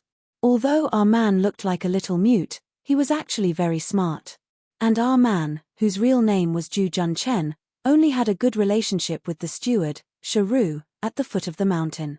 On the mountain, he only spoke a few words with Nuanshu. Even when he was with his master, Pei Qian, Arman still liked to be mute. In a large courtyard, the little hidden official, Chen Li, sat diagonally at a stone table and looked at the little hidden official, Bai Xian, who had his hands behind his back. Chen Li asked, Bai Xian, have you reached the sea viewing realm? Bai Xian felt as if he was struck by lightning. Then, he cursed in his heart, how the hell are you talking to me like that? So what if you're the little hidden official recognized by the Great Wall of Sword Qi? How many days have you been with Master Cao? Gao Yuqing felt a little indignant for the child and complained, Chen Li, you can't bully people like that. Bai Xian isn't even 10 years old. The young man sat on the steps with a green bamboo cane on his knees and smiled as he watched the show. He was now a Dragon Gate realm sword cultivator. His bottleneck was 1 realm lower than Chen Li's. The girl, Chaomu, who was also Xie Songhua's direct disciple, had just reached the sea viewing realm. Chen Li gave him a sidelong glance and Gao Yuqing immediately stopped talking. Chen Li asked again, what were you looking at in the ancestral hall and on the way down? Bai Xian rolled his eyes and said with a mischievous smile, I admired the little hidden official's elegance. Chen Li said, cultivate well in the future. Bai Xian resisted the urge to roll his eyes and cupped his fists with a smile, it's a small matter. Na Lan Yuji and Yao Xiaoyan were familiar with Gao Yuqing. At this moment, they were squatting on either side of Sister Gao. They were both envious of the small bamboo box that was said to be a gift from Sister Pei Qian. Yu Qingzhong and He Xiangting sat beside Ju Xing and asked about the local customs of the White Snow continent in their native language. The Great Wall of Sword Qi was very big, but there were too many sword cultivators and sword immortals. It was also very small, but there were only so many people. Moreover, even if they had only met each other in the streets and alleys of their hometown, they would become very close to each other once they arrived at Vast Heaven. There was only one exception, and that was Sun Chunwang, the little girl who had already chosen a room to nurture her flying sword by herself. Jise Peak's ancestral hall. They began to close the door for the meeting again. The extra chairs had been removed. There were only 2 empty chairs. The gatekeeper was Zheng Dafeng, and the direct disciple of the mountain chieftain, Guozhujiu. Everyone else had already taken their seats. The mountain chieftain Chen Pingan with the surname Zong, Master of Justice Longevity, pure jade realm. The accountant of the Quan estate, Wei Wenlong, was in the golden core realm. Kui Dongshan, an immortal. Pei Qian, a peak stage martial artist. Cao Qinglang was a dragon gate cultivator. Mountain protector Zhu Mili, cave-dwelling realm. Chief steward Zhu Lian, a martial artist in the peak realm. On the right of Sui, he was a sword cultivator at the bottleneck of the golden elixir realm. Lu Baixiang, a martial artist at the far travel boundary. Wei Xian, a martial artist at the far travel realm. Zhong Qiu was a martial artist in the distant travel state. At the same time, he was also a golden core earth immortal and a qi refiner of the Confucian school. Chen Lingjun was a nascent soul cultivator who had walked the path of blasphemy flood dragon. Chen Nuanshu was a dragon gate cultivator in the lotus flower blessed land. Zhu Fei, a sword cultivator in the immortal realm. Miu, a sword cultivator at the pure jade realm. Kui Wei, a sword cultivator in the nascent soul realm. Pei Xiong, a fox demon in the nascent soul realm. Hongxia, a water dragon in the nascent soul realm. There were a total of 19 people in Jise Peak's ancestral hall. 5 Qi refinement warriors in the upper 5 realms. Chen Pinggan, longevity, Kui Dongshan, Jiang Shangzhen, Miu. 6 martial artists in the far travel state and above. Chen Pinggan, Pei Qian, Zhu Lian, Lu Baixiang, Wei Xian, Zhong Qiu. 4 nascent soul realm cultivators. Chen Lingjun, Kui Wei, Pei Xiong, Hongxia. This was not counting Zheng Dafeng and Guo Zhujiu. Such a sect was no longer a behemoth in the ordinary sense. Like a dragon entrenched in a deep ancient well, it was slowly raising its head. Except for the lack of an ascendant realm to oversee the mountain, Luo Po Mountain actually had no shortcomings. The most important thing was that the cultivators in Luo Po Mountain were all very young, but their realms were unimaginably high. Chen Pinggan held the teacup with 2 fingers, gently swirled it, and began to close his eyes to rest. He was distracted by countless thoughts, and he did not restrain himself. Pei Xiong and Hongxia, these 2 new faces, did not even dare to breathe. Kui Wei was actually not relaxed. This young mountain master was the hidden official who had guarded the Great Wall of Sword Qi alone for many years. He was also one of the 10 young people in several worlds, and now he was the master of a sect in the vast world. Chen Pinggan slowly opened his eyes and said with a smile, "I am very lucky to be able to meet all of you and become a kindred spirit. I am very honored that all of you can appear in this Jise Peak's ancestral hall." The ancestral hall was so silent that one could hear a pin drop. Only Mi Li clapped her hands silently. Chen Pinggan's eyes were gentle, and when Xiaomi stopped moving, he continued, "In the near future, our Luo Po Mountain will not be too big of a fanfare.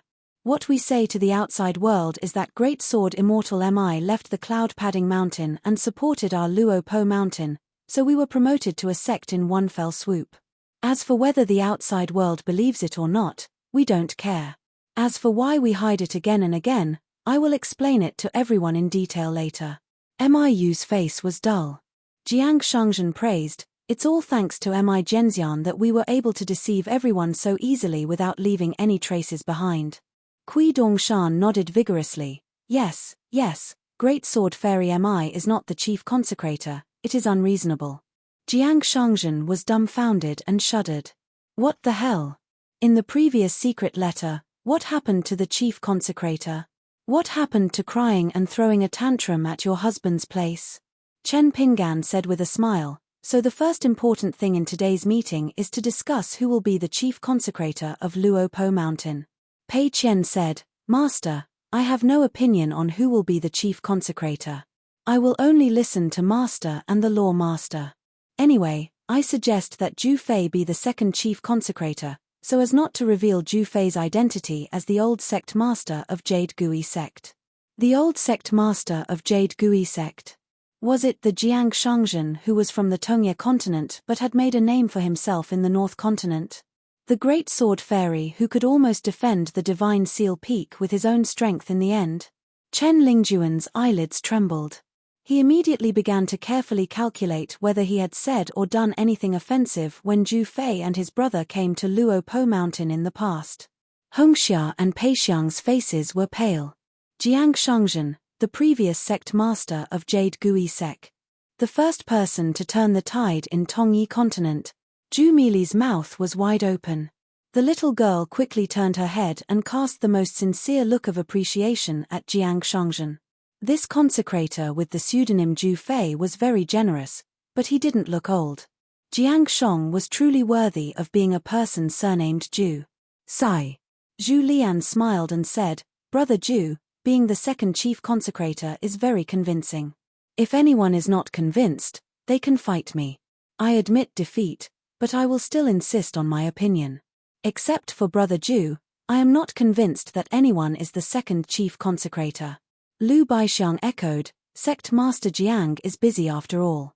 Although it is a great waste of talent to be the second chief consecrator of Luo Po Mountain, it can't be helped." Jiang Shangzhen was sad and said helplessly, "I am not busy at all. Jade Gui sect, Zhenjing sect, I am not the sect master anymore." Wei Yixian, who had been sleeping with his arms around his chest, finally added, "I am a rough person, so I speak directly. Zhu Fei, you look like an ascendant realm material. You will need to go into seclusion in the future. The first chief consecrator is the face of a mountain, and you will need to sneak down the mountain from time to fight. Luo Po Mountain is sorry to delay Brother Zhu's cultivation." Miu was scared witless. In the ancestral hall, he was definitely the one who wanted Jiang Shangzhen to be the first chief consecrator. Just give him the title of chief consecrator. Not to mention the first chief consecrator, he didn't even need the second chief consecrator. Cao Qinglang was slightly surprised, but he still gave his opinion. "I think it is more reasonable for Sect Master Jiang to be the first chief consecrator. Let Mi Zhenxian be the second chief consecrator, but we can temporarily hide the first and second chief consecrators from the public." Jiang Shangzhen almost burst into tears. Finally, someone spoke up for justice. Sure enough, he still had to rely on Luo Po Mountain's reputation to be Cao Qinglang. Chen Pinggan held back his laughter and turned to look at Changming. "There is a big disagreement." "What do you say, Master?" Fellow Daoist Changming stood up and said, "Mountain Master has the final say. Changming is only responsible for filling in the blanks of the first and second chief consecrators." Changming walked to the desk that had not been removed and took out the Jise Peak Ancestral Hall's genealogy. He opened it and turned to the 2 blank pages of the chief consecrators and second chief consecrators. Kui Dongshan's 2 snow-white sleeves drooped on the armrest of the chair. After fanning the flames, he decided to watch the fire from the other side. One was shameless and determined to be the first chief consecrator, while the other was so scared that his sword heart became unstable and he refused to be the first chief consecrator. Sure enough, this kind of situation could only happen in his own ancestral hall. As for whether Jiang Shangzhen would blame him for being unkind, this was the ancestral hall's discussion.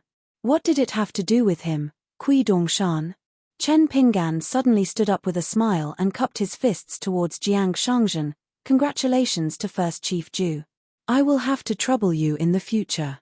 In the ancestral hall, except for Jiang Shangzhen, almost everyone stood up at the same time and cupped their fists towards Jiang Shangzhen to congratulate him. Miu, who was called a great sword immortal, was especially sincere. Jiang Shangzhen shook his sleeves and straightened his clothes. He cupped his fists in return and laughed loudly. "I am indebted to your kindness. I am ashamed to accept your kindness. I am ashamed to accept your kindness." Seeing the mountain chieftain smile, Jiang Shangzhen immediately changed his tone. "Since everyone has agreed and there are no objections, I will move my seat." Jiang Shangzhen stood up and picked up the chair. He moved it to the seat behind Changming and Wei Wenlong. At the same time, Kui Dongshan, Pei Qian, Cao Qinglang, and everyone else moved their seats with a smile. As the chief consecrator of an ancestral hall, his seat was naturally very close to the front. Jiang Shangzhen sat down on the chair and turned around with a smile. "Brother Kui, we are neighbors now." Kui Dongshan stretched out his hand. Jiang Shangzhen smiled and clapped his hands lightly. Kui Dongshan grabbed Jiang Shangzhen's hand and asked softly, "Red packets? You don't feel bad if everyone has one, do you?" Jiang Shangzhen said, "2 for each person. I have already prepared them." Pei Qian rubbed his forehead. Chen Pingan stood up and said, "East Mountain, open a painting of the mountains and rivers to the west of the town." Kui Dongshan snapped his fingers. A map of the undulating mountain range appeared in the ancestral hall. Clouds and mist rose, spiritual energy flowed, and the veins were clear. Kui Dongshan stood up and walked to the edge of the painting. He stretched out a finger and drew a small circle. He drew a mountain and river and said slowly, "Mountain Lord, including the Cloud Mountain where Wei Pai is, there are a total of 62 mountains. The Dragon Spring Sword sect occupies the Divine Grace Mountain, the Lamp Mountain, and the Hungming Peak. In addition, the surrounding Treasure Mountain, Rosy Cloud Peak, and Immortal Grass Mountain are actually vassals of Luorpa Mountain. They are only rented to the Dragon Spring Sword sect for 300 years. After that, the Dragon Spring Sword sect bought 4 more mountains, which are generally around the ancestral mountain. After Yuan Ting moved the ancestral hall to the old mountain range north of the capital, if nothing unexpected happened, with Yuan Ting's temper, he will rent these 4 mountains, and there is a certain possibility that he will choose to sell them directly to our Luorpa Mountain, as a return gift for the 3 mountains that Luorpa Mountain rented back then. Kui Dongshan began to point out, Mr. bought the Grey Mist Mountain to the north of Luopo Mountain and split the Oxhorn Mountain in half with Wei Shan Jun.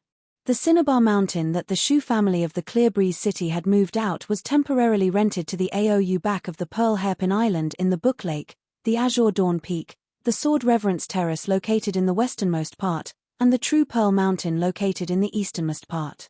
In addition to the Yellow Lake Mountain that Chen Lingjun had pulled strings to buy, during Mr.'s travels, under Zhu Lian's operation, our Luopo Mountain had successively purchased the Fragrant Volcano, Distant Screen Peak, and Jiaoshan Mound at a low price. Every time Kui Dongshan pointed out, the mountain roots and water luck would appear one by one. Kui Dongshan said in a deep voice, in addition to the Dragon Spring Sword sect, the Dragon Spine Mountain has the Dragon Beheading Cliff, the Wind Snow Temple and the True Martial Mountain will definitely not give up, so we will not think too much about it. As for the group of immortal masters who cultivate on the Clothes Belt Peak, the Ancestral Hall is actually located in the Dream Liang country, which is a neighbor of the Red Cloud Mountain. The former is a second-rate immortal force in the Aquarius continent, and is relatively at the bottom. It's just that their relationship with our Luorpa Mountain is good, so we don't have to think too much about it. But the other 10 or so immortal forces don't have any relationship, so we won't bully them. At this point, Kui Dongshan looked at Jiang Shangzhen. Jiang Shangzhen smiled and said, Buy, sell, both sides are willing, isn't there a relationship? Wei Wenlong said, in the Spring Mansion's account book, there is actually a slight surplus. Chen Pingan finally interrupted and asked with a smile, what kind of surplus? Wei Wenlong immediately stood up and reported the account book. The first line of trade with Skeleton Beach's Hemp Sect, Spring Dew Garden, Sparrow Manor, and Cloud City, plus the second trade route with the newly opened Hemp Sect, Floating Duckweed Sword Lake, and Dragon Palace Grotto Heaven, plus the third trade route with Red Candletown Sanjiang, Dong Shuijing, Old Dragon City's Fan Family, and Sun Jiashu. In addition, there was also the income from the Oxhorn Mountains Ferry, the Bundle House, as well as the high-grade Lotus Root Blessed Land. Therefore, the so-called slight surplus in the account house was not only the Luopo Mountain had paid off a large amount of debt, but also the 3,600 grain rain money in the account book. The key point was that in the Spring Mansion's account house, there were still 600 gold essence copper coins. And the income from the Lotus Root Blessed Land and the 3 trade routes was endless. Chen Pingan thought for a while, then stood up and walked to the edge of the picture scroll, a total of 62 mountains. We will strive to cover at least half of them within 100 years. Simply put, other than Wei Shanjun's Pinning Cloud Mountain, Master Wan's Dragon Spring Sword Sect, Wind Snow Temple and Zhenwu Mountain's Dragon Spine Mountain, and Yidai Mountain, other than that, the rest of the mountains occupied by the Immortals can be discussed and discussed. But remember, since it is a discussion, then discuss it properly, don't force them to buy or sell, after all, A close neighbor is better than a distant relative. It would be best if it is continuous, if not, we will look for a few enclaves in the Aquarius continent. Chen Pingan stared at the picture scroll, and said slowly, Aquarius Mountain, Rosy Clouds Peak and Immortal Grass Mountain, let's not talk about them. Luo Po Mountain is where the ancestral mountain is, Aou's back has been rented to Island Master Liu, Zhenju Mountain is too small, Oxhorn Mountain is the Immortals Ferry, Hongxia has already opened up a water residence at the bottom of Yellow Lake Mountain, Lingjun and Nuanshu's Dragon King Basket is also at Yellow Lake Mountain, Lingjun's and Nuanshu's Dragon King Basket is also at Yellow Lake Mountain, refined into a mountain and river array. So now, the empty mountains are Grey Mist Mountain, Cinnabar Mountain, Wei Xia Peak, Reverence Sword Platform, Fragrant Volcano, Yuanmu Peak and Illumination Mound. Within 10 years, there is no need to hold the opening ceremony, 7 mountains, you can choose now. Hongxia stood up and said with a trembling voice, Mountain Master, I have already moved to the Lotus Root Blessed Land, and occupied a river there, I should give up Yellow Lake Mountain, and give the water residence to Yunzi. Chen Pingan raised his head and smiled at the bottom of the pond. He shook his head and said, there's no need. Your immortal opportunity is at Yellow Lake Mountain. Be it for public or private reasons, you can't give up Yellow Lake Mountain. Hongxia still wanted to say something, but Chen Pingan waved his hand, just relax, leave the water residence.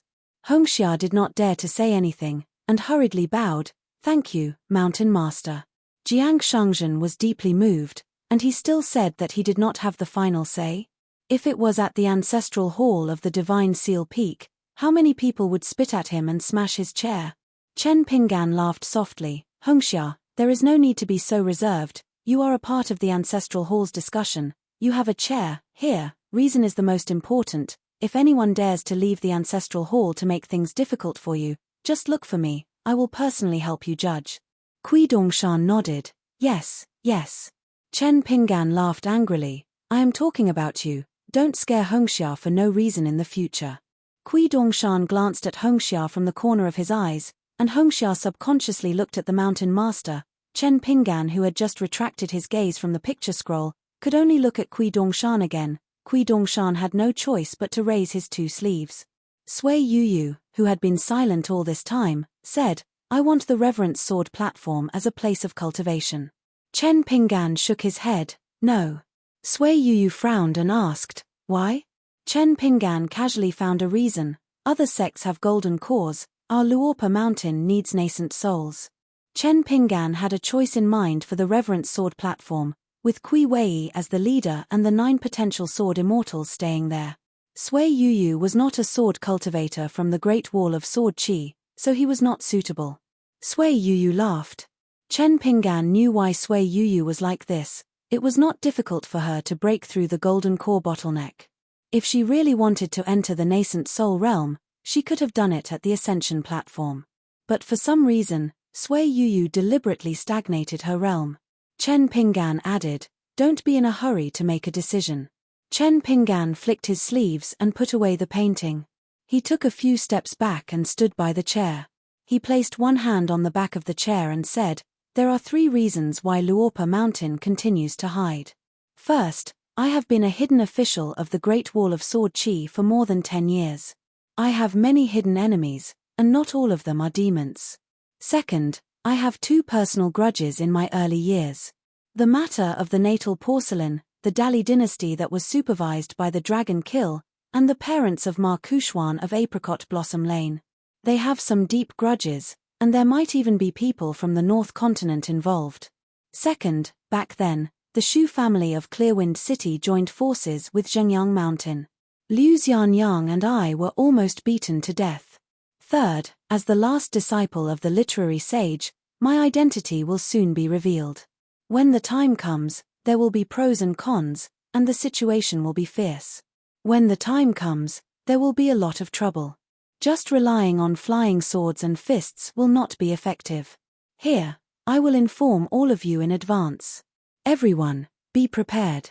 Of course, with me around, it will not be easy for the other party to succeed. But when I need your help, I will not be courteous. Chen Pinggan put one hand behind his back and patted the back of the chair with the other. So before that, I have to cut the Gordian knot and deal with the nearby family matters. The Song clan, Zhengyang Mountain, and Clearwind City are mainly these three. Yes, there is also the Spring Dew Garden, which is relatively easier to deal with. So, I will personally make a trip to the North Continent in the near future. Chen Pinggan looked at Pei Xiong, and the ruler of the Fox Nation immediately stood up. Chen Pinggan smiled. Pei Xiong, you can stay in the Lotus Root Blessed Land and deal with the affairs of the Fox Nation properly. The sky will not fall. Since you have become the ancestral master of Luo Po Mountain, we are family. I will help you cut off the karma with the Shu family of Clearwind City and not leave any hidden dangers. But let me say this first, there is no need to deliberately do anything that will harm the interests of the Fox Nation in order to curry favor with this ancestral master. There is no need at all. Our Luo Po Mountain is still different from ordinary mountains. We are more reasonable. After so many years of interaction, I believe ancestral master Pei Xiong should know. Pei Xiong immediately curtsied.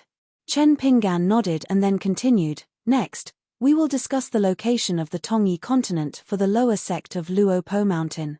Chen Lingjuan's eyes widened. What? There's a lower sect? Then he would be the first sect master of the lower sect. He coughed a few times and was about to stand up when Chen Pinggan said with a smile, why, Master Lingjun, do you plan to personally make a trip to the Tongyi continent? Wouldn't it be a waste of talent? Chen Lingjun immediately put his butt back on the chair and said with a laugh, no, Master must be joking. I have small arms and legs, the burden on Luo Po Mountain is very heavy. Chen Pinggan hesitated for a moment, but still decided to be straightforward.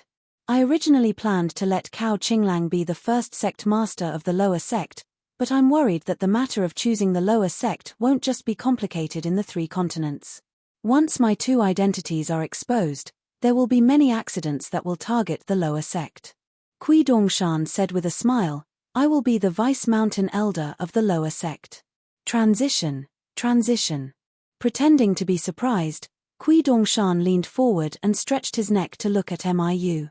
He said, great, now there is an empty position of ancestral master of the lower sect. Great sword immortal Mi.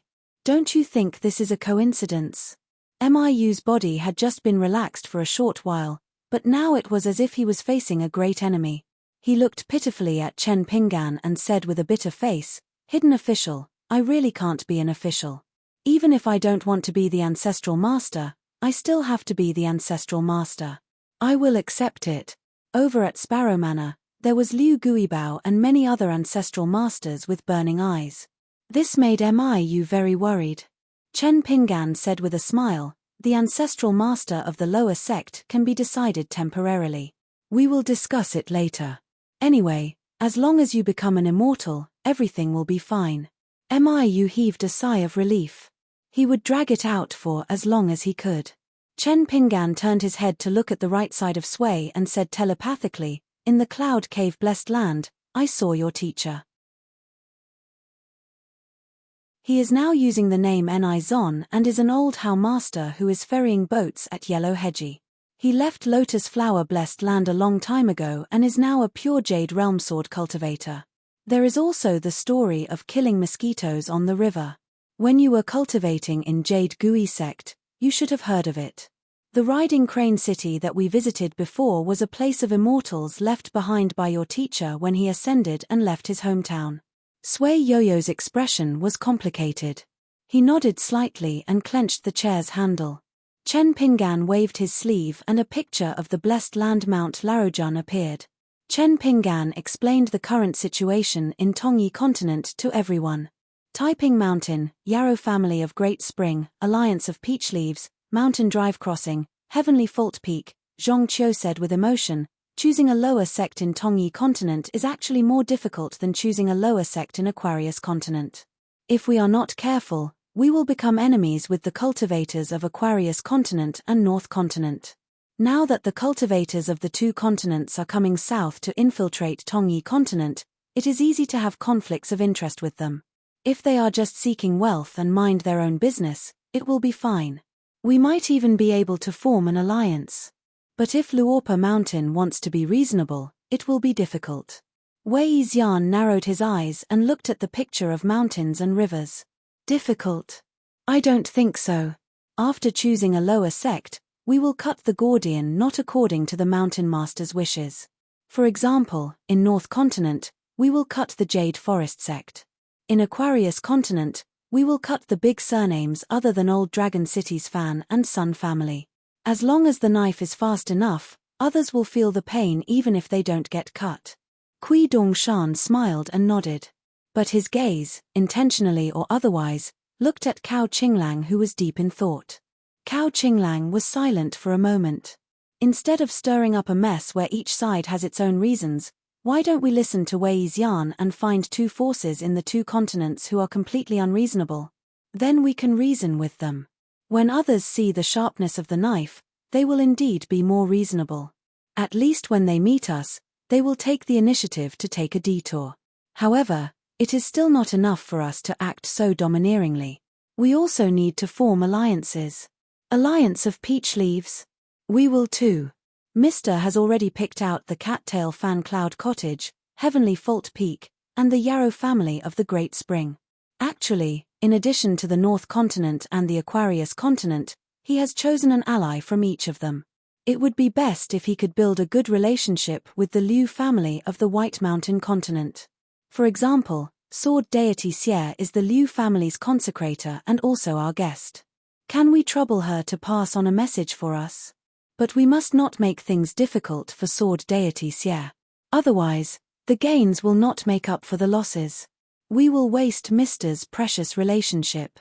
Kui Dongshan clapped and smiled. Xiaomi didn't really understand what he was saying, but she just clapped her hands. Sui Yu suddenly said, I can be the head consecrator of a lower sect. Wait until I reach the nascent soul realm. Zhong Qiu smiled. I can accompany Cao Qinglang to Tongyi Continent. She can train for a few years first. She is not in a hurry to become a sect leader. Miu saw that the situation was set and immediately changed his mind. He smiled and said, I can give Mr. Zhong a hand.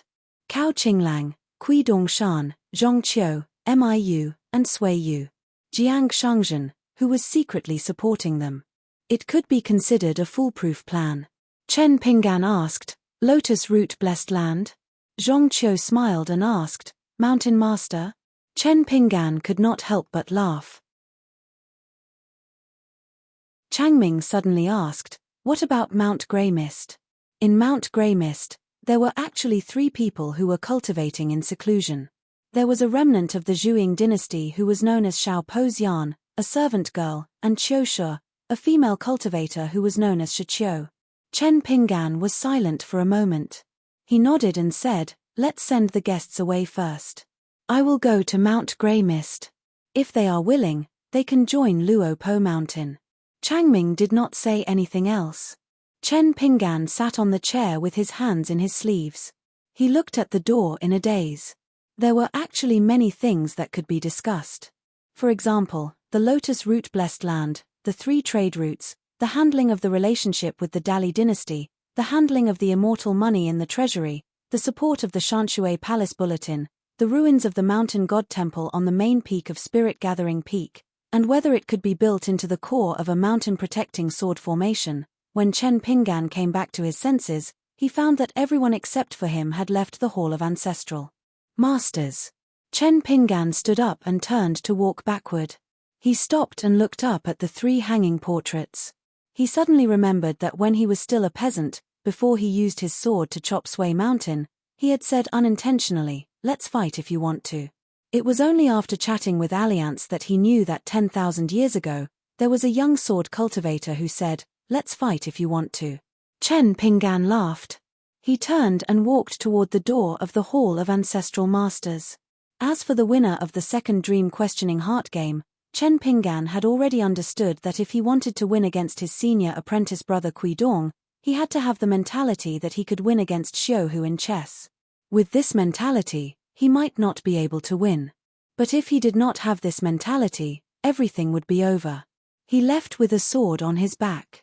He smiled and said, I am the Qingdu Shanshui Lang.